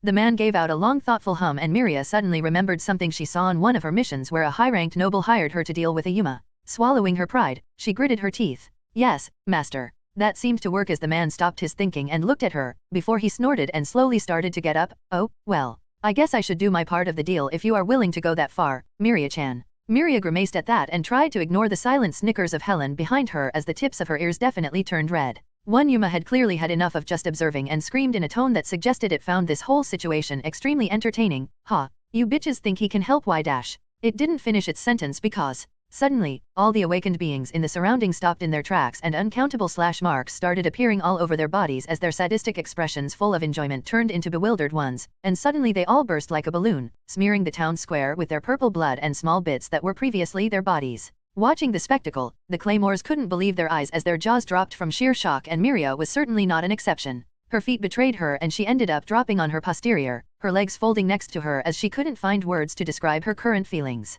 In the end, she could only bow her head to the man in resigned gratitude, relieved her decision seemed to be a correct one. She just hoped this relief will last. Chapter 379, Then, what are you? In Naruto, Reborn with Talent. Rei looked at the 24 claymores in front of him, the prevalent majority of them exhausted, some injured by what would be definitely crippling injury for life among ninjas, but of them dead. It was honestly curious. These claymores, even the weak ones, could regenerate lost limbs, whereas in the elemental nations, despite the advances in medical ninjutsu, this was still considered impossible by most. Yet, these backward warriors who barely had any proper technique could do it. Well, would you look at that? You all survived? Isn't that just wonderful? Rei cheerily clapped his hands, eliciting helpless and tired looks of cowed anger from some of the women, while others were either in too much pain to react or too exhausted they didn't have the energy to muster a reaction. What are you going to do with us? Miria hollowly asked, not in the mood for games, so she got straight to the point. She was not injured, but deciding the fate of herself and her comrades in the face of this monster was mentally and emotionally exhausting. When she saw how he chopped the Yumas against whom they struggled to survive to pieces without even leaving his place, it just made her that more assured there will be no backing off from this deal.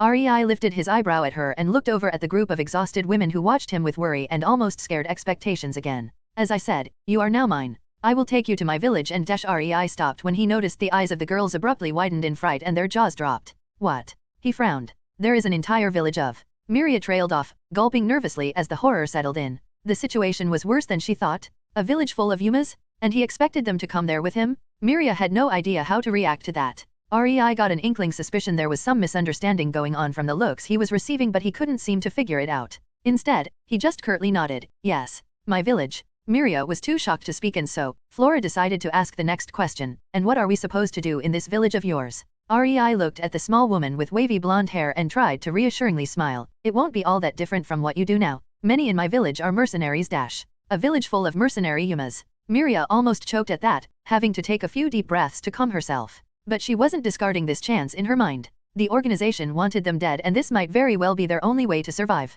It stung her pride and went against everything she was raised to believe by the organization, but joining this blonde man might not be such a bad idea at the moment. And you will be provided training and resources to improve your strength before joining the ranks of the village as its warriors. The work is similar, but of course, we don't have ridiculous rules like not harming humans. I'd like to believe what I offer you is better than your current situation, if only because I actually plan to make you strong enough to survive your future tasks. REI shrugged casually, reminding them they were still on a clear suicide mission, which worked quite well if the mutinous and dissatisfied looks of the claymores were any indications. When the initial wave of disgruntlement at their predicament faded, the only emotion left in the claymores was slight depression and unease. This was, surprisingly enough, broken by Helen. Sign me up. If you plan to train us so we can survive, then I will fight for you. Not like there is a better option anyway. Helen lightheartedly spoke in a boisterous way, giving a clear direction for the claymores. Now most of them stopped being so lost and started focusing on the chance to become stronger so they could protect themselves. This mission of theirs no doubt showed all of them how easy it would have been for them to die. I agree,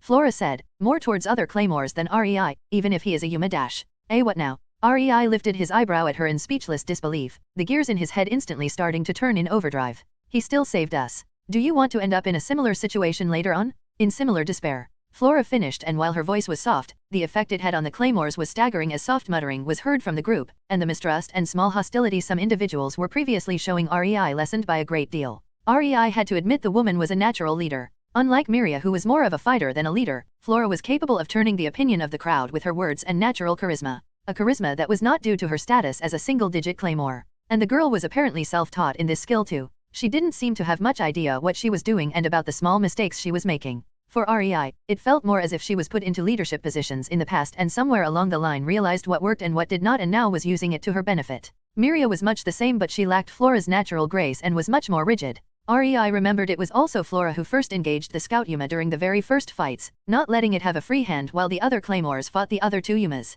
That was a good call. The Yuma obviously wanted to sneakily take down claymores from the behind, and its ability to control the yoki of others would prove disastrous for the claymores if it wasn't engaged in a fight. Flora more than likely saved all of them by breaking the ranks and interrupting the Yuma. While Miria was undoubtedly stronger, REI was more interested in Flora. Miria was at best Jonin level, her afterimages caused by her movement technique rather than her sheer speed. There were many Jonins in his village that could be more than her match even without using ninjutsu and genjutsu. Her strength in this group was irrelevant. It didn't matter that she was one of the top dogs here. In his village, she was average at best. But people like Flora with a natural aptitude for leadership and a good head on her shoulders, now these would be always in demand. Strength could be trained, but natural charisma was hard to cultivate. While the women were having their hushed talks, REI was thinking about their apparent false perception of him. They thought he was Yuma? He couldn't understand how they got to that conclusion, but the sooner he broke them out of it, the better. Before this discussion can go on, I think we have something to clear up, he said, and silence suddenly descended on the town square. I am not a Yuma, he bluntly spoke, causing the claymores to look at him in incomprehension.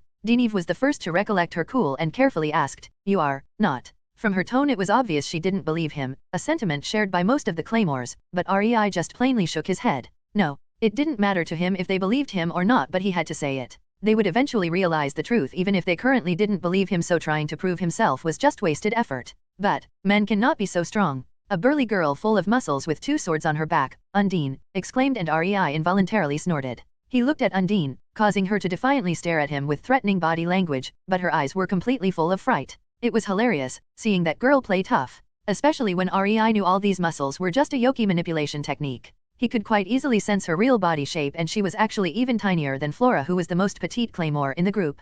Girl, REI drawled with amusement written in his expression, I think you are misunderstanding something here. Your worldview doesn't matter. You are just a weak experiment living on a backwater island. You don't have any idea what is possible in this world. And while his words were harsh, they were spoken jovially. It took a while for the muscled claymore to understand REI insulted her. But Flora showed her leadership qualities again and put a hand on Undine's forearm, since she would have to reach up if she wanted to put it on her shoulder, and broke Undine's rising indignation. It was so easy to forget the man in front of them was dangerous enough to wipe them all out instantly if provoked. His behavior was just so disarming that Flora had a hard time keeping her vigilance around him. Then, what are you if not Yuma? She asked. REI smirked, happy the woman was not arrogant enough to assume there are only Yumas and claymores in the world. Me. REI nonchalantly pointed at himself, I am a ninja. Needless to say, that told the claymores exactly nothing. Chapter 380, Rigaldo. In Naruto, Reborn with Talent. REI loved the confusion on the claymores' faces. They clearly never heard of ninjas and didn't fully believe his claim of not being a Yuma, but they also had doubts about their worldview. If REI was indeed telling the truth, then that would mean there were other people capable of slaying Yumas, and that rubbed the claymores the wrong way. They were always told they had to hunt Yumas because there was nobody else capable of doing so. They were made to dedicate their whole life, their whole existence, to serving the organization and enacting their orders because only they could slay Yumas. They took solace in the fact they were protecting humanity. To be told they were not really needed, that there was somebody else who could do the job instead of them, it was both relieving and vexing for the female warriors. While he was enjoying the rare expressions on the Claymore's faces, REI suddenly blinked and turned his head towards the north before clicking his tongue before walking forward. The Claymores had no idea how to react as he started walking through their group. There was still wariness in their eyes, but resignation was more prevalent. REI didn't care about them right now, though. He had a tougher nut to crack. Arriving behind, or in front, depending on the perspective, of the group of Claymores, REI shifted his body weight in preparation for a quick reaction. Will you show yourself or coward is your default setting? REI taunted. Such a weak taunt would definitely not work on most Chunins, but REI decided there was no need for anything overly complicated. These Yumas were apex predators for far too long. Having somebody they consider beneath them insult them would either rile them up or it won't, and tell REI that his opponent was worthwhile and he should take him a bit more seriously. It was a win-win situation for REI anyway. When a slow clapping sound resounded through the town square as a young man with dark hair that fell over his pale silver eyes appeared calmly walking from the blizzard that limited the visibility, REI couldn't muster any kind of surprise. By now, he fully understood that Yumas were prideful and arrogant beings. Why should their top dogs be any different? Really? You show yourself just because I called you a coward? REI gave the condescending young man a deadpan look, stopping him dead in his tracks. The young man narrowed his silver eyes at him before his gaze slowly slid towards the Claymores, disregarding REI altogether. REI frowned. Not because of the disregard but because of the utter inability to read the situation. Yes, REI had his chakra bound tighter than Anko ties her poor victims. In the young man's eyes, REI is probably no more than a civilian. There was a reason why he did not show his full power to annihilate the Yuma army. He didn't want to scare this guy away. But still, one look at the battlefield and he should see something was amiss.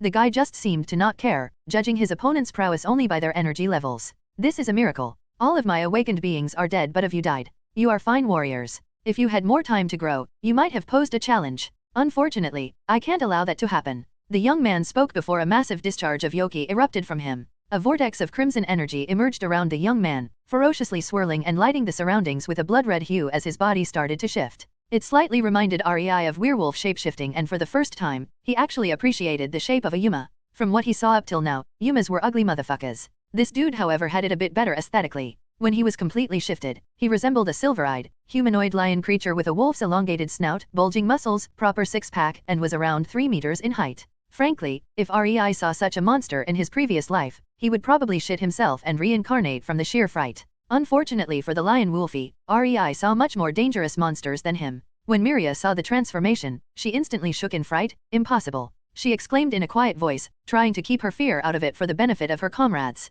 "Tha, that's Rigaldo? The silver-eyed lion king, Rigaldo." Her exclamation was supposed to serve as a warning to get ready for anything. Rigaldo was legendary and there was no Claymore that didn't know about him. Even those who still have no clue what exactly awakened beings are, knew that there was an extremely powerful Yuma called Rigaldo with strength just below the 3 abyssal ones. Alas, Miria's lack of leadership qualities showed once again as the whole group of Claymores was now extremely scared for their lives now that they knew who they were facing. REI couldn't blame Miria for her oversight. She meant well, and there was a need to remind the battle-capable Claymores that their enemy is much stronger than the previous ones. He glanced at them with a small disappointment in his gaze. They already lost half of the fight if they refused to properly stand up to their enemy. And they were doing so well against the awakened beings. He wryly smiled and gently shook his head. Oh, they had the will to fight and survive, but it was considerably shaken after knowing the identity of their enemy. I wonder what would they feel if they knew both Isley and Priscilla, 2 beings on the level of abyssal ones, are currently heading this way. REI snorted. Now that would probably completely finish off any sort of self-confidence the Claymores had left.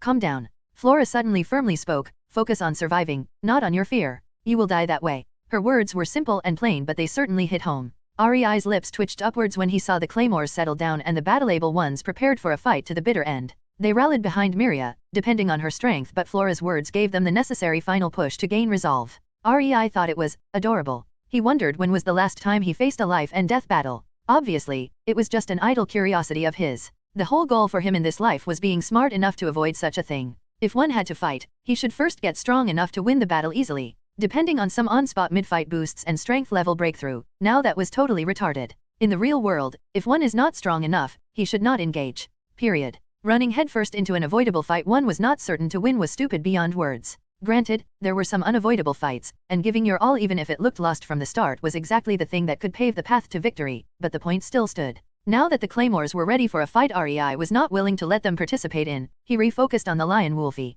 REI had manners. He left Rigaldo to finish his transformation without chucking a mini Baijuadama at the stupidly stationary target. He wanted to see what the wolfie would do after transforming. Rigaldo did not further disappoint REI. There was no overly long, boring monologue or boasting. He just disappeared the second he was transformed and A wind blew into Flora's face, causing her to squint her eyes, and her brain trying to process what her eyes were seeing. It took a second, but her brain finally managed to register what was happening in front of her, and her eyes widened in terror as she took a step back. She was however so shaken up she slid on the snow and fell on her posterior. I almost died. Her mind screamed at her, but her body couldn't stop shaking as he realized Rigaldo was right in front of her in the middle of the other claymores, who were only now realizing what was happening, and I didn't even see how. Rigaldo's claw on his pointing finger was just a small distance from the center of her forehead, his massive hand held back by the deceptively small ninja. The mysterious man saved her life? Flora gulped, her throat uncomfortably dry all of a sudden. She could imagine what her fate would have been if the ninja did not stop Rigaldo. He would have split her head like a knife does an apple?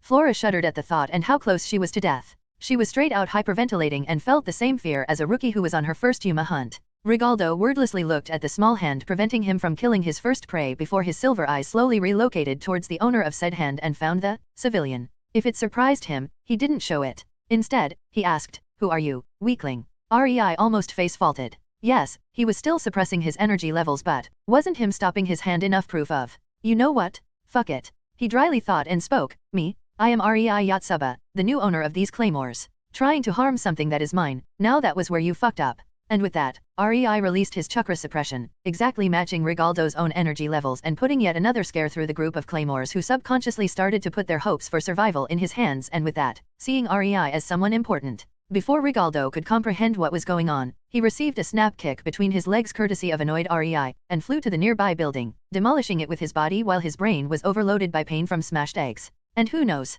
Rei had his hopes up that maybe it would add some intelligence to that arrogance. Chapter 381, Rei vs Rigaldo. In Naruto, Reborn with Talent. Rei watched as Rigaldo shook off the rubble of the house that collapsed on him, and furrowed his eyebrows when the wolfie seemed to be completely fine after the kick to his balls. Rei's eyes involuntarily slid down, and he promptly facepalmed when he saw nothing dangling between Rigaldo's legs. He didn't know if he should feel pity for the werewolf wannabe or mentally scold himself for his stupidity. Of course, the desired effect would not be achieved from kicking a dickless dude between his legs. Rei Yatsuba, you say? Rigaldo regally asked with interest and eagerness shining in his silver eyes as the energy coming off of him became more intense. You hid your strength well. Even I was fooled. Damn, he is a battle junkie, isn't he? Rei couldn't help but feel a bit dirty after realizing his kick between Rigaldo's eyes seemed to excite the guy more than it hurt him. On the brighter side, Rigaldo seemed to lose all of his interest in the claymores, fully focusing on Rei instead. That, at least, went exactly as intended. Is that supposed to be a taunt? Rei raised his eyebrow at Rigaldo.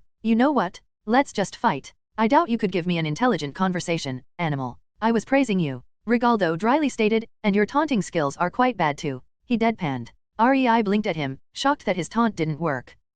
This is kinda awkward, but you aren't wrong, dickless. When in doubt, pull a psi move. Apparently, that was a wrong thing to say, because if he previously had Rigaldo's interest, now he had his full undivided attention and rage. Rigaldo appeared in front of Rei in a burst of speed that roughly rivaled a low-level S-rank physically oriented ninja by Rei's estimation, and took a swipe at him with his claws. Rei didn't react more than to lean back at the last possible moment, causing Rigaldo's claws to harmlessly pass less than an inch from him as he cocked his head at the 3 meters tall Yuma. Did I hit a sensitive spot? He asked with an amused tone, causing Rigaldo to growl. Rei did not wait for an answer, and the only warning Rigaldo got was Rei's hand balling into a fist before he saw the figure in front of him flicker, and then he felt a massive impact into his stomach and found himself flying back before again colliding with another house, causing it to collapse on him. Rei casually retracted his arm and looked towards the rubble his punch caused with Rigaldo's body. He was surprised by how durable the Yuma was. Granted, Rei held his strength back, but he doubted his punch actually hurt the werewolf wannabe. I will need to use a blade or more strength. Rei frowned. This yoki was certainly unbalanced bullshit when it came to Yumas. Their innate durability was nothing to scoff at. Surprisingly, the claymores didn't have as many physical advantages. Or rather, their techniques do not come instinctively to them. Rei thought, briefly glancing at the group of worried claymores that watched the fight with bated breaths full of hope. After all, their survival depended on Rei's victory. The rubble of the recently collapsed house suddenly burst from the force of Rigaldo abruptly standing up, and as Rei thought, he was not hurt even a bit from his punch. Rigaldo fiercely looked at Rei, his eyes shining with arrogance, as he loudly and proudly proclaimed, I am the silver-eyed Lion King? I am the second strongest man in the world? There is only one male stronger than me, and it is definitely not some blonde-haired twerp.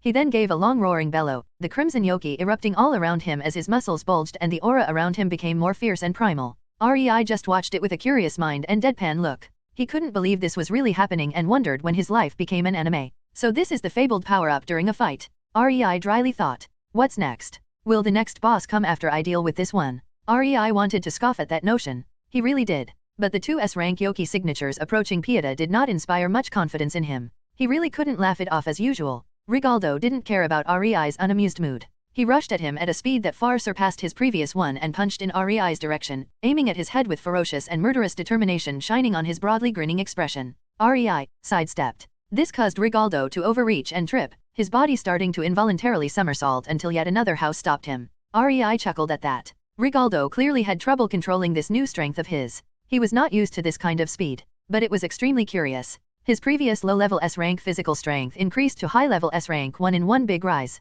All physical attributes of his were enhanced. Power, agility, and REI would bet his lunch money that Rigaldo's durability increased too. With a roar, Rigaldo erupted from the newly made rubble. He shook himself, growled at REI, a sound REI interpreted as excitement and lust for battle, and lunged forward. REI wryly sighed at the sight as he once again sidestepped, this time however adding a spin kick for a good measure of Rigaldo's durability. He used a bit more strength than what he thought to be Rigaldo's durability limit before his power-up, and the werewolf wannabe was sent through several houses. REI winced at that. We will completely destroy this town if this continues. He intended to privatize this island, so destroying the town was basically destroying something that will soon belong to him. It is all for science. He tried to appease his greedy mind. By now, REI had quite a clear picture of Yuma's fighting ability. Rigaldo's power-up was very interesting, but in front of REI, it was useless. In fact, REI thought it made Rigaldo weaker. Before he at least could fight intelligently, as was shown from his attempt at Flora's life. Now he was more of a mindless beast focused only on fighting the opponent he focused on. He wasn't even using his smarts much during his pathetic attempts to attack and definitely couldn't control his new strength and speed. All that strength and it was wasted for useless pounces. REI almost felt insulted. Of course, in the face of a claymore, even as strong as Miria, Rigaldo would totally wreck them before they could even realize what was going on, even before he had his sudden power up. Rigaldo was an extremely strong awakened being. The guy was practically a legend for centuries now. No claymore could easily best him. Not even rank 1 could expect coming from a fight with him whole. REI did not see Rigaldo as anything special, but his standards were skewed from the very start. He didn't value strength. He valued something else. Something much more important. He valued sensibility. Unfortunately for Rigaldo, he was found lacking. REI straightened up, shifting his body into a battle-ready state as Rigaldo found his way back to the town square after his quick roll through the town. I think I've got all the information and data fighting you could provide, so I am ending this now. REI dispassionately said and raised his right hand towards the sky just as Rigaldo started rushing at him. With a short puff of smoke, a sword appeared in REI's hand and was quickly engulfed by lightning coating as REI swung it in a downward arc, sending out a lightning energy wave with the slash.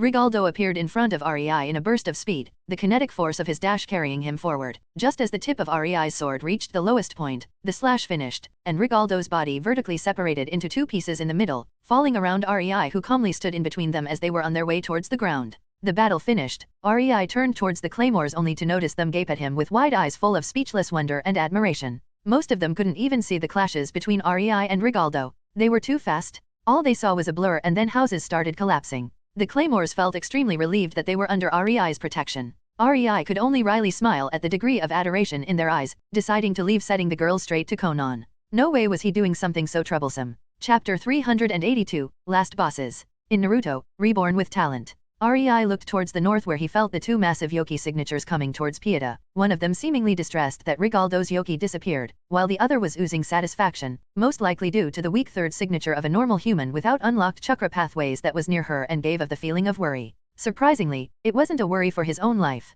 It was some other kind of worry that REI didn't bother deciphering. He looked at the group of claymores gathered at the edge of the town square, waiting for his instructions, and gave them a reassuring smile. It calmed some of them while putting others at the edge, but one simply can't please everyone. I am going away for 10 to 30 minutes. When they looked incomprehensibly at him, REI's smile became a bit forced. They seemed to have no concept of hours, minutes, and seconds. He knew they were backward, but he had no idea it was this much. I will be back soon. Just wait for me here and tend to your injured, okay? He turned to Flora and Miria as he asked that, knowing these two were respected among the group. Getting the hint, Flora nodded and Miria spoke, we will wait for you here. It would have been extremely bothersome for REI if the claymores decided to run when he went through so much to get them into his service. Smiling in acknowledgement, REI disappeared from the claymore's sight in a burst of speed. REI appeared right in front of a traveling party of 3 people on 2 horses. On the first horse was a youthful-looking man with long, silver hair, and next to him, on the second horse was a pretty ordinary-looking boy with short light brown hair and a scar above his left eyebrow. On the second horse in front of the average boy sat a skinny, pre-adolescent girl with short brown hair and brown eyes. The girl and the silver-haired man instantly noticed REI while the brown-haired boy seemed oblivious for a while yet. "Hi, I came to privatize your lives," REI cheerfully exclaimed. His energy was once again tightly suppressed to levels of a normal civilian. The silver-haired dude at least definitely felt his chakra when he defeated Rigaldo, so REI didn't want to give his identity away so readily. He wanted to see their reaction first. He was left disappointed. The three people silently stared at REI without any reaction until he felt quite awkward. The girl finally turned towards the silver-haired man and tilted her head in confusion. "What does privatize mean?" The silver-haired man genially smiled and said, "I have no clue, Priscilla." Before the girl could turn towards the brown-haired boy, he too spoke, "I don't know either." The trio turned expectantly towards the flabbergasted REI, who decided it was the best time to facepalm, having to remind himself again he was basically dealing with cavemen. "Elemental nations, I am sorry for calling you backward when I first experienced your technology and civilization level. Compared to this, you are golden." REI wistfully sighed in his mind. "Ha, whatever. I came to see if you are useful to keep alive or if I should just kill you," REI dryly said, suddenly giving off a menacing aura as his chakra burst free from the suppression in its entirety, causing both Isley and Priscilla to feel as if the weight of the world dropped on their shoulders. Isley was instantly drenched in a cold sweat, looking at REI as if he was a monster, which was funny, considering he was the one who ate people out of the two of them. Raki, much like the horses, didn't feel a thing, so he was quite confused about why Priscilla stiffened and Isley looked as if he saw a ghost. The poor lad was just a normal human. There was no need to traumatize him by letting him feel REI's chakra. But it was Priscilla whose reaction was the worst.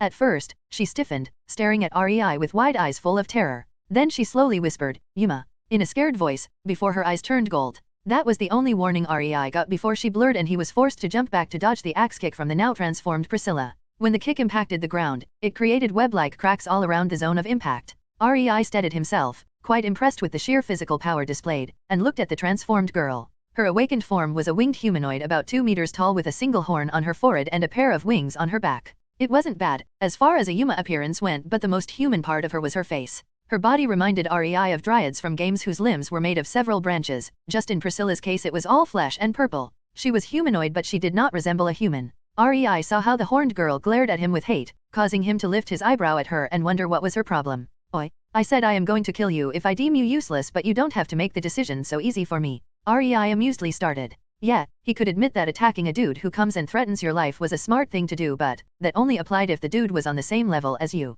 If he was leagues above you, then attacking him was suicide. He wondered what was used as fillings in the girl's head because brains were clearly lacking. Priscilla did not seem to appreciate REI's comment and lunged at him, which he sidestepped and let her sail harmlessly past him, breaking several trees with her body as she impacted them like a cannonball. REI briefly glanced at the girl's companions, noticing the silver-haired one was in a dilemma about what to do. He was clearly smart enough to know defeating REI would be a tall order even if he joined forces with Priscilla. Worse yet, Priscilla was not a very reasonable being. It would be a miracle if he managed to not get attacked by her because he was in the way or something rather than expect teamwork from her. Raki on the other hand looked helpless. He wanted to help Priscilla but she and the newcomer were just so fast his normal eyes could not even catch their shadows. He gripped the handle of his sword but did not draw it because he felt it would have been useless. He could only powerlessly watch and hope for the best. Unfortunately for Raki, REI was going to disappoint his expectations. As Priscilla returned, dashing at REI again and her fingers started stretching at breakneck speed, becoming sharp and intending to skewer REI's body, he stepped forward, drawing the sword on his hip in one fluid motion and all Raki saw was a blue electric flash and had to cover his eyes. When he finally regained his ability to see, he was greeted by the scene of Priscilla's head separating from her body and flying into the air. Isley saw more of what happened but his vision was also mostly obstructed by the sudden blue flash. The undeniable truth was, however, that Priscilla was now dead. REI coldly watched as the headless body powerlessly dropped to the snowy ground as if its strings were cut and turned back towards the men on horses. Raki seemed to barely restrain himself from attacking REI but REI just rolled his eyes. The kid posed no threat even if he stood and let him hack his sword at him to his heart's content. Well, it didn't matter. His offer was not aimed at the boy. "So, what will it be, Isley?" REI asked the silver-haired man who gave him a forced smile. I think I would like to live a bit longer," Isley sheepishly said. He was a warrior his whole life and didn't fear death in combat, but what the man in front of him unleashed at Priscilla was not combat. It was a slaughter. She was so outclassed it was not even funny. Isley did not want to meet his end in a battle against an opponent who didn't even consider him worthy to use his full power against him. That was not an honorable end worthy of a warrior.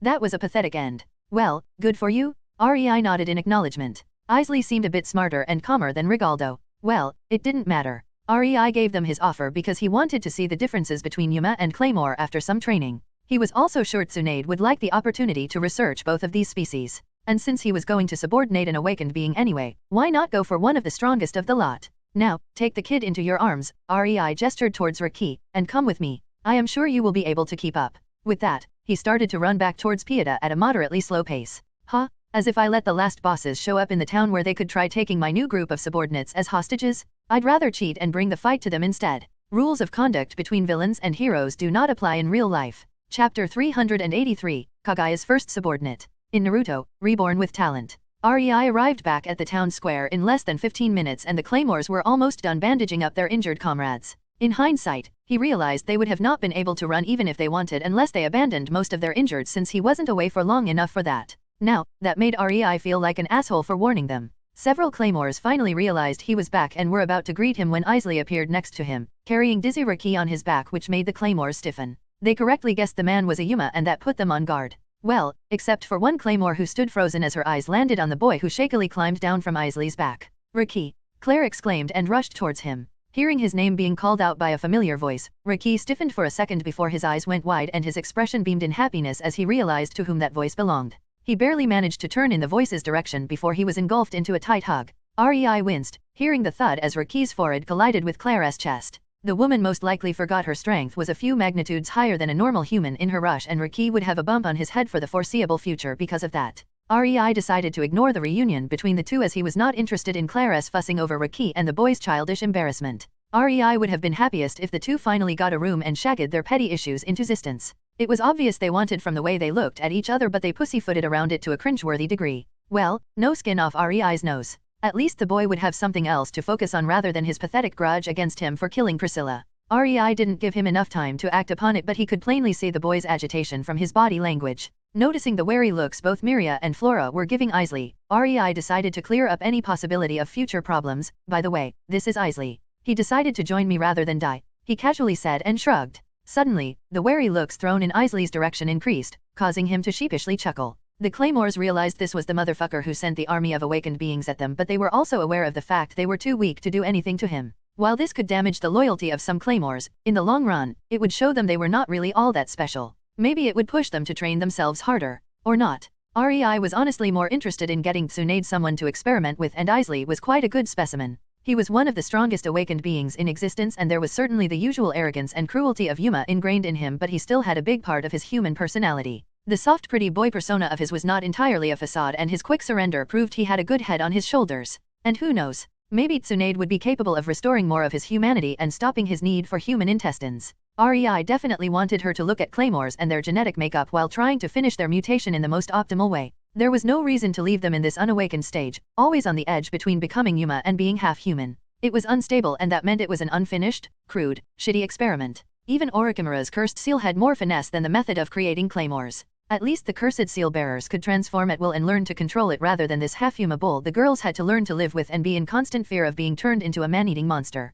He won't attack us, will he? Flora cautiously asked, loud enough for her comrades to hear her and Rei inwardly smiled. While Miria looked resigned and had the expression of grudging acceptance, Flora did the necessary thing. The answer to her question was obvious but it needed to be asked if only for the peace of mind of her comrades. They needed to hear it. Needed to hear they did not need to worry about being killed by Isley. Not that it would completely put them at ease but quite a bit of the tension would be alleviated by that. Rei doubted Flora actually understood the full effect of her question. He doubted she knew how important it was to put the minds of her comrades at ease. Not entirely. They just went through a suicide fight against monsters that could, would, and should have wiped them out at their leisure and barely survived. And now, there was another, much stronger, monster like that going to be near them 24/7? Everybody was different but the psychological impact of this could make quite a few of them into a nervous wreck quite easily. At least, they needed some reassurance to be able to sleep at night. No, Rei calmly reassured them, if he wants to live he won't attack you. And gave a meaningful look to Isley who awkwardly nodded, not knowing what else to do. The claymores looked a bit better after hearing that, well, as good as a bunch of injured and exhausted warriors could look.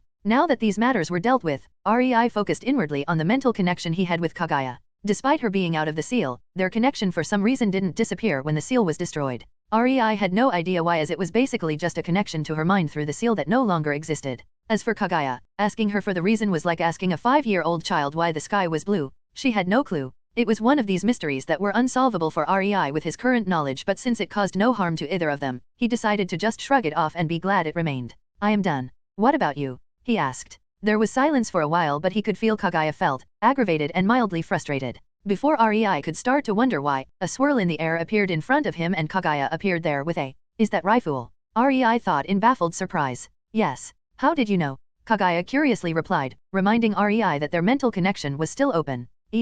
Conan's reports. "What is she doing with you?" A feeling of irritation was conveyed through the connection as Kagaya mentally huffed. "I was just walking around, enjoying nature while Conan got her part of the job done when this little kid appeared in front of me with some tall and dumb monster, all arrogant and condescending."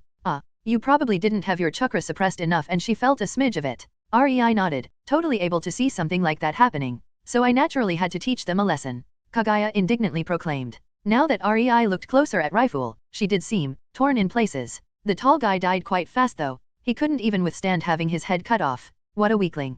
Kagaya continued her rant. "Right." REI quietly deadpanned. Not even noticing REI's reaction, Kagaya just continued pouring out her grievances. "But this little girl. I just have no idea how to kill her. I thought about just dousing her with ocean worth of lava alongside this entire island or something, but then I remembered you actually want to keep it, so I held myself back," she petulantly acknowledged, and REI sweat dropped. He could kinda see why Hago Romo and Hamura saw no other way than to seal her after hearing her carefree mention destroying an entire continent because someone annoyed her. Fortunately, she listened to him and REI was good with children. UPS, he meant good with childish people. Rifle's real body should be. I have no idea, to be honest, but I know these ribbon-like strips forming her humanoid body are not it. You can tear it as much as you want and she would be fine. Yay, that much I gathered after I tore her limbs and head off for the 100th time. Kagaya mentally scowled. And now the girl is all clingy and stuff, calling me master with a starry-eyed look. It is creepy. Did little Kagaya get her first subordinate? REI teased, laughing his ass off. Outwardly it only came out as a short chuckle, but the annoyed look on Kagaya's face somewhat deepened as she suddenly smacked Rifle's head, causing her to plant her face into the ground. Rifle quickly sprang up again, sitting on her knees next to Kagaya like an obedient dog. The entire picture was hilarious and weird. Both the group of Claymores and Isley were not spared gaping and gawking, but neither Rifle nor Kagaya gave a rat's ass for these plebs. Oh, well. REI decided it was in his best interest to ignore the situation. It will sort itself out somehow. No need to participate in needless drama. Up for some small terraforming now, I suppose. Kagaya pouted. It is the only reason why I am even here. I would have been completely fine staying at home with my cookie jar. Don't complain like an old widow. REI started, barely preventing himself from choking in laughter when Kagaya narrowed her eyes at him. I am an old widow, Kagaya dryly stated. Putting on his best innocent look and ignoring her statement, REI continued. Now that you have a subordinate, you can order her to learn cooking for you or something. See, me dragging you here was actually very beneficial for you. Kagaya sighed, shaking her head, but the idea obviously appealed to her. On the other hand, this day was shaping up to be one massive headache and she was in dire need of a mug of hot chocolate if she wanted to keep herself from killing somebody. The Duff, or Daft, or whatever was the name of Rifle's shredded boy toy, did not count. Whatever. Just tell me what you need of me. Chapter 384, Kagaya's afternoon heavy lifting. In Naruto, Reborn with talent.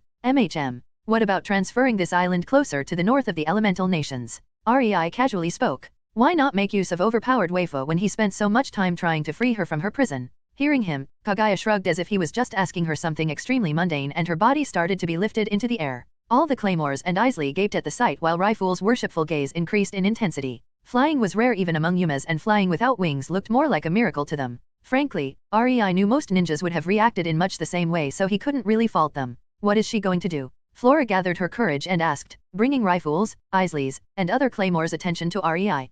She is. REI found it hard to explain. How was he to say Kagaya was going to relocate their homeland, the place they considered as the whole world, without sounding insane? In the end, he just helplessly shrugged and said, she is lifting this entire place into the air. He also conveniently omitted to mention what this entire place was supposed to mean. Naturally, that still earned him some weird looks, but REI expertly ignored them. They would understand later on what happened anyway. Kagaya's body flew up until she was among the clouds, and then she spread her arms, more for focus purposes than to be dramatic. Nobody could see her so high in the sky anyway, so there was no need for dramatics. She also spread her senses, engulfing the entire island with them, and instantly her head received massive information overload, making her very happy that REI forced her to practice when she was still capable of inhabiting only a low-powered clone. Thanks to that, her chakra control was much better, and surprisingly enough, with each small step in controlling her chakra, her powers rose exponentially. When she learned tree walking, she, among other things, for the first time, managed to use her Rindsharingan's ability to manipulate gravity for other things than the preset techniques it offered her at first.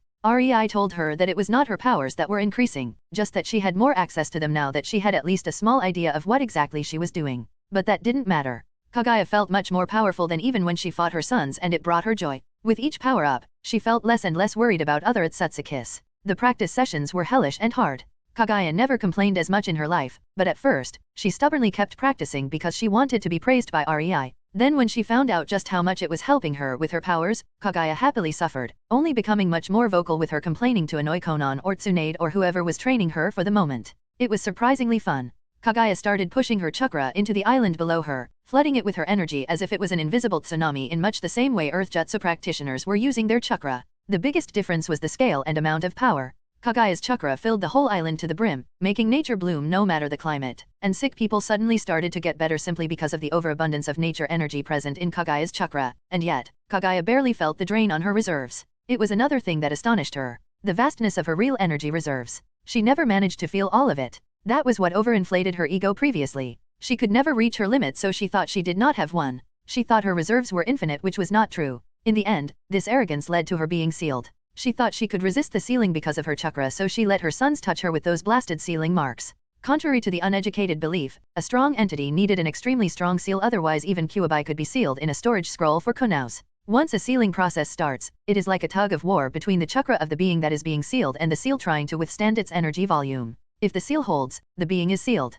If not, the seal gets torn to shreds. That was why Kyuubi needed an Uzumaki host, and also why Hagio Romo used the moon to seal her. It was not because it seemed cool to him at the moment. Nothing less than a planet could be used as a medium for the seal to hold Kagaya's chakra. Sealing was still an extremely unfair thing, in Kagaya's opinion. Now that the whole island was brimming with Kagaya's chakra, it was an easy task for her to. Kagaya lifted her hand and the island started shaking as if a sudden earthquake hit it. Her chakra was forcefully separating the island from its connection to the seabed, breaking it and trying to lift the whole mass into the air via her gravity manipulation. While this was going on, Kagaya could feel the panic that hit the inhabitants of the island. Some screamed, others were paralyzed from fear, while there were also those who fell on their knees and started praying to their deities for mercy. It was quite amusing to Kagaya. So much over-exaggeration? She was just relocating the island, geez. She wondered what would have been their reaction if she crumbled it under their feet and let lava start to erupt from the ground. Now that would have been a situation proportional to their reactions. It took her 20 minutes. 20 long minutes of tremors and shaking, which spooked the ever-living daylight of the superstitious medieval folk on the island who thought this was some kind of judgment day. But Kagaya finally managed to loosen the island from the seabed and started to lift it to the sky. Kagaya could have done it faster, but the island was embedded into the seabed quite strongly. Doing it quickly could cause some chasms creating on the island or even destruction of a few mountain ranges. Not that she cared much about the collateral damage, but the island was basically already Rei's property. It wouldn't be nice to damage it. That would have also caused the crumbling of the buildings built by humans. And since Rei would certainly not appreciate that, Kagaya made sure to be gentle enough and reinforced the buildings, mountain ranges, and the ground of the island with her chakra while trying to separate it from the seabed. Thanks to her efforts, the land and cities did not look devastated like they would after a real earthquake. Unlike the separation from the seabed, the lifting of the island was quite a peaceful process. Kagaya doubted the inhabitants even suspected something was happening with their continent. Especially when most of them were lying on the ground in relief that their world did not end and gods showed them mercy or some other bullshit. Only those living on the edge would have realized the island was lifting. Others, not so much. The process was too steady and nobody witnessing the separation of the shores from the oceans would think or feel something was wrong. Which brought up an interesting point. What about the people fishing in the ocean when the island was being relocated? Well, Kagaya had an easy solution to that. She marked their ships and would teleport them around the island when it was relocated. Until then, the sailors will have to suffer in despair in order to learn not to be at the wrong place at the wrong time. When the whole island of the size of a small continent was finally above the sea, it suddenly disappeared. Anybody witnessing it would later swear that in 1 second it was there, in the next, nothing. After all, why should she physically relocate it when she can just teleport it to her desired location? Chapter 385, Training Mission. In Naruto, Reborn with Talent. The island appeared north of the elemental nations, far enough that nobody on the northern shores could see it but close enough that sea trade would be possible. This placement was deliberate since the village hidden on the other side was the northernmost settlement of the elemental nations. Kagaya gently put the island back into the ocean, taking her time so she wouldn't create tsunamis since that could be quite a pain in the ass for the other-sided village and the elemental nations as a whole. When the island was finally settled in the water, Kagaya started embedding it into the seabed to anchor it better. It was an annoying job, but if she didn't do it, the island could eventually face quite a few problems. She also made sure to align the biggest port on the island's side that faced the elemental nations with the village on the other side, making the distance between them short. Since nobody would know about the island for quite a while, Rei definitely wanted his companies to get some nice trading deals with the countries there before other traders of the elemental nations found out about this new juicy opportunity. Honestly, Rei was not interested in ruling the island. There was nothing special in there. No resources, no technology, and not even the people. The populace was backward and superstitious, exactly what one would expect from medieval people. They were useless to REI for the most part. A long process of grooming and training would be required to make use of them, and frankly, REI was not inclined to invest the time and resources for that. People of elemental nations were sufficient for his village's needs. It wasn't like he couldn't just send his ninjas to secretly create gold and silver mines in the uninhabited mountain ranges of the island either. One advantage of dealing with a medieval world was that they had no idea about the resources hiding deep in those mountains, nor did they have the means to discover them. REI's ninjas could create these mines quite easily while making hidden outposts and infrastructure for spreading their mission activity all over the island. After all, having teleportation seals would give them a massive advantage. REI knew that Kagaya's work on embedding the island into the seabed would take time since it was a delicate process. He was definitely not about to wait for her. Instead, he took Rifle, Isley, and the claymores back to the village on the other side. The group gawked quite a lot at the buildings and different architecture, and especially at the people jumping from roof to roof with physical prowess they would expect only from Claymore. During their walk through the village, they saw many sights that wowed them, and REI deliberately led them through more shinobi-oriented districts. Showing them that there were other people capable of taking them down if they became rebellious would just increase the future morale. In the end, they arrived towards Tsunade's research center, where REI gave the claymores and 2 abyssal ones into the gentle care of Tsunade, who, REI noticed, already had her hands full with another group of silver-eyed blondes, which surprised not only him but also the claymores he brought with him. Realizing Konan was already done with her task, he decided to pay her a visit and ask about her mission. Finding her wasn't hard. In her usual fashion, she was in her office with Izumi, enjoying sake and leisurely talking about the mission. This tradition started when Konan had to comfort Izumi after she returned from a particularly nasty mission where she was forced to kill an entire orphanage of kids who were made into unthinking and bloodthirsty monsters through experimentation. Konan knew talking helped, and getting some comforting words alongside advice was priceless after such an experience, and she would be damned if she didn't make sure her apprentice was mentally fine. "May I join you, girls? I am quite interested in how it went too," REI quipped as he entered the room before walking towards the table and taking one of the free chairs. He didn't get a verbal answer, but Izumi slightly blushed and fidgeted while Konan was already pouring him a glass of sake, showing her consent. "The training mission was a massive success, of course," she said, and put the glass in front of REI. "From the 300 Jonins participating, we only got 5 injured and 0 casualties." Konan huffed. "And I reckon these 5 will be heavily punished." REI wryly smiled. "Naturally." Konan threw a half-hearted glare at him. "You know well, the only way they could get injured with all the preparations we put in is if they decided to confront their enemies by themselves instead of as a team. There is no place for foolish personal heroics in our profession." REI decided to take the intelligent way out and stayed quiet about this topic. It made him a bit sheepish. Konan loved to remind him of the time he decided to fight Tamary by himself. It worked out itself quite well, but Konan was still a bit sullen because of that decision of his. He had to agree with her on this, though. There were 300 Jonins put into 100 3-man cells, and each cell had either one target or was in reserve for another cell, looking after their backs. That made 3 to 6 Jonins for each claymore. Plus the claymores were not all Jonin level. REI would be generous and say that claymores under rank 15 started to gain a measure of Jonin level capabilities. But all of those had 2 teams assigned to deal with them. Only the claymores number 5 to 1 started to enter or were at S rank physical capability, alongside having some special ability like long-range sensing or regeneration or something else. But those were given to 2 teams of S-rank ninjas to deal with. Getting injured with these kinds of odds? Their ninjas were either incompetent or arrogant, since claymores in general were just an inferior budget version of ninjas. They were very disadvantaged in a fight against ninjas, considering they lacked genjutsu and ninjutsu, while their taijutsu capabilities were largely underdeveloped and unexplored, nor did they receive any sort of extensive combat training. Yes, they could fight, but their swordsmanship was not impressive. It was a bit sad. Some of them developed a nice move and gained a moniker for it, but that was honestly it. Claymores depended more on their instincts and brute force to swing their massive swords around. There was not much technique to speak of. The only way their highly trained and hardened ninjas who were extremely well versed in fighting as a team could get injured while fighting a claymore was if they demanded one-on-one combat and then were arrogant enough to limit themselves to taijutsu, maybe byokaijutsu. Just don't be too harsh on them. REI weakly tried to make these idiots' punishment lighter, but from the way Konan snorted, he probably just made it worse for them. Oh, well. He mentally shrugged. There was no place for disobeying orders in a militaristic village full of trained killers. Their ninjas had a clear order to confront a claymore as a team and capture their target without forcing her to awaken. If it was up to REI, he would punish not only those 5 individuals but their entire teams for not preventing them from disobeying the orders. REI then turned towards Izumi, who quietly observed them with interest written on her face. He and Konan used only 3 lines, but their conversation was mostly nonverbal. Every twitch was a signal for a sufficiently trained ninja. There was no need to say much when they could understand each other with just a look. "And you? How was facing Lucilla?" After asking that, REI's eyebrows twitched when he saw how Izumi's smile widened and her eyes suddenly sparkled while she started to open her mouth to answer. From her bright expression, he instantly knew Lucilla's fate was not enviable. Chapter 387, Spoiled Mei. In Naruto, Reborn with Talent. Rei returned back to Konoha a week before the Chunin exam finals while Tsunade stayed back to study both Claymores and Yuma's. Last he heard from her, she was checking up on Claire because the girl confessed to having the flesh of another Claymore implanted in her instead of the flesh of Yuma like other Claymores. Tsunade was gushing about some mad Orochimaru level experiment that would bring that Claymore back from the dead since her soul was somehow preserved in the flesh implanted in Claire or something. Rei didn't spend enough time thinking about it to understand how it came to be, but it was a quite peculiar thing, but considering there are jutsu capable of reviving others in various forms, he wasn't really surprised. Nevertheless, Tsunade was too busy trying to create a body for her Dead Rising project. The fact she was not needed in her own village when it was about to face invasion spoke a lot about how her reforms improved Konoha. The village was capable of fully functioning even without her input, and Tsunade had full trust in Shikaku to prepare the best defense plan he could pull out of his ass on such short notice.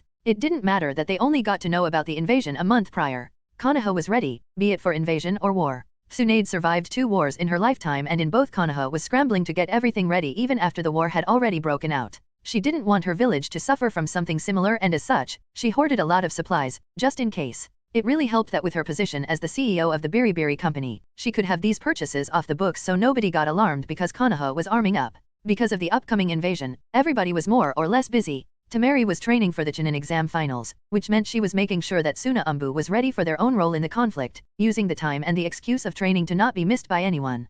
Pakura and Ringo were similarly caught up in preparations, and while Pakura was having the time of her life, enjoying the task immensely, Ringo sullenly informed Rei she was not on speaking terms with him until the invasion. She hated every second of these tedious preparations, and according to her, it was Rei's fault since he convinced her to become the Mizukage. Well, Rei decided to ignore her. She was clearly in her petulant mood. It would pass. As always, Kagaya had her hands full with her first subordinate Raiful. Funnily enough, she took Rei's joke seriously and was supervising Raiful's cooking lessons. Meaning, she was just taste testing everything Raiful made as she learned to cook for her new mistress. Rei found it quite hilarious, so he graciously sent Kin to accompany Raiful in her task. They were similar in a way, both utterly incompetent at cooking. Raiful was Yuma, and her usual eating habits had to do with raw human intestines, the more bloody the better. Not the tastiest thing for someone with human taste buds. Honestly, Yuma could eat human food. Most just didn't see the appeal, and Raiful was firmly in this category. She hasn't eaten anything that wasn't human for centuries. Expecting her to be able to cook human food when she had no idea how it should even taste was, well, Kagaya had her moments. As for Kin, she was just hopelessly bad at cooking. No excuse there. Needless to say, Kagaya was getting more and more frustrated by the day, but she was stubborn and refused to give up. Unfortunately for both Raiful and Kin, that meant they could not give up until they made something Kagaya would find tasty. An arduous task, Rei was sure. And who knows, maybe repeating the process a few hundreds of times will make Kin at least passable at cooking something easy like omelette. Maybe she would even finally learn to not include the eggshells in it. Everybody being busy except him was a very weird feeling for Rei, since it was usually him who was occupied with some projects while others had a huge amount of free time. When Rei reached the Senju compound, he only found Mei, who was sitting in the living room, supremely bored. She was stationed in Konoha for this month, just in case somebody got trigger happy and attacked before the Chunin exam finals, and from her cutely scowling expression, Rei quickly gathered she didn't like her time in Konoha much. Mei and boredom were never a good mix, so Rei decided to start a conversation. "Hi, Mei. Where is Anko? It is somewhat empty here," he said, sitting behind the table, opposite to Mei, who instantly straightened up from surprise. Rei chuckled at her reaction. She was so bored she started zooming out and didn't notice him. That was a bit ridiculous considering Mei was a powerful sensor capable of knowing everything that was going on in the entire village to a disgusting degree, but when she was bored, it was hilariously easy to sneak up on her. "Ah, Anko," she exclaimed, a blush coloring her cheeks. Rei smiled. She probably felt embarrassed at being sneaked upon again. Tsunade and Konan in particular were giving Mei a hard time because of this habit of hers for the longest time. Something about needing to heal her broken bones after I dragged her for a spar since I was bored. I haven't seen her for 3 days already. Mei nonchalantly shrugged, trying to suppress her blush and play off the entire thing as if it never happened. It did not work, to be honest. But Rei didn't mind her slip in attention. She was just a human, not a machine. He, however, had a different thing that worried him. "Mei?" Rei uneasily asked, not knowing if he really wanted to know the answer to his next question, but he was too curious. "Just how much did you injure her?"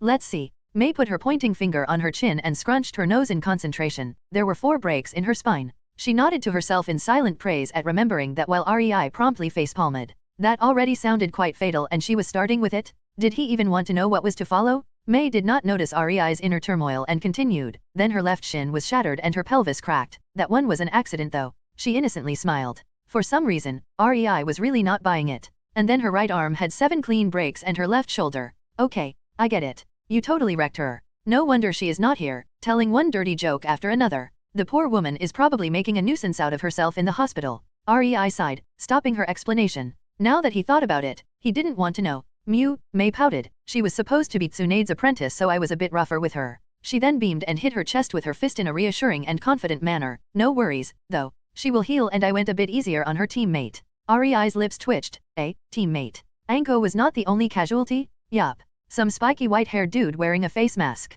Mei causally shrugged, oozing disappointment. I got interested in what he had under that mask, but he refused to tell or show me, so I was forced to beat him until he could no longer move, but he was just hiding a Sharingan. Boring. She childishly exclaimed and stretched her limbs like a child throwing a tantrum. You poor baby. I can't even imagine how much that made you suffer. Rei said in a mock-understanding manner. He was quite sure Anko and Kakashi suffered much, much worse than whatever disappointment Mei felt, and the fact she acted as if Kakashi wronged her because he was hiding only a Sharingan. Sigh. I have spoiled her. Rei inwardly ruefully shook his head. Chapter 388, Tsunade back in Konoha. In Naruto, Reborn with talent. The Chunin exam finals were almost upon Konoha, and it could be seen from how much the traffic inside the village increased. One could meet all sorts of people in the streets of Konoha. Rich, foreigners, nobles, businessmen, craftsmen, they were all here to witness the Chunin exams. Admittedly, it was not just because of these exams that Konoha was brimming with people. If Rei had to pick one thing Tsunade was best at, it would surprisingly not be drinking or even healing. It would be making money. She quickly used the fact that the Chunin exam is usually the only time a hidden village opens its gates to foreigners, and with her influence as Naruto Jusen, she made a cooperation between the Biribiri Company and Konoha to hold several events during these exams.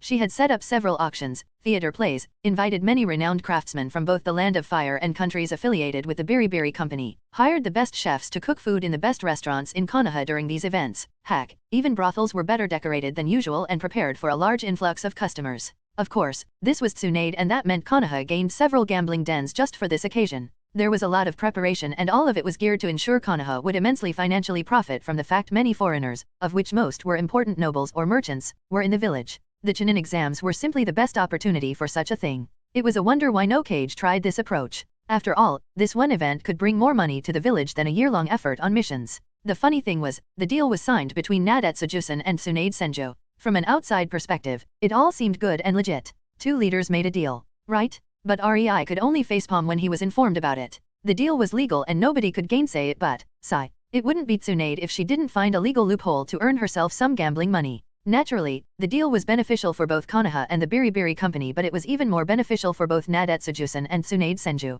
the person who will get her overinflated share of the profits. Twice. Once for each of her identities. On another note, with the Chunin exams so close, Tsunade was forced to stop her experiments for a moment and come back to Konoha. After all, she was still Konoha's daimyo, and it would not do for her to not be present. Rei didn't envy her the responsibilities of a daimyo. She had to greet and welcome every visiting daimyo, show courtesy to the important foreign nobles, take care of their well-being, set up a good hotel for them. And so the list went. Needless to say, Tsunade wasn't very happy about it either, but it is what it is. With her return, the quiet Senju compound became lively and hectic again. Anko returned from the hospital, fully healed, and being her usual annoying self. Karen and Naruto were having a bonding experience, which meant Karen was nagging Naruto until he decided to run for it and hide. Unfortunately for the sucker, Karen had the Kagura's mind eye, and it never took her long to find him. Rei wondered why Naruto did not think of chakra-suppressing seals that would allow him to evade Karen, since he was quite gifted in the sealing arts. Now, Rei was in dilemma because of that. On one hand, he could tell Naruto and end his suffering, or he could just keep quiet and enjoy his suffering. Of course, he wouldn't tell him. After all, it was a great learning experience for the boy. Tamary and Pakura also arrived in Konoha and were housed in the Senju compound, both staying very close to Rei since their arrival. Not that he would complain about that. He liked their definition of close. The problem was that Mei wanted to get some Rei time for herself too, and the three women started half-heartedly bickering among themselves to pass the time. It would have been fine if they didn't do something that drove any man caught in the womanly crossfire sparse. When Mei in the middle of their verbal spat turned to Rei and asked, "What do you think?" he froze. When he noticed that all three women suddenly directed their full attention towards him and expectantly waited for an answer. Obviously, each wanted to hear a different answer, so this was a total dick move from Mei as far as Rei was concerned. There was really only one correct answer to that. And so, Rei confusedly asked back, "What are you arguing about again?" It took a few more times before the three women realized Rei would not participate in their argument, but Rei eventually reclaimed his peace back. Sadly, Konan was not yet in Konoha because she had to deal with the administrative problems regarding the three domesticated Yuma and the claymores.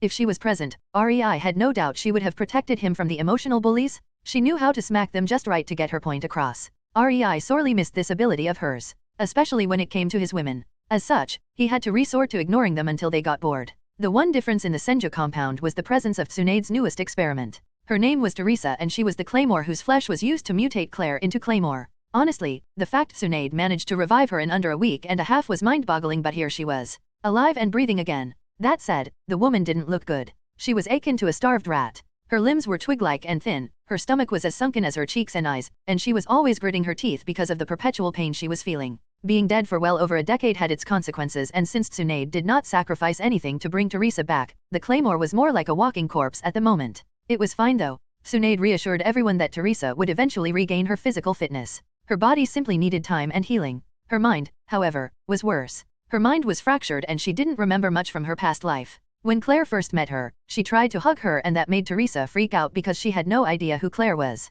Claire wasn't very happy about that. The problem with Teresa's mind was that she was dead for too long. Her soul might have been bound to the flesh implanted in Claire, somehow, but according to Tsunade, her mind was preserved as a spiritual essence, and after such a long time without a proper anchor, well, Teresa's mind did not take it well. The fact that claymores leaned towards physical energy and had extremely underdeveloped spiritual energy did not help her case. Nobody knew if she would regain all or only some of her memories. The only certainty was that Teresa would eventually remember at least a bit of her past life. This method of self-revival was firmly labeled as unreliable because of the consequences it had on Teresa. It was also because of these consequences that Teresa was staying with Tsunade and was under observation for the time being. For all they knew, her body could crumble at any given moment from how weak it was currently. She really needed a doctor to be always near her. That made Rei wonder when he became a medicnin, since it was him who was playing nanny for Teresa while Tsunade was dealing with her responsibilities as a daimyo. Chapter 389, A Procession. In Naruto, Reborn with Talent. Rei sat on a roof of a house, blending in with the hundreds of other Konoha ninjas while looking at the street leading from the Hokage Tower towards the arena where the finals would take place.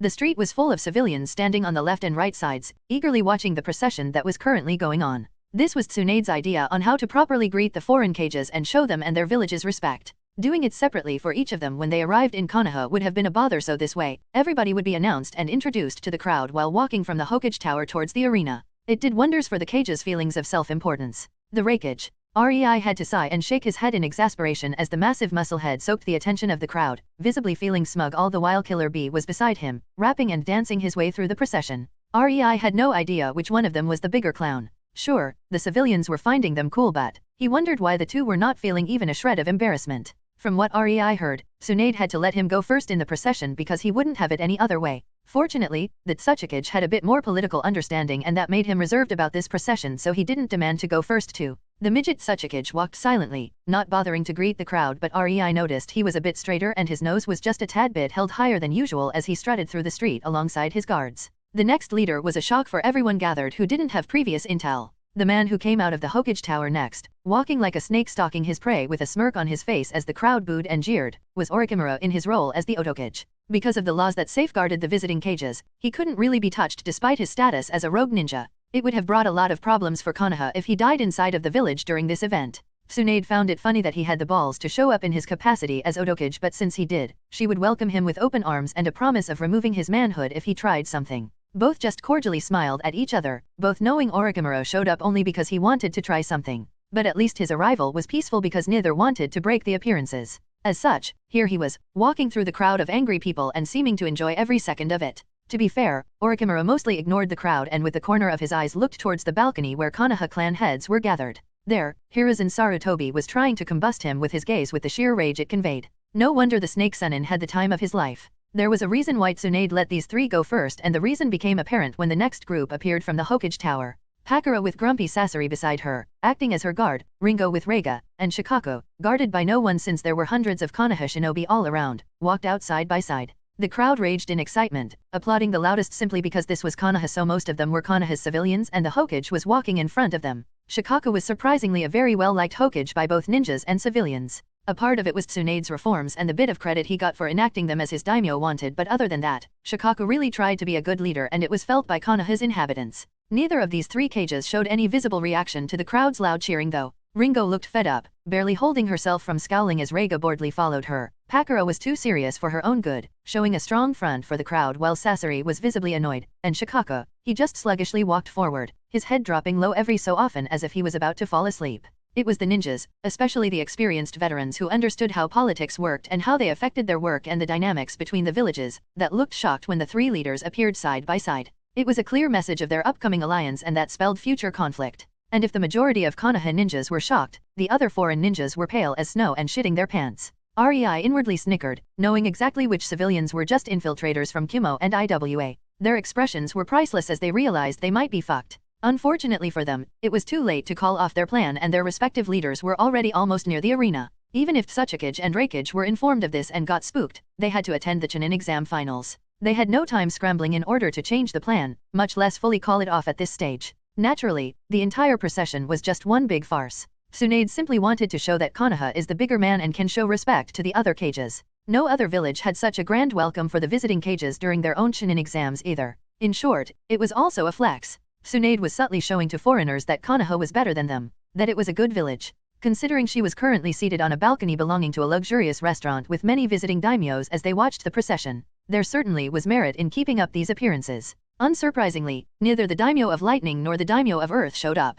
But, who cared, right? Frankly, Rei knew Pakura and Ringo should be offended by this move but he knew they wouldn't care. Kiri and Suna were always more secretive in nature. They did not care much for prestige. They had their reputation and one procession would not affect that. They just found the entire thing bothersome to the extreme. The procession finally ended and what followed was an hour full of people moving to the arena and finding seats while daimyos used a special entrance to get to the VIP area that also served as a restaurant in case they got hungry during the matches. Cages were already seated in their own area, Tsuchikage stoic and Reigake disgruntled. They did not appreciate it when the Mizu cage, Kaze cage, and Hokage showed up together. Rei sat with Konan in the VIP area for daimyos. She was not officially a cage so she didn't go and sit with them despite being the representative of Uzushio. It was also a bit of security assurance for Tsunade. After all, if the daimyos got hurt in the upcoming upheaval, it would be bad for Konoha even if it came out of it unscathed. Konan was mostly there to protect them. When everybody was seated, Tsunade finally stood up, slowly trailed her gaze over the crowd until it quieted down, and then she smiled before exclaiming,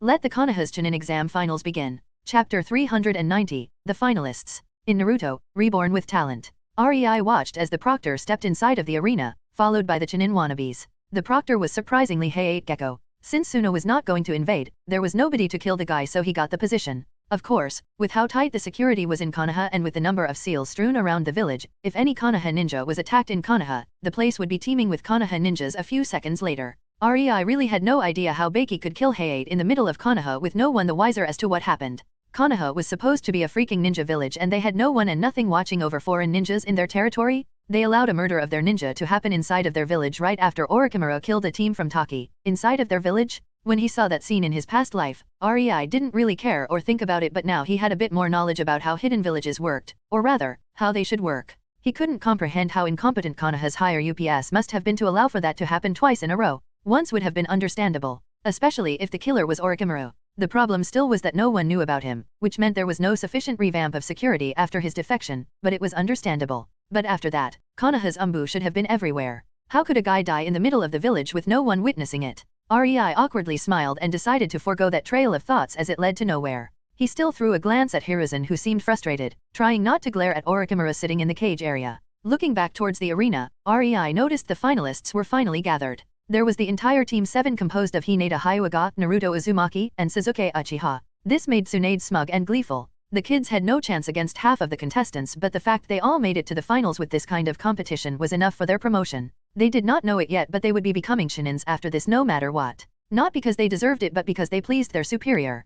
Pakura, Ringo, and Konan surprisingly found a common front as they quickly told Tsunade it was a disgusting show of favoritism but her answer was simple. She simply scoffed and said, "I am the daimyo, I can favor whoever I want." And that was the end of that discussion. Not that Pakura could really complain. It was obvious she favored Sabaku siblings heavily. Ringo might not have favorites nor did Rei think she really cared what Tsunade did with Team 7. She probably complained just for the sake of complaining. And Konan, she had that, "I approve but publicly showing it would be beneath me" kind of smile as she verbally dressed Tsunade down. It didn't really matter. Tsunade was in the right. Everyone had favorites. If favoritism didn't exist, Hiruzen Sarutobi would have never become Hokage. Danzo Shimura would have never gotten a chance to reach so high in the village ranks. Koharu and Homura would have never become the Hokage advisors. Jiraiya would probably still be strong, but there was no way he would have been a seal master, and Orochimaru would probably never be a psychopath. Having talent was nice, but it was the resources Hiruzen gave these last two that enabled them to become the powerhouses they were now. In one way or another, a significant part of the ability to reach so high was due to the favoritism of a kind.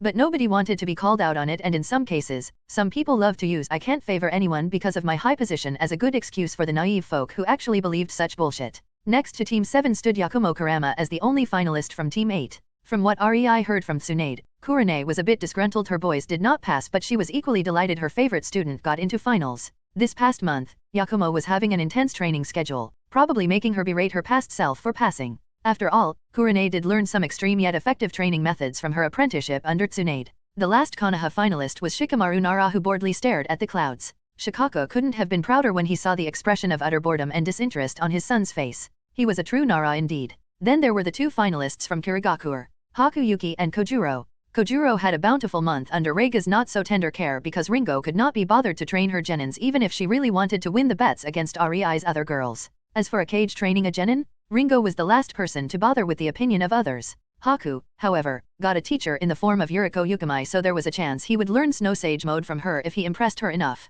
Naturally, Yuriko came to teach him only because she owed Ringo a favor. For some reason, Rei doubted Haku got such a treatment for free, but he didn't pry. Suna was represented by Gaara and Tamary. Pakura had a lot of trust in Tamary, and Rei had to admit, it wasn't unfounded. Tamary was very strong, but he wondered how she would fare against the Uzushio team since they were as young as her but also as talented. As for Gaara, he was fine. Since there was no Raza and Shikako to mentally torture the kid, he was just that, a kid. Pakura did train him to one day effectively wield Shikaku's power, but she wasn't overdoing it, nor was she trying to make him into some kind of weapon. Hence, his youth was preserved. The last participants were the Uzushio team.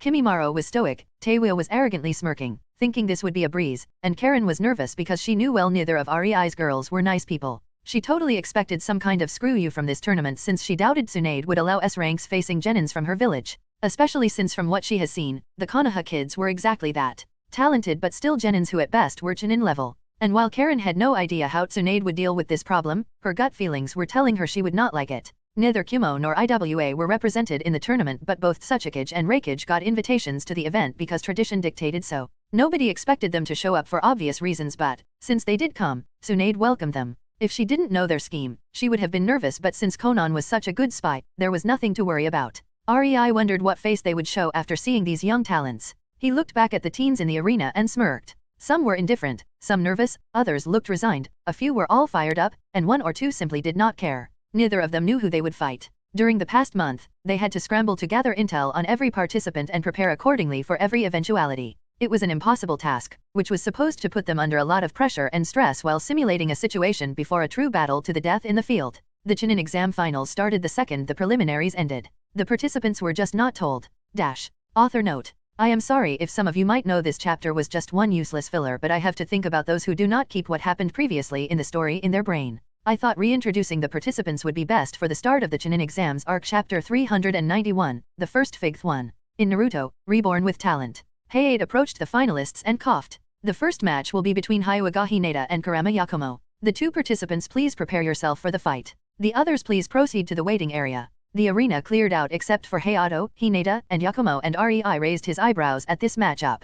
I see what is going on here. He deadpanned and his eyes trailed over to Tsunade, who sat on the other end of the arena and was looking straight at him with a smirk. Random matchmaking, my ass. He silently mouthed and her eyes gleamed while her smirk widened and became smugger. Of course, since she did not cheat in the same way as Konan, Pakura, and Ringo, she had to resort to other means. The match started silently. Both Hinata and Yakumo got to their designated spots and Heiei raised his hand in a sign he was about to start it. There was no jeering, no initial pre-fight banter aiming to get an emotional response, just two determined kunoichi prepared to face each other as they measured the other with their eyes. In a way, it was exactly how the start of a fight between two noble clan heiresses should look. Rei had no doubt the Hyuga elders would have been frothing from their mouths if Hinata started vulgarly insulting her opponent. Heiei's arm fell down and the fight started as he jumped back. The two kunoichi instantly sprang into action, Hinata rushing at Yakumo while Yakumo tried to widen the distance between them by jumping back as she reached into her pocket, taking out a storage scroll, and summoning nothing. Hinata did not stop even for a second because of what happened. She threw senbons at Yakumo and tried to close the gap between them, but Kurane's training showed and Yakumo nimbly evaded each of them with a great efficiency usually not seen in genins, keeping her distance from Hinata as they ran all over the arena in this cat and mouse game.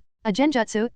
Rei inwardly hummed, looking to the side at Konan, who seemed to be very impressed with the Yakumo girl's ability. The flicker was brief before it was covered by the smoke from the storage scroll opening, but Yakumo did take out something small and instantly used it for her jutsu at such a speed, it seemed as if her summoning failed. Unfortunately for Hinata, she was not using her Byakugan yet. Whether it was because of some misjudged Hyuga pride, the elders expected her to beat her opponent without it, or because she was trying to bait the genjutsu user. Rei had no idea why. It was, however, exceedingly arrogant, in his opinion. The two girls darted all over the arena with such speeds, the civilian audience had a hard time following them with their eyes, creating many surprised exclamations of astonishment from the crowd. Even the ninja audience was impressed. This was not the speed a genin was supposed to possess. The two girls were obviously cut far above their peers and their combat ability was too good for their ranks. And yet, only the most experienced ninjas noticed Yakumo, the real Yakumo, not the genjutsu clone that Hinata was chasing, sitting on the edge of the arena, hidden behind a tree and furiously doing some finishing touches on the pre-drawn picture of the arena. She has quite developed control over her bloodline.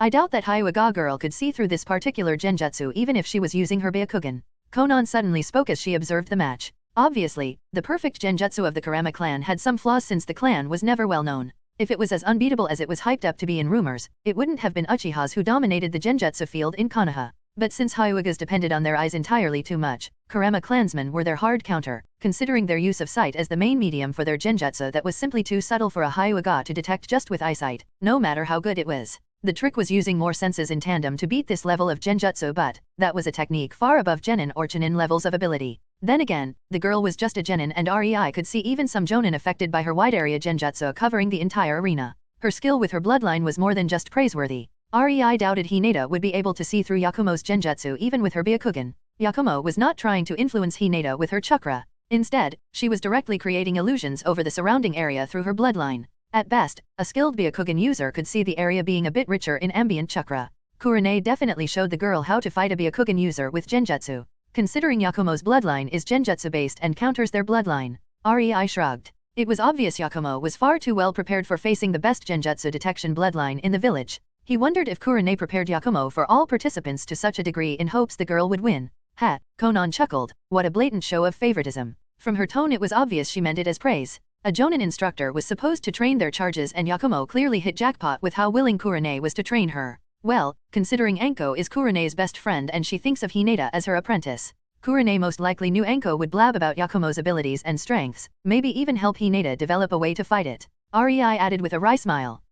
So this is basically a fight between Anko and Kurane to see who can prepare their protege better. Konan nodded in understanding, finding it amusing. Anko was stronger than Kurane, but Kurane was definitely the better teacher of the two. That would even the odds. She started contemplating if Hinata was not using her bloodline because of some other purpose than plain old arrogance. In the arena, Yakumo was finished with her painting and grinned to herself in relief. She was on edge during these last 5 minutes, always wondering if her pre-drawn genjutsu picture would hold against Hinata, but fortunately, it did despite not being perfect. When Yakumo heard her opponent was to be the Hyuga heiress, she was a bit shaken. Sure, she had a plan against her since she was one of the very few individuals on whom intel could be gained quite easily in Konoha, but Hyugas were always hard opponents for genjutsu users. Fighting Hinata meant that over 80% of her jutsu repertoire became flat-out useless. Taijutsu was also a no-go because while she became a lot more capable in a physical fight since she started training under Kurane, she was still a bit on the friendlier side for a kunoichi. Funnily enough, the more she exercised her body, the more her yin rose, but much to her frustration, this also increased her yin exponentially as it tried to attain the previous balance.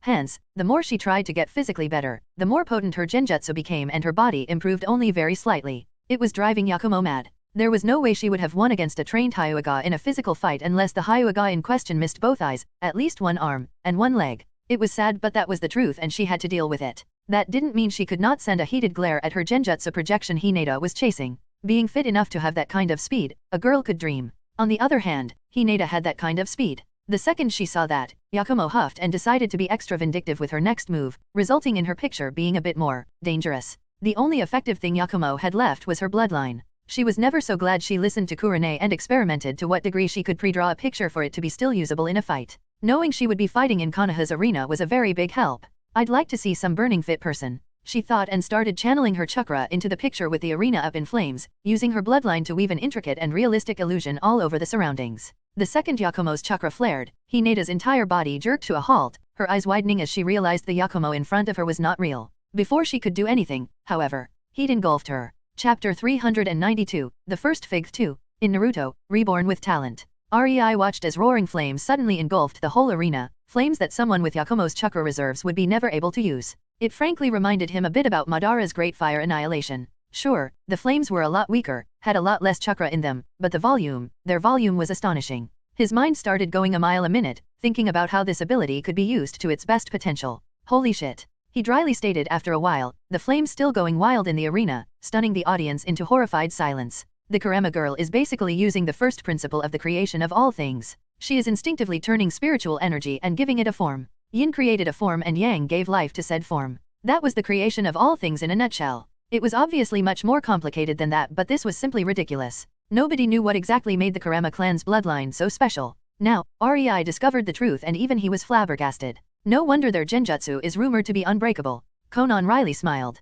Most ninjas never even started yin and yang manipulation. Even though skilled by the standards of the elemental nations in these two things, barely scratched the surface. Beating something one did not even start to understand was improbable. It would most likely take a Mangekyo Sharinon to break out of it if one has no idea about yin manipulation. Konan continued. Yakumo definitely gained her attention. The things she could accomplish if she gained an understanding of how her ability worked. Hearing Konan, REI chuckled, calmly looking into the arena with an amused glint in his eyes as he spotted something interesting. That or. He trailed off and Konan's eyes slightly widened as the arena exploded in a blue vortex of spinning tornado-like chakra. The chakra whirled around in a massive imitation of the Hyuga Kaiden technique, except, it was not concentrated in a small area around the user who instead, a massive whirlwind was sent outwards without much control. The reason why REI was amused was that he noticed a certain thing in the technique. Gravity manipulation. The 13-years-old Hinata Hyuga did not have enough chakra to create a vortex spanning the entire arena, so the reason why this was happening should naturally be something else than her ability. And when REI looked closer, he could see a hint of blue in Hinata's Byakugan while some subconscious gravity manipulation was imbued in the technique.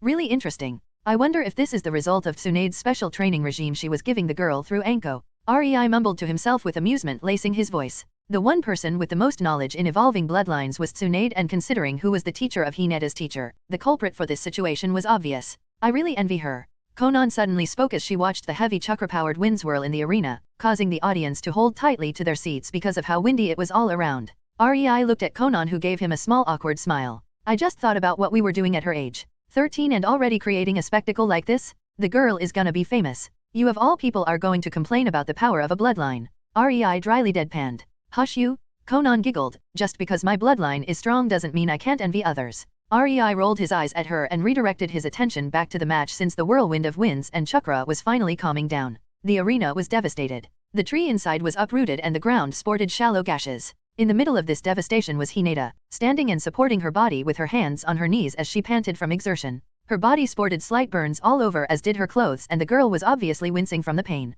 Yakumo certainly intended to cook her, and that made Hinata feel no remorse for what she had done. It was clear that this was her last move in this fight though. If Yakumo managed to get out of it, the fight was a certain loss for Hinata. She was not fit to continue, neither mentally nor physically. Just standing took a lot of effort. Fortunately for Hinata, Yakumo was knocked out at the edge of the arena, sporting several cuts and nasty bruises all over her body. From her state, it wouldn't be surprising if she had numerous broken bones. She was on the other edge of the arena than where she stood when Hinata's jutsu began. During Hinata's technique, the whirlwind was throwing Yakumo's body around like a rag doll, slamming her into the ground before picking her up into the air again, and she had no way of getting out of it as the spinning force took hold of her. Yakumo was clearly out for the count, not only for this match but also for her ninja duties. She was due for at least a month in hospital. Seeing the fight was over, Hayate appeared in the arena again, alongside medic ninjas who promptly took both Yakumo and Hinata with them on the stretchers. The winner of the first round is Hinata Hyuga, Hayate announced, his tone still a bit dazed from the spectacle he just saw from a genin. Only then did the crowd realize the match was already over.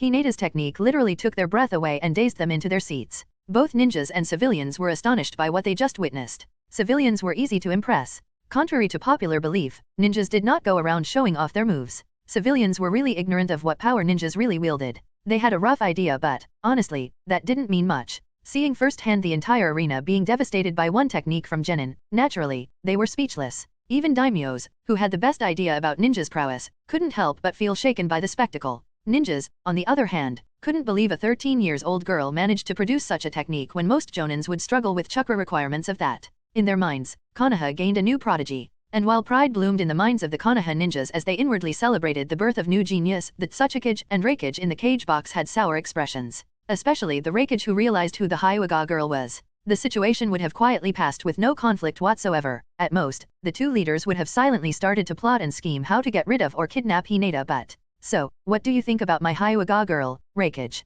Tsunade smugly asked as she appeared next to Shikaku's seat, leaning on it with her shoulder while looking straight at Reikage with a shit-eating grin, aiming the obvious insult at him because he ordered Hinata's kidnapping all those years ago. She was basically saying, this could have been yours, too bad you are incompetent, with her expression. Needless to say, Reikage didn't take that well and his short fuse was lit. Chapter 393, A Little Fun Between the Matches. In Naruto, Reborn with Talent. But no matter the anger Reikage felt, he couldn't just attack. This was not his village and he was practically surrounded by enemy ninjas. Not to mention, there were numerous important guests in the audience. He retaliated in the only way he could. Verbally. She is passable. Reikage gruffly grunted. Maybe one day she will succeed you and get her ass handed down to her while receiving a cool nickname out of it too. Heh, you wish. You are nowhere near Hanzo's level, kid. Tsunade derisively snorted, reminding him of his younger age compared to her. Neither are you on the level of your father, for that matter. As she said that, she gleefully watched Reikage stiffening. Thanks to Konan, she knew the biggest weakness of Reikage was his deeply ingrained need to surpass his father, the third Reikage.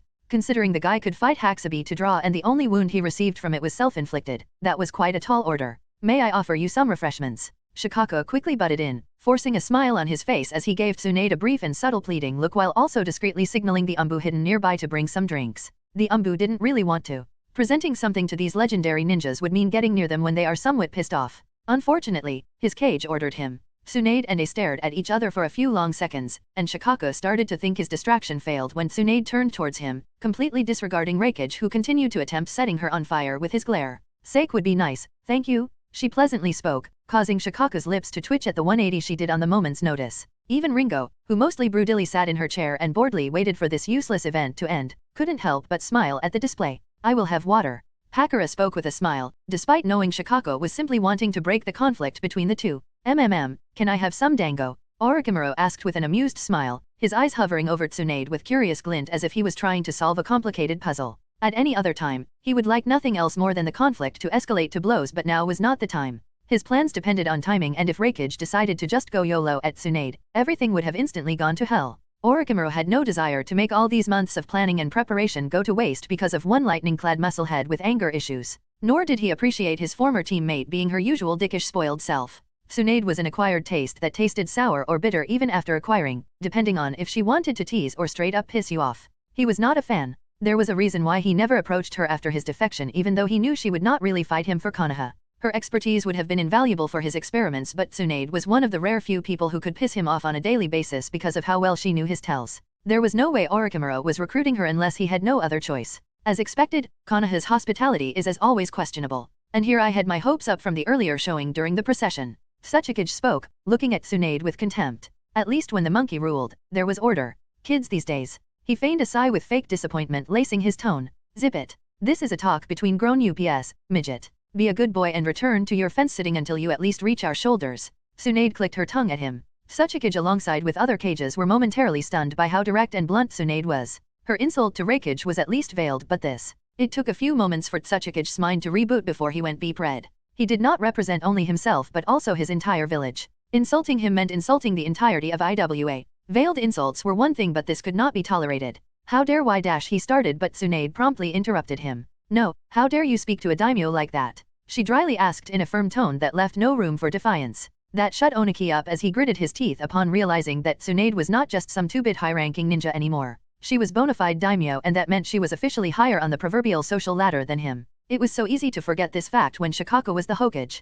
Of course, no daimyo was stupid enough to act high and mighty in front of a cage, but Tsunade apparently couldn't care less for the unspoken usual social dynamics. Don't speak out of your station like the bull-headed overrated lightbulb next to you, she nonchalantly added, but her eyes stared straight into Reikage's and her lips stretched into a smirk when the man stayed silent. With her superiority established, she took it as her win. Shikaku, on the other hand, did not like how quiet the usually boisterous man was. It felt too much like a quietness before a volcano erupted. He decided to act, if only to prevent a disaster. But his attempt was futile and not needed. Despite the usual image the man portrayed, A was Reikage, and that meant he had enough patience for the job. In fact, Shikaku's pathetic attempt insulted him more than Tsunade's jabs. Do you think such a pathetic attempt would have stopped me if I wanted to attack her? Reikage asked, looking condescendingly at Shikaku, signaling that he noticed the subtle Kage main no jutsu discreetly spreading through the interconnected shadows of their chairs, connecting with his feet. Probably not for more than a second or two, but it wouldn't hurt to try, Shikako lazily said with a sardonic smile and an expression screaming how bothersome he found this entire situation.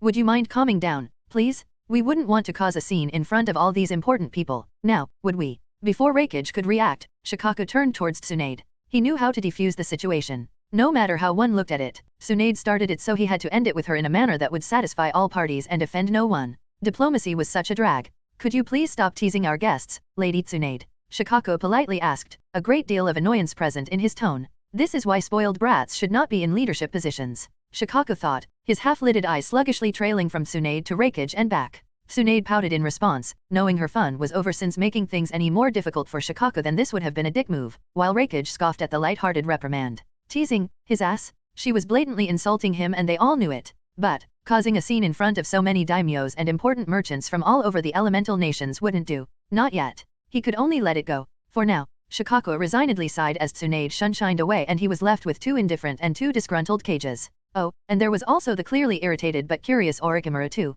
Sometimes, his life sucked. But recently, it was always because of Tsunade. Deciding to forego that trail of thoughts since there was nothing he could do about it anyway, he looked into the arena, and groaned as a realization hit him. So she was not here to be a pain in my ass. She just came and insulted Reikage and Tsuchikage because she was bored and had time to kill during the 10 minutes break between the matches. He dryly realized as he saw Hayate about to announce the second match. Chapter 394, the second match 1. In Naruto, Reborn with Talent. Could Kimimaro, Kagaya and Teiuya come down to the arena? When Rei heard Hayate say that, he groaned and mumbled, so it was not a coincidence. It wasn't impossible to have teammates fight each other in this kind of event since the matches were usually chosen at random, but it was very rare. The problem with that was that Konoha was the sole party who chose who would fight who, and this matchmaking was starting to appear very fishy not only to Rei but also to his girls. Tsunade expertly ignored three unamused pairs of eyes gazing in her direction, opting to enjoy the delicacy in front of her. It was just an excuse for her to not raise her head and meet these looks, but it worked. When Orochimaru heard who would be fighting, he couldn't help but perk up in curious interest.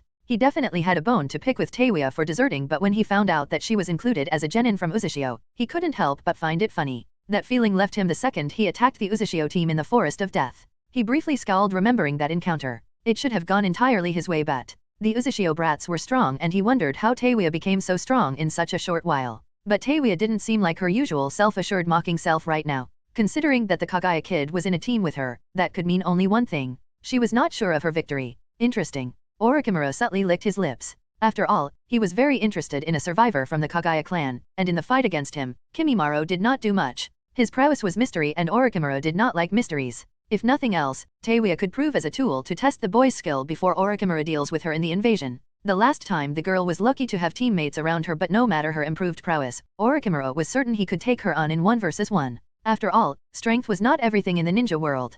Hayate started the match off and jumped back, but unlike the previous one, the two combatants didn't instantly jump at each other. Kimimaro and Teiuya stared at each other in the arena, Kimimaro stoic while Teiuya was visibly in a bad mood from this matchup.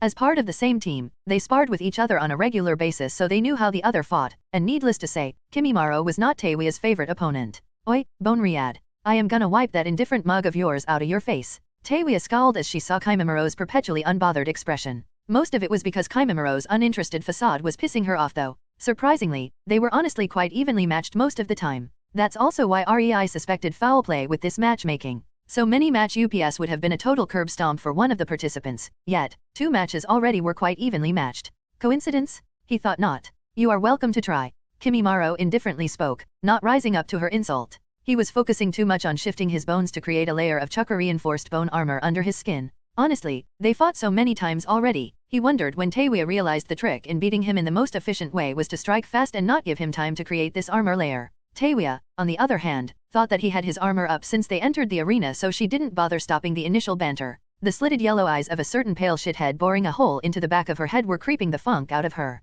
She needed to center herself, and insulting Kimimaro seemed like a good way to calm herself down. She would naturally prefer sending a shockwave at the pale pervert, but he was currently in the cage box and pissing off Lady Pakura and Lady Ringo was suicide. She could only grumble under her nose about lucky pale shitheads before focusing on Kimimaro again. She knew this fight would be an extreme pain in her ass. Not only will she have to hold back to a degree, but Kimimaro was not the easiest opponent to counter with her abilities. Fine, let's do this. As that thought passed through her head, Teiuya swiftly raised her flute towards her mouth. She knew Kimimaro could and would wait for hours on end for her to do the first move, if only to get the initial advantage since he was a close-quarters combatant. Worse yet, the bastard's bone armor took almost no chakra to maintain because it was concentrated in his body, hence, the chakra was not really leaving it so he could preserve it. As much as she hated to give the advantage of reaction to him, she had no other choice. She once tried to wait him out and it ended in them staring at each other for 4 hours before she cracked and furiously attacked, screaming bloody murder and various colorful insults at him. 4 hours of her life were totally wasted by that bastard. The second Taewya started to move her hands, Kimimaro also shot forward in a burst of speed, disappearing from his spot in the eyes of most of the audience and appearing in front of Taewya, his arm ready to strike as a sharp, sword-like bone was pushed out of his palm. Taewya was very experienced fighting Kimimaro, so she expected this and prepared her first attack accordingly. She did not panic from him being so close. She just blew into her flute, sending a melody into the surroundings while watching with the corner of her eyes as Kimimiro's bone sword neared her neck. Kimimaro pushed himself to his physical limits, fighting them for just a bit more speed, but he instantly realized he was not fast enough when a shockwave appeared out of nowhere and impacted his stomach, bending him over and sending him flying towards the wall behind him at speed most Chunin had trouble following with their eyes. Taewya noticed that Kimimiro's body created a small dent in the wall surrounded by a multitude of spiderweb cracks before the impact of his body to the wall sent the surrounding dusk into the air and denied her visibility. Resisting the urge to click her tongue, Taewya blew into her flute a few more times, sending shockwave after shockwave into the dust cloud, straight at the place where Kimimaro should be embedded into the wall. It was such a brutal display that many ninjas in the audience winced despite not being able to see through the dust cloud. The redhead was clearly ruthless and they wondered if there would be something more than just a bloody smear left from the Kagaya boy. After 20 shockwaves, Taewya finally stopped her onslaught and jumped back a few times to widen the distance between her and the place where Kimimaro landed. She also didn't go far enough to reach the wall behind her to leave herself some place for maneuverability if it was needed. The dust started to clear out and the audience waited with bated breaths, wanting to see Kimimiro's state when. Chapter 395, The Second Match 2, in Naruto, Reborn with Talent. The dust started to clear out and the audience waited with bated breaths, wanting to see Kimimiro's state when. Kimimaro burst from the dust cloud in a powerful leap, instantly dispersing it due to his speed as he flew straight at Taewya like a bullet. Taewya was forced to throw herself to the side in order to avoid him. She barrel rolled on the ground before using the momentum of her body to spring back to her feet, inwardly prepared to fend Kimimaro off once again. As she predicted, Kimimaro landed in a crouch on the side of the wall and used his chakra like a spring, propelling himself into another powerful leap as he aimed the trajectory of his jump to lead him towards Taewya. She was a long-range fighter while he was a close-quarters combatant. It was only natural he had to be aggressive in this exchange if he wanted to win. This time, however, he did not have the advantage of surprise, and Taewya was prepared for him. The second he heard the flute melody, he knew he was too slow even before the shockwave hit him.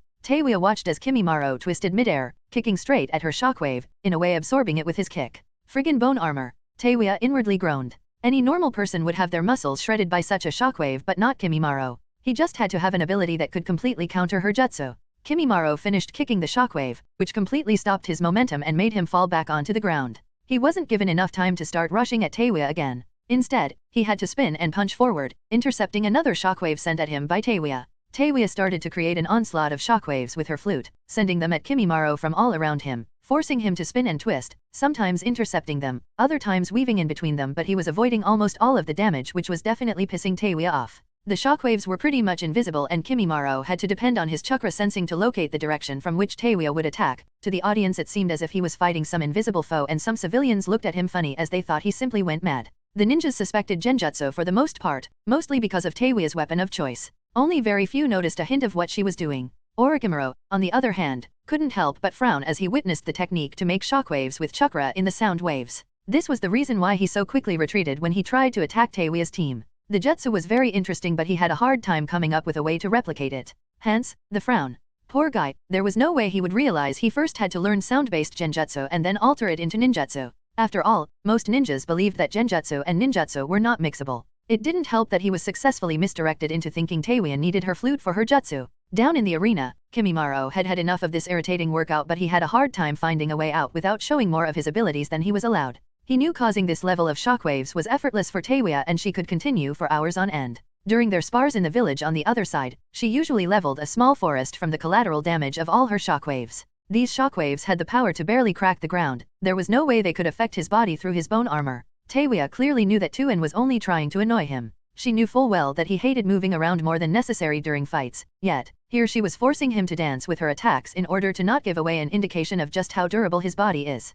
This continued for a few minutes, Taewya trying to lock Kimimaro into defense while Kimimaro tried to find a way out of his predicament. The audience absolutely loved this fight. They were not loud, instead, their attention was fully grabbed as they watched the red-headed girl playing her flute and the white-haired boy trying to defend from some kind of invisible foe. The only clue that Kimimaro did not, in fact, go mad, was how the ground underneath him cracked whenever he clashed with whatever was attacking him. One would think the spectators would get quickly tired of this display, but, on the contrary, they watched with bated breaths to see who would fall first. Will the girl make a mistake and let the boy out of this deadlock, or will the boy run out of his stamina first? They couldn't wait to see. They had no idea the two combatants in the arena could go at it in this manner for hours. Kimimaro finally decided to bend the rules a bit in his favor. He let one shockwave slip his attention, causing it to harmlessly glance his shoulder, using it to break Taewia's pace. She had it all calculated to a genial degree, every attack covering for another and they all weaving together in one massive symphony, as she liked to call it. But Kimimaro fought her enough to discover a small flaw in her ingenious technique. Now that one of these coordinated attacks was disregarded, it was ever so easy to just weave through the remaining ones since their tempo was out of sync with Kimimaro's movements. Kimimaro knew quite a few of those powerful ninjas watching this fight would notice his body withstanding the shockwave with no trouble at all, but he didn't care anymore. Taewia's shockwaves did not feel like a massage to him. Every hit felt like being violently shoved, and while it was harmless to him, it felt extremely irritating. It was as if he was being bullied without the ability to hit back, and the thought made Kimimaro grit his teeth in frustration. Taewia was clearly using his emotions against him because she knew exactly how he felt about being in this kind of situation. Kimimaro finally escaped Taewia's onslaught. From experience, he knew this would mean Taewia would have to change her melody, which brought him a few vital moments. This time, he would not be too slow. Taewia's eyes widened as Kimimaro increased his speed to the allowed limit in one big burst. Her mind blanked and her body reacted instinctively. She didn't have the time to think about a counterattack anyway. She swiped the flute away from her mouth, and since it was the only durable thing she had on hand, she used it to block Kimimaro's sword that aimed at her neck. Flute locked with a sword made of bone as Kimimaro and Taewia's arms shook with exertion. Taewia pushed more and more chakra into her arm, visibly losing this match of strength as Kimimaro's sword was pushing her flute back, nearing her neck.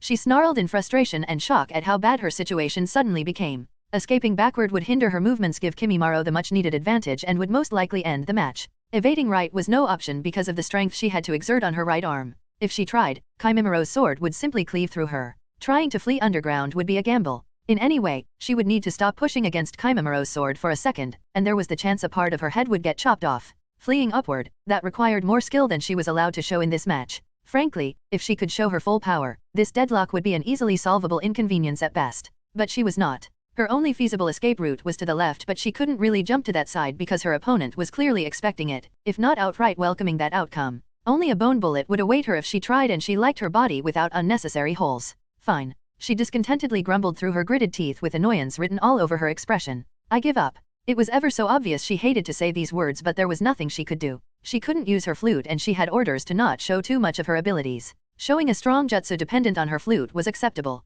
Showing that she didn't really need her flute and could cause shockwaves, much stronger shockwaves than she showed in the match, with any kind of sound, was definitely not acceptable. That said, Kimimaro was holding back a lot too, so there was nothing Taewia could complain about. Or so Kimimaro thought, too satisfied with his victory to notice that. Chapter 396, The Second Match 3. In Naruto, Reborn with Talent. In his satisfaction, Kimimaro forgot one vital thing. Taewia was a kunoichi and her specialty was genjutsu and sound manipulation. While he heard I give up, the audience and the proctor heard, fuck you, shithead. Because of that, he relaxed his body, thinking she already surrendered, and that was when Taewia sprang into action, tackling Kimimaro's body to the ground. His back impacted the ground as Taewia straddled his chest and stopped the pointy and sharpened end of her flute an inch from his left eye, prepared to ram it straight through his skull at moment's notice. Unfortunately for Kimimaro, his eyes were one of the very few weak spots on his body he couldn't coat in his bone armor. Kimimaro blankly stared in astonished shock at the smug and winning expression of the redhead as the realization suddenly clicked in his mind. You tricked me, he exclaimed in disbelieving exasperation, still finding it hard to believe he fell for such a basic trick. Well, genius. I am kunoichi. Taewia dryly deadpanned.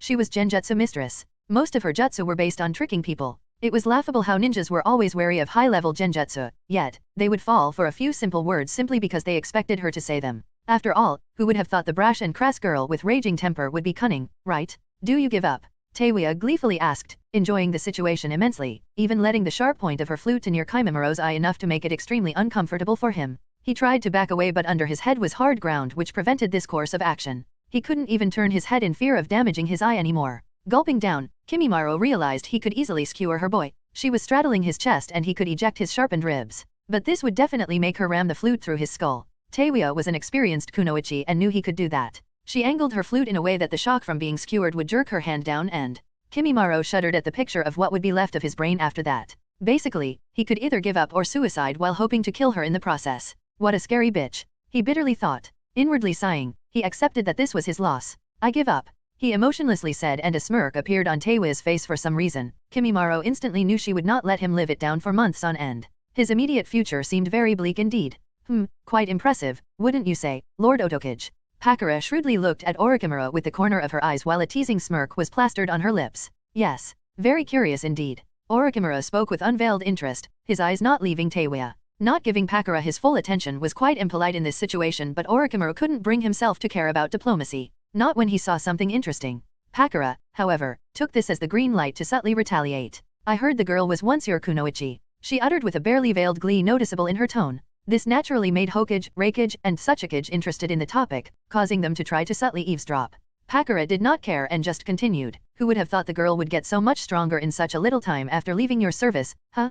Quite the coincidence, don't you think? Hearing her, Orochimaru frowned. He wanted to scowl, glare, and most definitely wittily threaten the impudent woman, but he could not allow his emotions to slip. Not in front of the other cages. That's why he had to be satisfied with a small frown. He wasn't about to answer Pakura's question though. He only wordlessly stared at her, barely concealing his hostility in his unamused deadpan look while trying to play the part of the victim in this verbal ping-pong. Of course, this role suited him well for the moment. He didn't believe he would be able to keep himself from verbally lashing out if he opened his mouth now. No matter how calm he tried to stay, the proof that he didn't handle Taewi's training well was right in front of him. What really made him mad, though, was the fact he did not see her potential. He wrote her off far too quickly and thought he knew everything there was to know about her abilities. Being proven wrong stung his ego as hell. When Pakura realized Orochimaru was not going to answer, she clicked her tongue. Che, you are no fun. It made her disappointed that the big bad snake kept his calm. She could understand why Tsunade came to cause trouble during the last break between the matches. These breaks were boring as heck. The problem was, neither of the 5 cages was in the mood for small talk.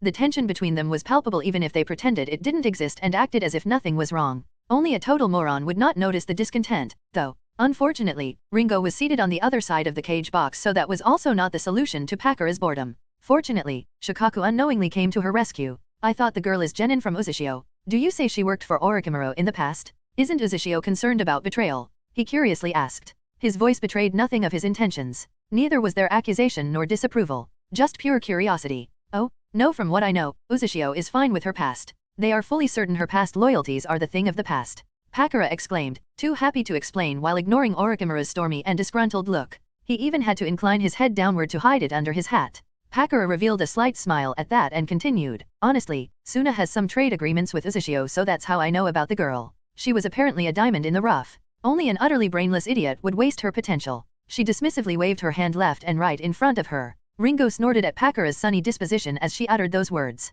The look of anger flashing through Orochimaru's eyes was simply far too amusing to ignore. Reikage and Tsuchikage also seemed entertained even though they tried to hide it and pretended they heard nothing. They definitely would not be joining the conversation. The red-headed girl was strong, but considering that her combat style depended on her flute, in their minds she was not as big of a threat as Kazekage was making her out to be. Nor was she as impressive. They comforted themselves with the thought that they had someone more talented at home, and that was the end of that matter for them. Unfortunately for Pakura and Shikaku, their chat about Taewi came to an abrupt end when Hayate announced the end of the break and started to announce the next match. The third match will be between Chapter 397, in Naruto, Reborn with Talent. Why do I have to do this? Anko petulantly mumbled to herself while pulling out a knife from the neck of her recent victim, some no-name otogaku or ninja who was unluckily patrolling the area around their hidden camp. I just demanded to see my cute underlings fighting. Why did Lady Tsunade have to pull her old scary hag persona and shout at me until I agreed to do this? She childishly pouted. Never took you for the self-pitying type. Kakashi quietly said with a fake cheer in his tone as he landed on the tree branch next to hers. Wouldn't you get the full experience once you're shadow clone in the arena, poofs? I have no idea, why are you so melodramatic? Is it already that time of the month? Fuck you, hey take. Anko hissed, mindful of keeping her tone low as her cheeks slightly reddened. Her unamused look, however, told Kakashi enough. He knew he was in deep shit once they returned from this mission. But I wouldn't be against.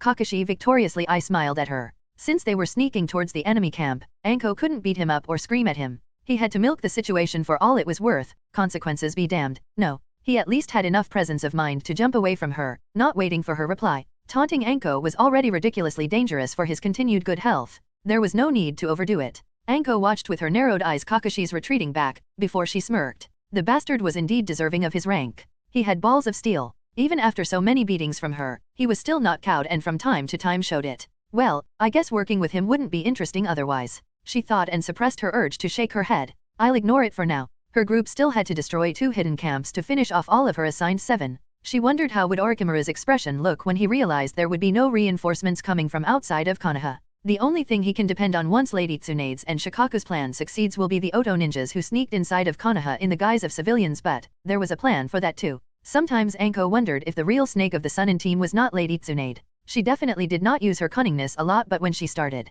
Anko sheepishly smiled, remembering the simple yet efficient battle strategy that was explained to the Umbu units and a few loyal Jonins who participated in this secret Otonin extermination mission. I gotta finish this soon if I want to be back in Konoha for the final clash with Orochimaru. No way in hell I am letting anyone else than me kill him. And with that, she jumped after Kakashi, her eyes gleaming with ruthless determination. That day the forests around Konoha were stained in blood, but their peacefulness remained intact. These trackers and assassins from the Uzushio village are quite the scary bunch. I wonder how Lady Pakura managed to get them to help us with this. Sasori quietly grumbled as he walked next to Shunriko on the helm of a unit of 200 Suna puppeteers who were currently trekking through the mountains. 200 was a small number for an army, but a massive amount of effort, planning, and resources were used in order for them to stay unnoticed. That was only possible because every single of these 200 puppeteers was a Jonin-level ninja. There was also a division of Tessenjutsu users comprised of the best wind users of Suna, numbering 150 in total, coming from a different direction, and 100 best Umbu taking yet another route towards their target. If this goes awry we will be so fucked.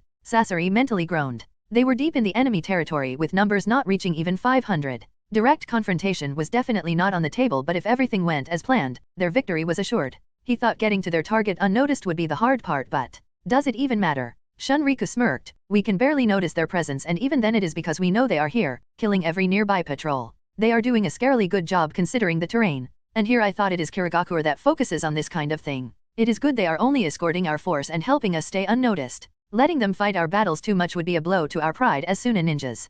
Humph, you just want to try your new remotely controlled puppets. Sasori clicked his tongue at her before inaudibly mumbling, just my luck to be working under this battle maniac and Suna fanatic. It was really pissing him off. A person like this, a person with no sense for art, was the best puppeteer of Suna. But he had to grudgingly admit her abilities and reluctantly give her the due respect. He might not like being number 2, but the bitch was too good with her puppets. He could only bear it for now. He decided to clear his head of unnecessary matters. Just one more mountain and they will completely reach their destination, and their target, the Iwagakure, will become visible. But really, what was Tsuchikage thinking, taking a sizable force from his village to aid Orochimaru's invasion of Konoha? He was practically begging to be invaded in return. All 21 Kirigakure swordsmen were gathered in a house in the residential area of Kumigakure. Each of them infiltrated the village in their own way, making a game out of it to see who could get inside faster and with the least fuss. When people saw someone like Zabuza, they would never think he would be great at this, and honestly, most of Kiri's swordsmen were the same, each having his or her own weird quirk that would make them noticeable in the crowd, but it was entirely too easy to forget Kirigakure prided itself on its assassins. Every member of the Kirigakure swordsmen mastered the art of assassination. Infiltrating Kumigakure did prove a bit challenging, but in the end, every one of them pulled it off. Unlike Pakura, Ringo did things her way in her village. While Pakura tried to create an army of ninjas that could work together as one cohesive unit, Ringo still kept the old idea of special units going strong and supported the Kirigakure swordsmen, using a position among them as a reward and recognition for the best of the best from Kirigakure. For each of them, she crafted a special sword. Well, except those who wielded one of the original 7 swords, like Reiga Kurosuke, who fought with the other swordsmen and proved himself the strongest of them despite being a newcomer. Hence, he earned the position of leader. So, will you finally tell us our mission? I doubt we had to get inside of Kumo just to have a dick measuring contest among ourselves. Zabuza asked and looked at Reiga, voicing out the thoughts of every single member of the group. They were not told about their mission beforehand. The ideology of their village might have changed drastically, but Kirigakure still viewed its ninjas as tools. They just stopped recklessly sacrificing them for every small gain since Ringo became the Mizukage. That meant, the Kirigakure swordsmen knew the mission in front of them was completely manageable for their skill level. Ringo never gave them a mission they could not fulfill. But that didn't mean they were informed of details they did not need to know. In this case, they were kept in dark in order to prevent information leakage, and honestly, they were fine with that. It was just a part of their job. Reiga chuckled, impatient as ever. Zabuza, this mission will be to your liking though. We are to simply cause chaos and sabotage the important facilities of Kumo. The room abruptly descended into deafening silence. Are you for real? Zabuza spoke first. Just the 21 of us. He was quite in disbelief. This sounded too much like a suicide mission. Still, from what he was seeing on the expression of his companions, they felt exactly like him, utterly excited about this kind of challenge. He didn't doubt his face sported the exact same grin as theirs. Yes, Reiga confirmed while approaching the table in the middle of the room and taking out a map from a storage scroll. Reikage is in Konoha alongside quite a few of his strongest ninjas. He smirked and started pointing to places on the map. Our Hunter Ninja Division, Ninjutsu heavy hitters, and Mist Genjutsu specialists are already encamped around Kumo. Don't ask me how. Uzushio Seal Masters are apparently very crafty. That's all I know about it. Anyway, we are just a distraction before the main attack. So, are you happy with this mission? He was obviously speaking to everyone gathered in the room, not just Zabuza, but from their expressions it was self-evident. Heh, bunch of muscleheads. Of course, they are happy. Reiga inwardly snorted. This mission is dangerous but we wouldn't have it any other way. After all, the Kiri swordsmen love the thrill of their profession. No one remained sane after reaching their level of power. Chapter 398, the third match 1. In Naruto, Reborn with Talent. The third match will be between Naruto Uzumaki and Haku Yuki, Hayate announced. Naruto was almost bouncing from excitement. Finally, it was his turn to show everyone how badass he is. Watching him, Haku had a small exasperated smile on his lips but could only shake his head. He understood that this was Naruto's usual behavior. Because of their prior acquaintance, he was used to it. It was Naruto and Hinata who showed him Konoha during the past month. Sasuke Uchiha was heavily avoiding him, which put a satisfied smile on Haku's face. He didn't need to deal with a gender-confused Uchiha thanks to that. Let's give the audience a proper showing, Naruto-kun, Haku said, partly in order to stop Naruto from jumping around like an idiot. He wondered how much of his acting out was just to keep pretenses and how much was his real excitement. Naruto calmed down and turned towards Haku, giving him a thumbs up. Sure thing, Haku-chan, he exclaimed, making Haku's lips twitch. For some reason, the Uzumaki loved to make fun of him by reminding him of how feminine he was. Whether it was Naruto or Karen, they could be insufferable at times. Haku was glad they lived in different villages. Did he really have to call me that?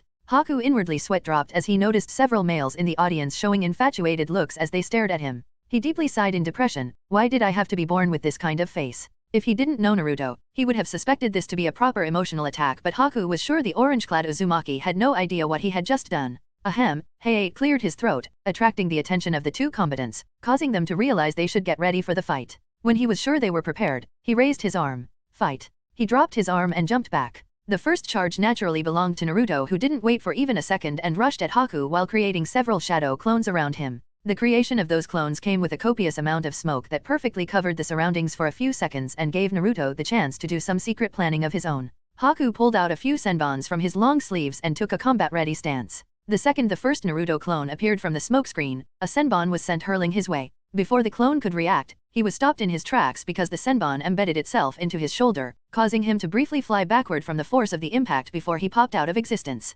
Haku could aim at the forehead, eye, or throat, but he could not be sure which Naruto was a clone and which was the real one. If he hit the real one in those places, just his luck that he was better at lethal moves than restraining ones. He dealt like this with 5 more clones and the situation started to feel somewhat fishy to him. This is far too easy, he mentally mumbled. He might not have seen Naruto fight during the wave mission, but he knew about his prowess from what Zabuza told him. He realized that a bit too late though. The ground in front of him cracked, making Haku's eyes go wide. Under me. He inwardly freaked out, but his body reacted on instinct. Naruto, who burst from the ground and tried to uppercut Haku's jaw, failed as Haku leaned back, letting Naruto's fist sail harmlessly an inch from Haku's chin. Naruto could only stare in wide-eyed disbelief that his plan did not work before Haku's body snapped back into action like a spring, and Naruto, who was currently still midair due to his jump, was blasted back with a powerful kick to his abdomen. Or so would have happened if this Naruto was the real one. Unfortunately for Haku, he only poofed out of existence while releasing a massive amount of smoke to the surroundings, creating yet another smokescreen that engulfed Haku and impaired his sight. Because of that, Haku could not relax and his senses became alert.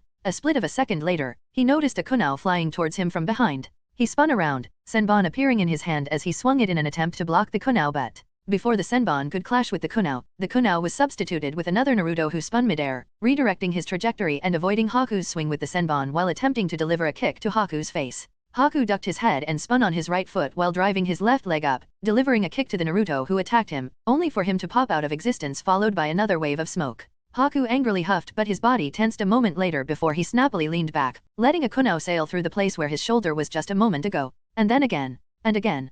Kunais rained on him from all directions and he dodged, leaned out of their trajectory, spun on his feet to avoid them. It was like a dance, and after Haku's initial surprise faded, he also started to counterattack while dodging, throwing senbons towards the places from where the kunais were thrown. Sometimes he was rewarded from a muffled yelp, sometimes not, but he would have been damned if he let Naruto lead this fight so easily. Haku knew the shadow clones took a lot of chakra. He was fine with Naruto wasting his chakra reserves like this. But when 3 kunais came flying at him from 3 different directions and before they could hit, they puffed into 3 Narutos, Haku realized he was that kunai barrage was just to lull into a fake sense of comfort by Naruto. The three Narutos attempted to hit Haku, but he was more experienced and faster than Naruto. He nimbly weaved around their attacks, delivering his own counterblows and popping the three of them out of existence, which, much to his growing annoyance and frustration, only reinforced the fading smokescreen around him. Haku wanted to groan in frustration, and only his own hunter ninja training prevented him from that. Naruto's fighting style was the epitome of irritating. He didn't get time to relax. Another kunai flew at him, another Naruto popped in its place when it was near Haku, and tried to strike. And then again, and again, and again. Sometimes it was only one Naruto, sometimes as many as 5 surrounded him at once and tried to score a blow. Haku had a hard time spinning and countering every one of these attacks. He could not see where they were coming from, and he was given no break whatsoever once the intervals between these attacks started to shorten. In only 2 minutes, and a whole 65 attacks like this, Haku realized Naruto was not getting tired anytime soon, but his stamina was depleting extremely fast, and the constant requirement for utmost attention was mentally wearing him down. Haku's eyes slightly widened as he realized that Naruto was making use of his superior chakra and stamina reserves to slowly wear him down. While Haku had the time of his life dodging a kunai parade, Naruto, the real one, was observing from the edge of the arena with his sensing capabilities and creating more clones to substitute the destroyed ones. He knew Haku had the ability to fight Jonins. That's why he chose tactics that would enable him to defeat a Jonin. Ninjas were still human. They could react only to so many simultaneous attacks, even if these attacks came from weaker foes. They could only go without a break for so long before their mind started slowing down. They had only so much stamina and chakra reserves.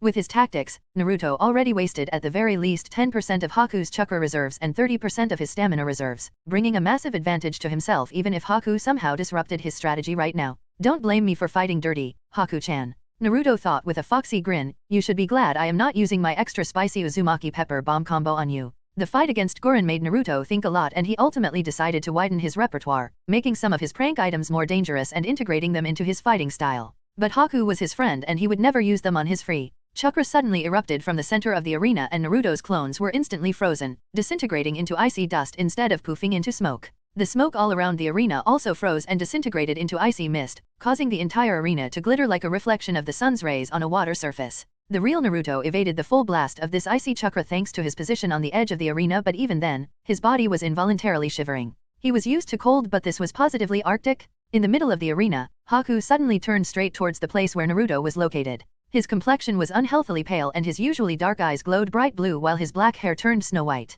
I am sorry, Naruto-kun, but I think you deserve some spanking, Haku sweetly said while his eyebrow was twitching in irritation. He also completely ignored how a part of the male audience swooned at these words. Naruto gulped, watching as the air around Haku's body was misting from the freezing coldness his opponent was emitting. There was only one way to keep fighting, and Naruto sank into his mind to attain it. Kurama? Would you mind giving me a hand? He nervously asked. Weren't you boasting you could pass this without me with your eyes closed and hands tied behind your back yesterday? Kurama stated in an exasperated tone, but his eyes showed extreme smugness. He just knew there was no way the small brat could win without him. Since the seal was loosened, he could feel the surroundings, and some of the participants were positively monsters compared to Naruto. Hehe. Naruto sheepishly laughed. No, I have no recollection of. Kurama gave him a deadpan look and forced the memory to replay in Naruto's mind. Naruto awkwardly shuffled. No way to rebuke it. In his defense, he might have been a bit drunk because of Anko. Fine. Kurama sighed. Your opponent is using senjutsu, so I guess lending you my chakra is only fair anyway. And Naruto was forcefully ejected from his mind as orange chakra started to wrap around him, scaring the shit out of many Konoha citizens. Chapter 399, The Third Match 2. In Naruto, Reborn with Talent. Who would have thought the kid would grasp Snow Sennin mode under Yuriko's tutelage? Konan said in a tone full of praise and slight jealousy that Ringo had someone with such potential in her village. She didn't envy her sister wife too much. She had the original Snow Sennin under her leadership since Yuriko Yukimai was officially a ninja from the village on the other side. But Konan understood that talented individuals were a commodity that one could never have enough of. Yeah, Ringo called all the favors Yuriko owed her from losing various bets over the years. Rei chuckled. You should have seen the face Yuriko showed when Ringo told her that she wanted her to share her best technique. I bet Yuriko instantly regretted ever getting into Ringo's debt. As if. Yuriko would have never shared her way of attaining Sennin mode if she didn't approve of the kid. You know that, and you also know how tough Yuriko's personal requirements are. Not one person in the village on the other side managed to score an apprenticeship under her so far. Konan said with a slightly annoyed tone. She didn't like that one of her SS rank ninjas didn't find an apprentice even after years of trying. That's why I find Ringo's situation a bit enviable. Frankly, she was even less thrilled that when Yuriko finally found herself an apprentice, it was somebody outside of the village on the other side. It simply rubbed her the wrong way, but fortunately for Haku, Konan would not prevent Yuriko from teaching him just because he didn't belong to her village. Rei stayed silent. He could have rebuked Konan quite easily because it wasn't that there were no people fulfilling or even surpassing Yuriko's initial expectations. The final requirement was simply too restricting. She didn't care about bloodline, but one had to be able to form snow with their chakra. Not many bothered to try, much less spent time practicing such a skill. He could argue that Konan never promoted or tried to encourage people from attempting to clear all Yuriko's expectations, nor did she ever add such skill into the repertoire their ninjas had to learn. She could have done a lot of things to help Yuriko find an appropriate apprentice. But, why would he pour oil into the fire? REI would rather have an idyllic afternoon of watching kids beating each other up with her than a pointless argument. I understand. You are right, dear. He nodded, sneaking his hand into Konan's, which made her smile and lean on him. While REI and Konan discussed the revelation of Haku's new ability, the fight in the arena was starting anew. Naruto was clad in a baijuyu cloak with 3 tails swishing behind him. Kurama did not give him more chakra because Naruto's body was still too young to handle more, and he did not have much control yet either. 3 tails were the current Naruto's limit as far as safety went. Haku, on the other hand, was as if clad in a freezing cold chill that spread all around him. The air was glittering from microscopic particles of icy mist floating all around Haku that came to existence from freezing the air itself. Every experienced ninja in the audience had an ugly expression upon seeing it. If the boy could freeze the air around him in this manner while not really focusing, they did not want to see what he could do with proper focus to an enemy that got too close. Naruto, however, didn't care and charged forward. The boiling hot chakra of a baijuyo clashed with the chillingly freezing energy of the Snow Sennin mode as Naruto's fist collided with Haku's forearm, and the entire arena was once again engulfed in smoke. This time, however, it was one created by a clash of very hot and cold air, sending a sizzling hiss throughout the surroundings. The smoke was instantly blown away as Naruto and Haku exchanged another blow. This time it was Haku who attacked and Naruto blocked. They were revealed only for a moment as their clash once again produced a lot of smoke, covering them. With every strike, they produced smoke and continuously blew it away because of the force of their next blow, involuntarily creating a spectacular show as they danced in a flurry of taijutsu moves all over the arena and devastating the surroundings. Ice shards formed and evaporated in seconds. With every step, Haku froze a patch of ground, but with every move, Naruto instantly turned that ice into the water. It didn't take long for the arena to be full of mud, but neither of the boys was affected by it. Haku simply froze it all over again while the heat Naruto's cloak was giving off solidified the mud under his feet almost instantly. The audience watched in stunned silence. Nobody could have expected the Chunin exam finals to be so spectacular.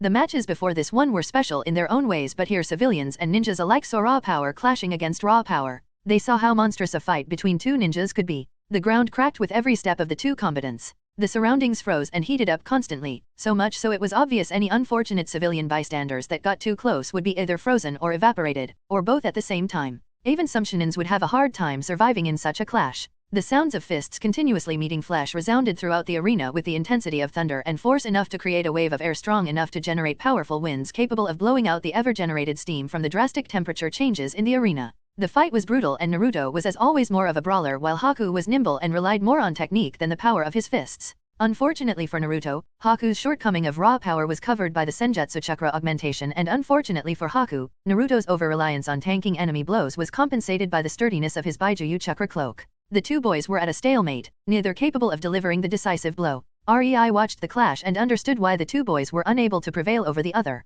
Naruto's chakra was powerful, but it was all over the place, completely uncontrolled. Making a jutsu with chakra like that would be a miracle. Hence, he had to depend on his fists and enhanced physical prowess. Not that his blows were weak. As he was now, with just 3 tails, he could probably match or surpass most jonins in taijutsu as far as speed and strength went. Haku, on the other hand, seemed too new with senjutsu. REI could clearly sense the boy struggling with maintaining the Sennin mode. His internal energies were barely balanced. If he tried to use a jutsu, he would be done for, as his energies would get out of control too. The spontaneous freezing of the area around him was a clear testament to Haku's lack of control. It was a funny coincidence. Both boys couldn't control their power-up state for different reasons, and that prevented them from going all out. It was probably for the best. Just a pity the winner is obvious. REI thought after watching the taijutsu bout between boiling Baijuyu chakra and chilling Senjutsu chakra for a few minutes while using his chakra senses. The audience was still mostly silent, enamored by the showcased fight. The people were on edge, having no clue who from the two boys would win since they were pretty evenly matched.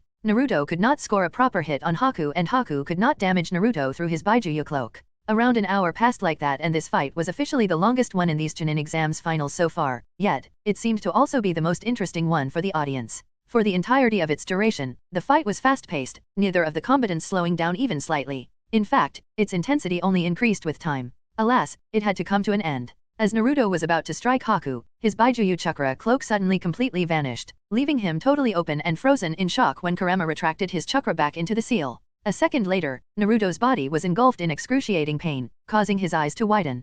Haku did not hesitate and delivered a swift blow to Naruto's chin, causing his head to tilt to the side.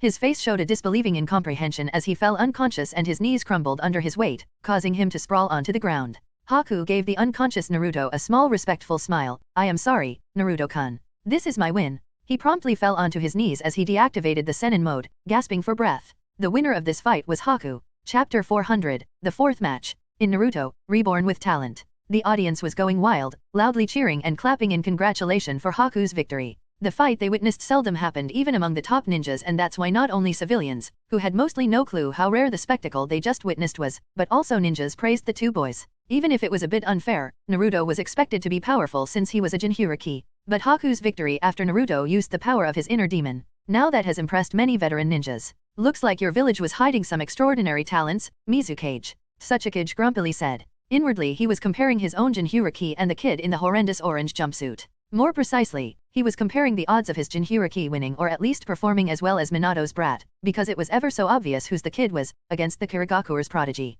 Reaching Senin mode when he is just 15 years old at best, the Ice Kid was a monster in his own league. Obviously, that meant both Suchikage and Reikage were already thinking about what kind of bounty they should write on the kid's head and if it was worth it to send their own hunter ninjas after him. Ringo was completely aware of their thoughts. Haku showed to have the potential to be dangerous, and as leaders, it was their duty to assess his threat level and act accordingly. That much was fine as it was natural. She didn't care about the new target on Haku's back. Such was the life of a ninja. The break was relatively peaceful this time and the next match was announced, Hey-8 calling Shikamaru, Nara and Kojuro to the arena. Shikamaru was his usual slouched self while Kojuro had a look of sheer determination. The contrast between them couldn't have been more obvious. The match started and both combatants were just standing in their spots, looking at each other. Shikamaru decided to gauge his enemy's prowess by fighting defensively while Kojuro did not attack because he remembered Shikamaru's shadow jutsu from his preliminary match. For a swordsman who needed to get into melee range, Shikamaru was a nightmare to fight. Still, for the ninja audience, the situation was obvious and they inwardly praised the swordsman boy.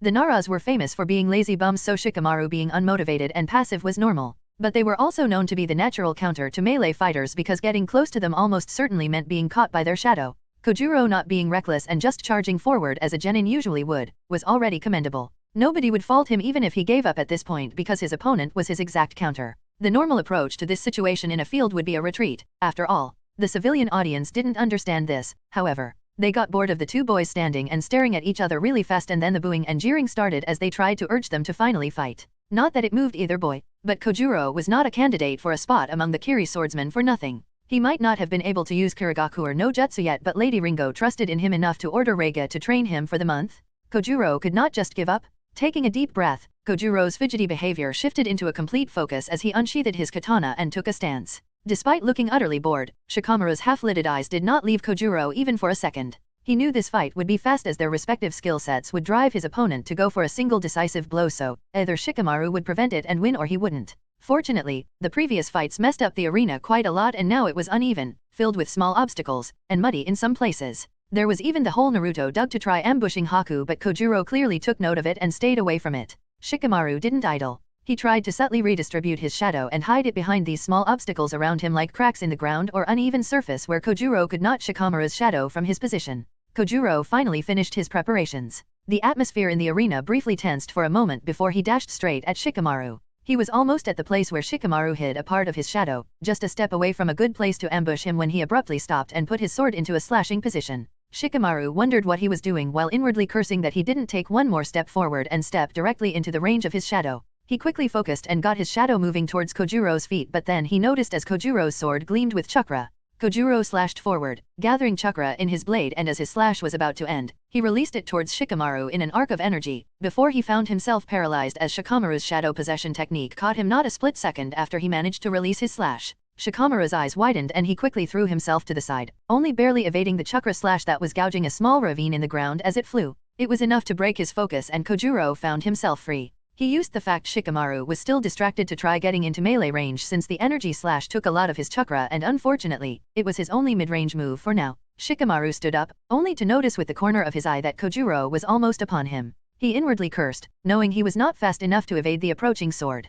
Kojuro chanted, "Faster, faster, faster" in his mind, mentally beckoning his sword to go forward faster as every millisecond counted in this fight. He had to strike his opponent before he could properly focus on his shadow. His sword was nearing Shikamaru's chest, 15 inches, 10 inches, 5 inches. And as hope was rising in Kojuro's mind, it was instantly dashed when a shadow tendril tripped his opponent by sweeping his legs under him and causing Kojuro's sword to miss by a slight margin. Shikamaru knew just this was not enough to give himself the necessary time to catch Kojuro, so he manipulated his shadow again, and this time the tendril wrapped around his wrist and yanked his body to the side, forcefully dragging it away from Kojuro, who was already in the middle of switching stances in preparation for a downward slash, aiming straight at the place where Shikamaru lay just a moment ago. As his opponent's body was suddenly yanked out of his sword's reach, Kojuro was hit by a desperate realization that he couldn't let Shikamaru get enough time to center himself. He quickly rushed after him. Shikamaru flipped his body up, ending in a standing position while his feet slid on the ground for 3 more meters due to the kinetic force of the shadow tendril. He stopped in his tracks, and without even looking at what his opponent was doing or where he was, he quickly spread his shadow in a thick circle with a radius of 2 meters around him. Kojuro's sword suddenly halted an inch from Shikamaru's neck as his body stopped moving. Kojuro desperately tried to force it. It was just an inch, but he was completely unable to push his blade forward no matter how much strength he tried to exert. Shikamaru finally focused on his enemy, and his thoughts froze as he noticed how close the sword was to his neck. He involuntarily shivered, thanking whatever deity above that he did the smart thing and acted before thinking for once. His unnerved eyes met Kojuro's frustrated gaze, and for a moment, the two boys just stood there like that. Shikamaru focused on his shadow to restrain the swordsman who tried to push his blade the remaining inch towards Shikamaru's neck. It was a battle of wills in which Shikamaru had a massive advantage. Still, this victory came far too close to a fatal defeat in Shikamaru's opinion. He had to acknowledge it. "You are strong." He, for the first time, spoke to Kojuro but got only a determined look in response. Obviously, his opponent didn't want to be distracted by chatter, as he didn't give up and still tried to win the match. A sheepish smile appeared on Shikamaru's face. Since his opponent was like that, he decided to respond in kind and strained his focus. Instantly, sharp shadow tendrils started to form before skewering muscles in Kojuro's body, causing him to groan from the pain. Shikamaru might not be able to physically move when restraining someone with his shadow possession, but that's exactly why his clan came up with shadow stitching. This match was won by him. Now he just had to force his stubborn opponent to acknowledge it. Chapter 401, Matchmaking. In Naruto, Reborn with Talent. Kojuro didn't try fighting the shadow possession for too long. There was a thing called knowing when you are beaten, and Ringo made sure it was beaten into the Kiri recruits fairly early on. After all, nobody could know if there will be an opportunity to escape once you get captured. Hence, surrendering was preferable. The whole order of importance of actions in Kirigakure was winning, and if that can't be done, then escaping. If escaping was not an option, then surrendering and surviving should be prioritized before dying. Naturally, Kirigakure had quite brutal anti-torture methods which were simply put their recruits under the skilled hands of a master torturer, so they were aware of what kind of experience it was and could resist it better later on. Honestly, not many could measure up to Kirigakure's torture master, so Kiri ninjas seldom cracked under torture. Since Ringo took over, Kiri gained a reputation for spitting out some tough but also smart cookies out of their training program. Of course, they were still assassins, so if surrendering and escaping was not an option, well, death was also a kind of escape. But that was really the final and most drastic measure. In this kind of situation, giving up actually earned some points for Kojuro, as Chunin was not a rank for people who didn't know when to stop. A leader has to be able to assess the situation and decide to call a retreat when a retreat is needed. And while his showing was definitely not enough to earn him a rank up by the Chunin exam standards, that didn't matter for him anyway. After all, it was not Konoha officials that decided if he gets promoted or not. It was Ringo. Kojuro had to impress her, not the current judges. Unfortunately for him, he could be almost certain his previous showing was definitely not impressive for the current Mizukage. She did not send him here to have a quick match and lose on top of that. He was supposed to show off the might of Kirigakure, but he didn't do much of that. Kojuro was in for a very painful reprimand, followed by even more painful long training months once he arrived back at Kirigakure. That was for sure. Ringo's eyebrow was twitching at how fast the match passed. It didn't last even 2 full minutes, and half of that time was just the boys staring at each other. Sure, the battles between ninjas are often finished instantly, but this was the Chunin exams.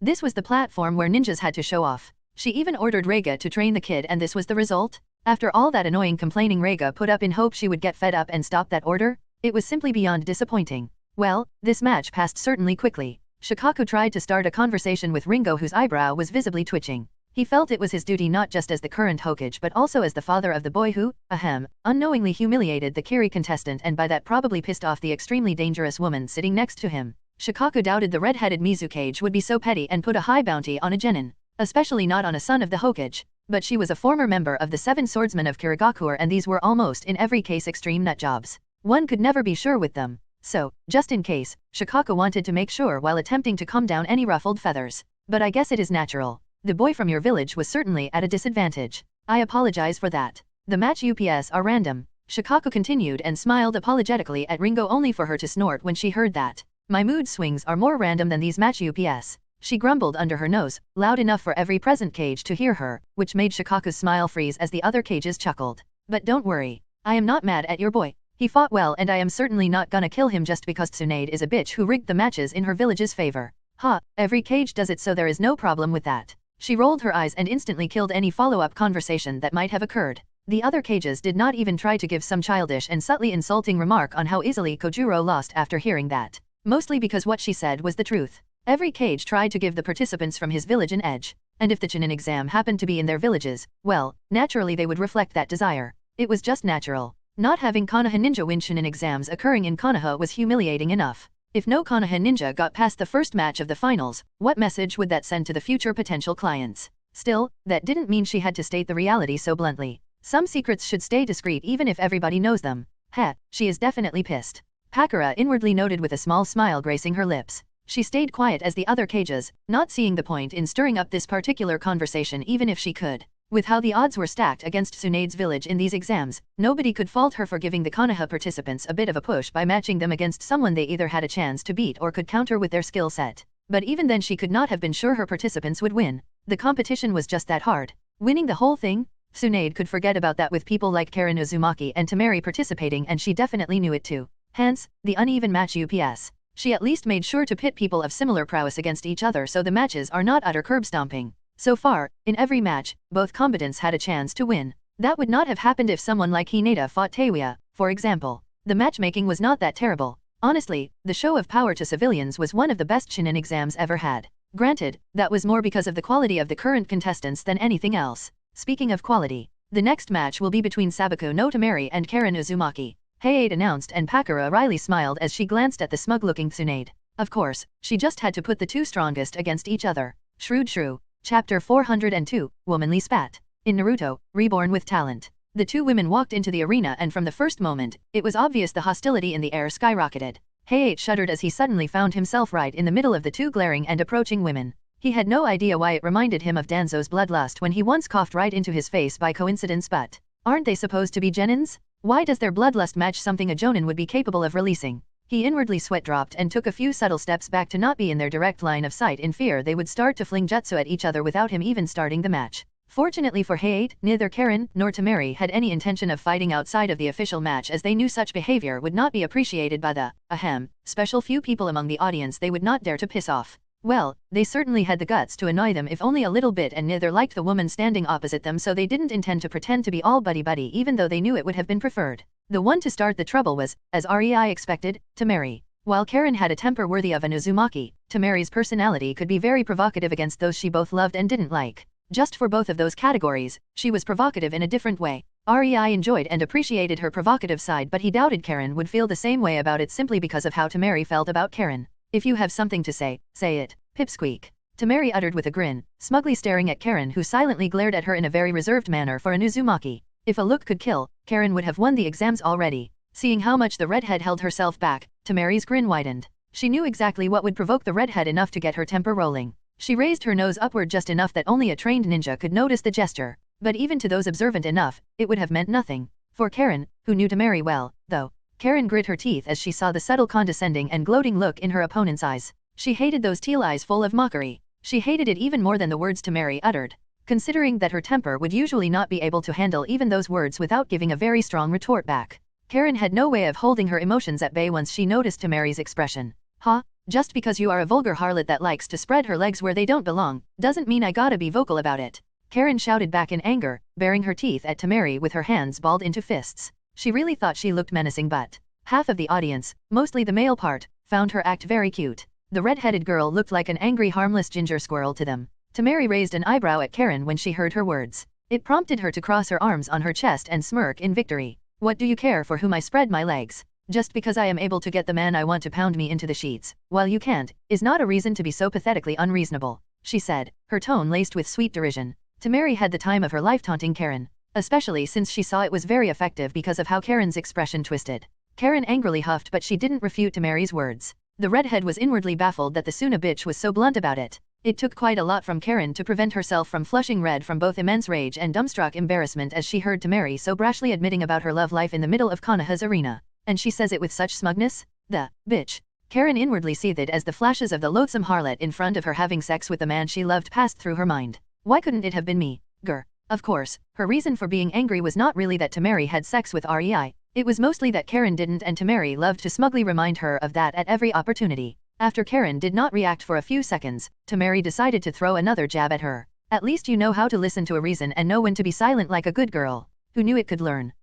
Pipsqueak. Who are you calling Pipsqueak, you shitty bitch? Karen spoke, trembling in a cold rage. I will never know why he would choose you over me. Who knows how many other men you spread your legs for? What good could be some cheap bitch like you for? She sneered, her eyes gleaming with a desire to inflict severe harm on Tamary. She couldn't wait for the match to start. Tamary's grin instantly fell when she heard Karen's accusation. She didn't appreciate that one, and it was obvious from how severe her expression became. Oi, are you questioning my fidelity? She spoke with an ice-cold tone as her lips twisted into a frown, wanna die before reaching a breedable age, kid. The atmosphere in the arena became extremely suffocating and the small breeze totally halted as the wind became stagnant. Exactly like a calm before the storm. While the civilian audience enjoyed the exchange of insults between the women, every experienced ninja felt as if sitting on needles. They knew what was to come as they could feel the disturbance in the chakra and the threat it carried. It was far from a pleasant feeling. Just because you are a few years older. Karen let out through her gritted teeth. She was squeezing her fists so hard, her sharp nails dug into her palms, driving blood and causing her to feel a painful sting. Just because she was still a kid, Rei always deflected her advances. How was it fair that he fucked Tamary and not her? Karen wanted nothing more than to see the shithead who decided 15 being the age of majority in the elemental nation and tear him to shreds. She was a kunoichi. An adult? She was old enough to kill, so it should automatically mean she was old enough to give herself to the man she loved? No. Frankly, the pain helped her to prevent herself from leaping at Tamary and smashing that bloated sand swine's face into a bloody mess. Who permitted her to spread her legs for Rei before her? Karen's chakra also exploded outwardly like a raging inferno as her thoughts became more and more turbulent. It was not visible for civilians, but the ninjas jolted at the abrupt flood of energy and malice. The bloodlust they could feel from the small red head amplified to heights even experienced Chunins were starting to feel unsure about their continued safety in the arena. Alas, one, Gecko Hayate, could only discreetly weep bitter tears as Hokage himself gave him the job of proctoring the matches. If he knew he would be caught in the middle of these two hostile torrents of chakra desiring nothing but to tear each other apart, he would have declined the honor and kept the heck away from the arena today. It was starting to be physically painful just to stay in the vicinity of their powerful chakra.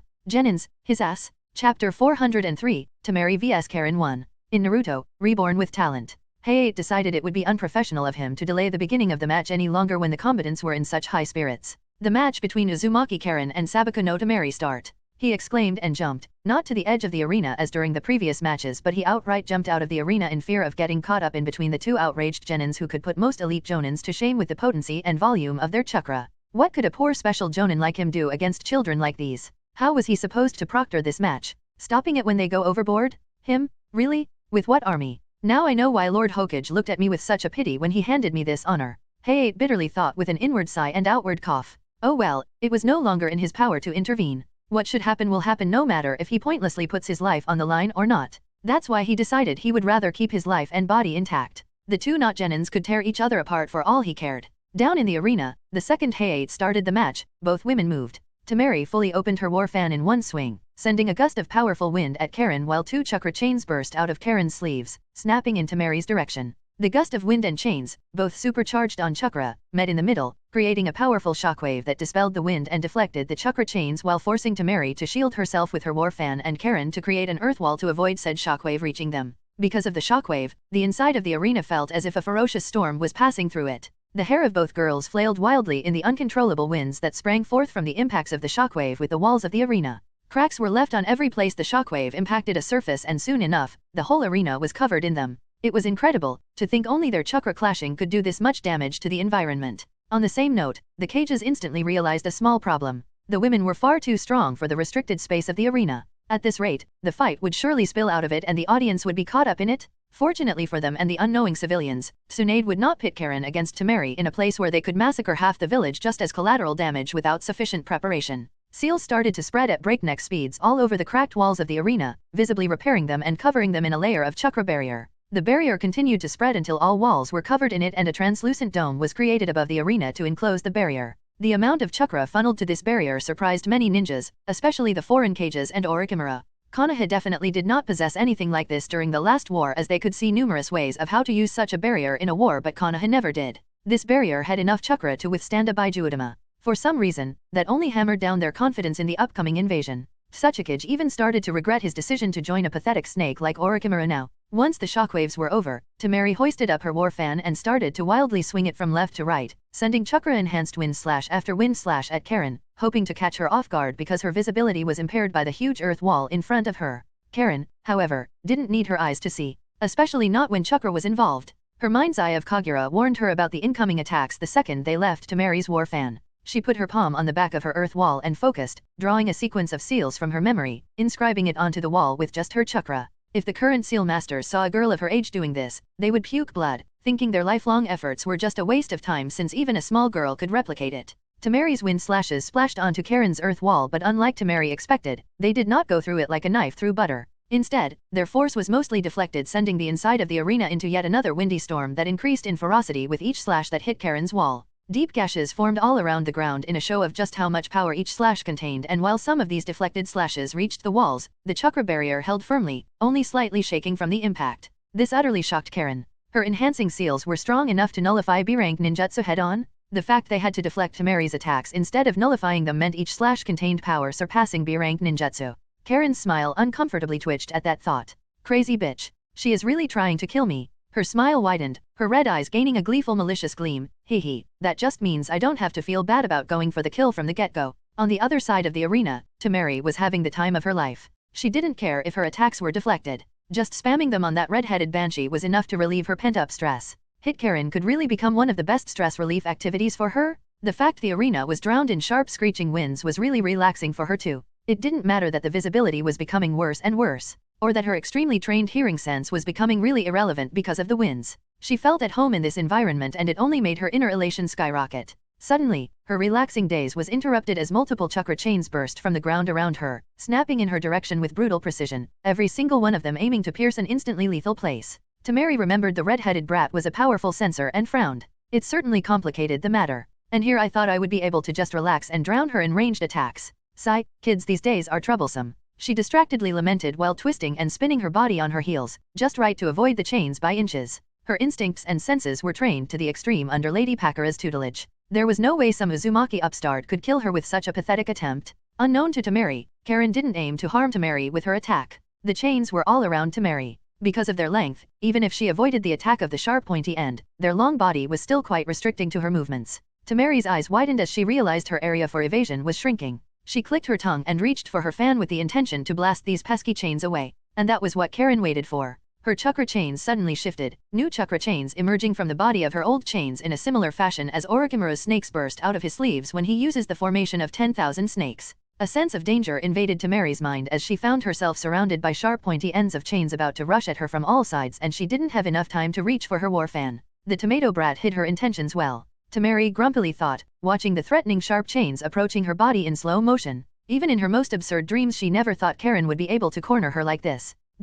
Author note, or rather rant, because I didn't do one for a very long time and I feel like nitpicking and I am also a bit bored, so I wonder what kind of response I will have for this. Lately, I noticed a few guys doing comments like, boring, or with similar meaning. I think I should address that. Laughing face. Feel free to express yourself if you find it boring. That's fine and I won't get offended. Actually, I am just amused by that kind of childishness. Look guys, we are at chapter 400th plus right now. If you feel the story bores you, just stop reading for a month and then read all chapters at once if you are still interested in it. If you are here, then I think at least something in my story kept you reading for the past 400 chapters.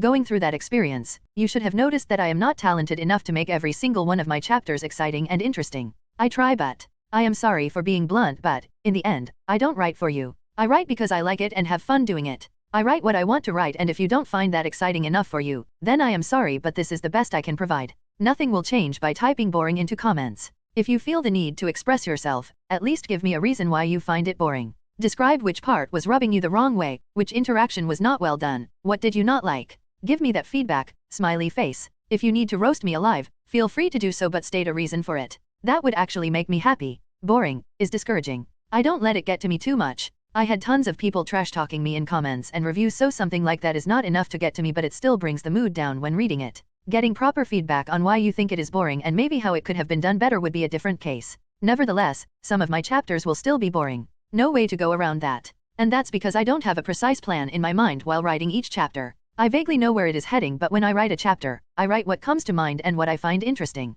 I write in a way I think would be interesting for me. In the end, I write for myself, and in order to get better at it. To be honest, sometimes I am flat out testing some stuff and people's reactions to them. Like purposefully doing certain things in the plot and then reading all the comments regarding them to know how they would be received. But my point is, this guy is no J.K. Rowling. Don't expect too much from me, please, laughing face. Chapter 404, Tamary vs Karen 2. In Naruto, Reborn with Talent. Gritting her teeth, Tamary made a tough decision. It was either get hit by some chains and get her war fan or leave her fan and dodge. Naturally, her war fan would usually be the priority as it was an extremely important weapon for her, but she couldn't afford to be injured. Not by Karen. Not like this. Not so easily. Her pride was reeling in disgust at the thought. Plus, this fight would most likely be quite a long one and whoever would get injured first would be at a huge disadvantage. Her course of action was set and Tamary. The formation of chains tightened as they fully encased the place where Tamary was standing in a ball of chakra chains sharp enough to bisect a tree all over their length. To the audience, it seemed as if Karen managed to get Tamary with a finishing blow as the ball of writhing chains, grinding against each other in all of their shredding might, was a very menacing sight.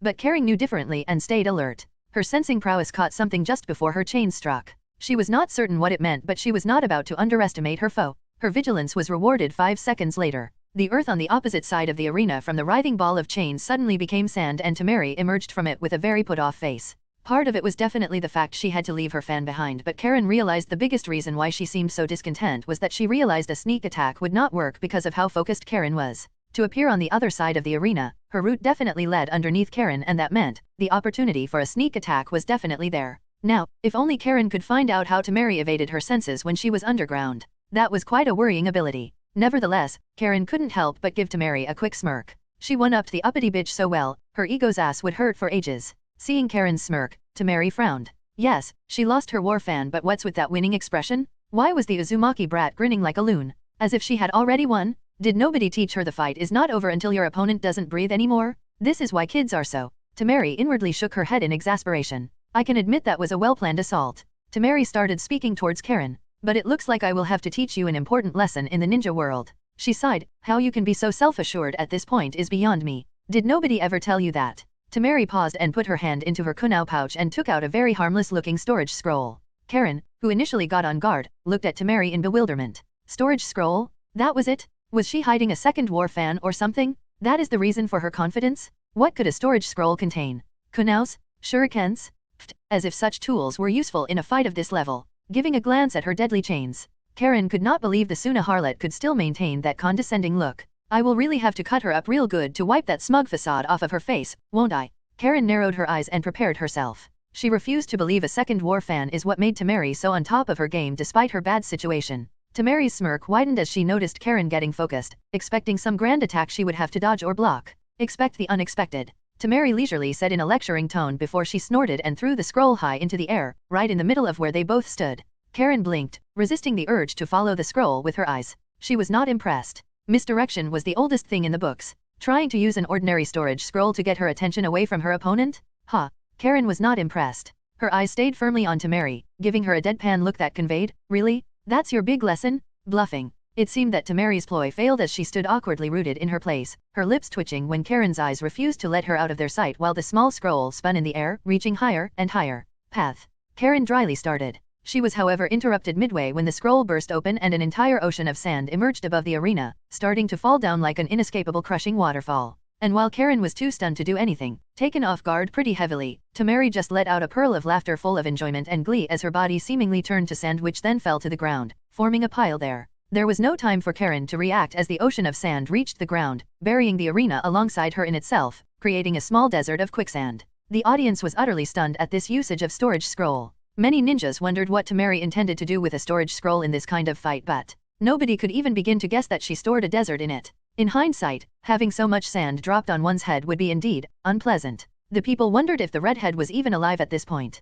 Being buried alive by sand weighing several tons at the very least, that gotta be lethal, no? After a few seconds, small tendrils of sand rose up from the new sandy ground, forming into a humanoid shape before they solidified, revealing Tamary who kneeled down, putting her palms on the sand and chuckling. Surprise bitch. Sand waterfall imperial funeral, she exclaimed, and the sand underneath her compressed with such force. A crater was created on the surface of the sand dune, sending a cloud of sandy dust to fly upward, covering the arena. The sand dropped around 2 meters in height. That's how much it was compressed. The individual grains of sand were so close to each other, the sand surface was now as hard as a chakra-enhanced rock. When the ninjas in the audience saw that, they couldn't help but grimace while thinking, yep, there is no surviving that one. And while many were utterly bewildered, the Chunin ninjas in particular couldn't help but get chills when they saw someone other than Gaara manipulating sand in this manner. Gaara's sand coffin was extremely well known in Tsunagakuer. Seeing its upgraded version? Of course, the people old enough to remember Gaara's bloody childhood would not find it amusing that the technique got an upgrade. Tamary slowly stood up, rolling her tense shoulders. This was it. She revealed her bloodline to the world. And damn if it wasn't such a drag. My body is so stiff. I shouldn't have channeled so much chakra through it into the sand. She loudly groaned, giving the compressed sandy ground a sheepish glance before uneasily muttering under her nose, was this a bit of an overkill? I would have saved the Uzumaki kid from being flattened if my attack was life-threatening. She tried to awkwardly comfort herself, but the uncertainty was blatantly obvious in her tone. Right. As she awkwardly stood in her place, hunched over from how weary her body was, Heiate stepped into the arena, deciding to end the match. In his opinion, there was no way the Uzumaki was still alive. This move could possibly flatten a few streets in a village. What a monster. He thought as he glanced at Tamary about to call her victory while inwardly feeling a distaste for her because of killing her opponent. The W dash. But as he was about to say it, the sandy ground of the arena suddenly started to violently tremble as many cracks abruptly emerged all around it. It seemed Karen was not as dead as everybody thought. Chapter 405, Tamary vs Karen 3. In Naruto, Reborn with Talent. The sandy ground was violently shaking, the tremors spreading even to the walls of the arena beyond the chakra barrier since it was a dome and the ground was not covered. Suddenly, the ground underneath Tamary became bloated, forming a massive sand dune, and it was ever so obvious an eruption was imminent. Tamary furiously tried to pour more of her chakra into it, hardening and compressing it even further, but something was pressing against the dune from within, causing it to expand outward no matter how much Tamary tried to suppress it. When she realized this tug of war would be eventually lost by her, Tamary decided to stop trying to crush Karen's attempt at getting out of the sand. She could delay it, but whatever Karen was doing, it was working a bit too well. Tamary leaped back, landing on the side of the wall and crouching there in wait, mentally preparing herself for whatever was gonna pop up from the sand. She had no idea what Karen was doing, but whatever it was, it must be huge considering the counter-pressure it was able to exert against her chakra. Now that Tamary stopped suppressing Karen's attempt, the sand dune abruptly erupted as if a bomb had just gone off within it. Sand flew all around and dust clouds rose into the air before it was quickly dispersed by a huge gust of wind as a massive torso of a gigantic crimson samurai armor made of chakra violently tore itself out of the ground with a roaring blast. Anyone who knew what Susanoo was would instantly notice the incredible likeness to that technique. The only difference was, instead of forming it via the Mangekyo Sheri-non, Karen used her own bloodline, her adamantine sealing chains, to create this construct according to the example Izumi showed her. Of course, Izumi would have never thought Karen could actually pull it off, but apparently, one should never underestimate a motivated Uzumaki. Despite that, it was very much a work in progress as it obviously lacked the lower part of its body. The gigantic chakra samurai armor suddenly stopped and zoomed in on Tamary. The atmosphere in the arena became still for a moment as if come before a storm. The moment dragged on and the time as if slowed down, but a few seconds later, a chakra chain sprouted from the armor's right hand like flames before it skillfully spun it like a whip, sending powerful gusts of wind all around the arena while aiming to completely devastate the place where Tamary was standing. Tamary's pupils shrank as she realized the chakra chain with the width of a room was just swung towards her at breakneck speeds. She reacted as if on autopilot and just barely managed to turn into the sand before the chain impacted her position. The chakra barrier clashed with the chakra chain, sending a loud booming sound followed by a massive shockwave into the surroundings. The barrier remained intact despite the brutal raw strength behind the blow, and because the arena was covered by it in its entirety, the shockwave had no way to escape.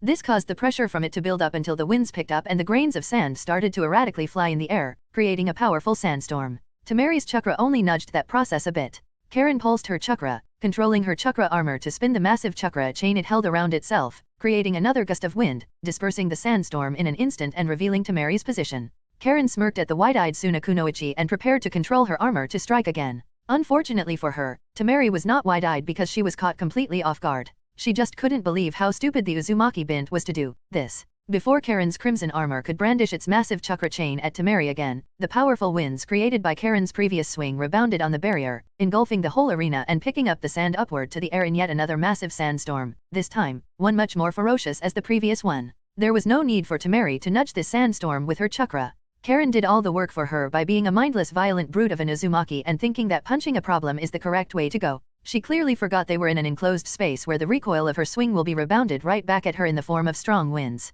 Tamary slipped from Karen's radar, letting her chakra seemingly disperse into the sand. This was a technique she previously used to pass unnoticed underneath Karen. With this sandstorm, there was no way Karen could locate her. Karen, realizing that Tamary again used whatever she was using to escape her senses, had a problem. She could not sense Tamary and she could not see shit through all the sand flying around. But she also couldn't just disperse the sandstorm as it would only create a stronger one. Not seeing any solution, Karen's temper started to get the better of her. To hell with it. She inwardly screamed and started to angrily fling her chakra chain around the arena in a tantrum, intending, well, more like hoping, to hit Tamary with her blind blows. Karen was furiously smashing and shattering every piece of the landscape around her immovable armor. Powerful blows rained all over the arena, creating untold devastation and mayhem. The sandstorm was continuously being blown away and reformed again and again, with each blow becoming stronger and stronger until there was nothing but sand everywhere. Karen was blind and she hated it. The sand was doing something to block her senses? It drove her sparse. The more she rampaged, the blinder she became, the more bothered by it she was.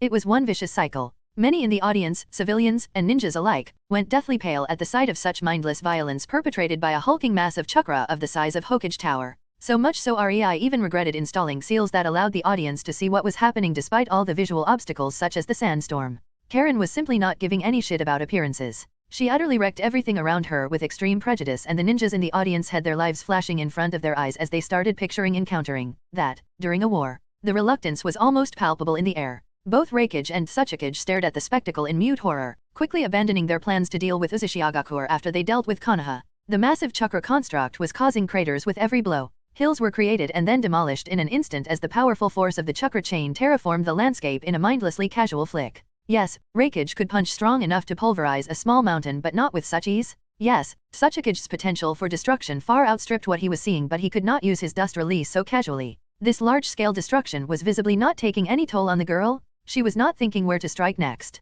She was just waving that chain of hers left and right, no technique or skill, just pure brute strength. And this was the result. She could go on and on, powering that chakra giant as if it was some kind of D-rank jutsu. Needless to say, both Reikage and Tsuchikage were scared out of their minds. Just imagining that crimson armor being in the middle of their village, it sent shivers down their spines. If nothing else, Karen unknowingly earned respect from two leaders. Without the chakra barrier surrounding the arena, the Kages surmised there would be no arena left standing after that tantrum of hers. Frankly, there probably would not be half of Konoha left standing. The barrier soaked up all the shockwaves, which were much more devastating than the blows themselves. And while Karen was blindly rampaging, hoping to get out of her utterly mortifying situation, Tamary was preparing her counterattack. The Uzumaki wanted to pull a giant made of chakra out of her ass? Well, there was only one response to that. Since she wanted a giant, she will get a giant? Tamary's eyes gleamed with vicious light. And not just one but several? I am going to teach you some common sense, brat. Tamary heatedly thought. She was trying to restrain herself for the sake of appearances, but since Karen wanted to go hardcore,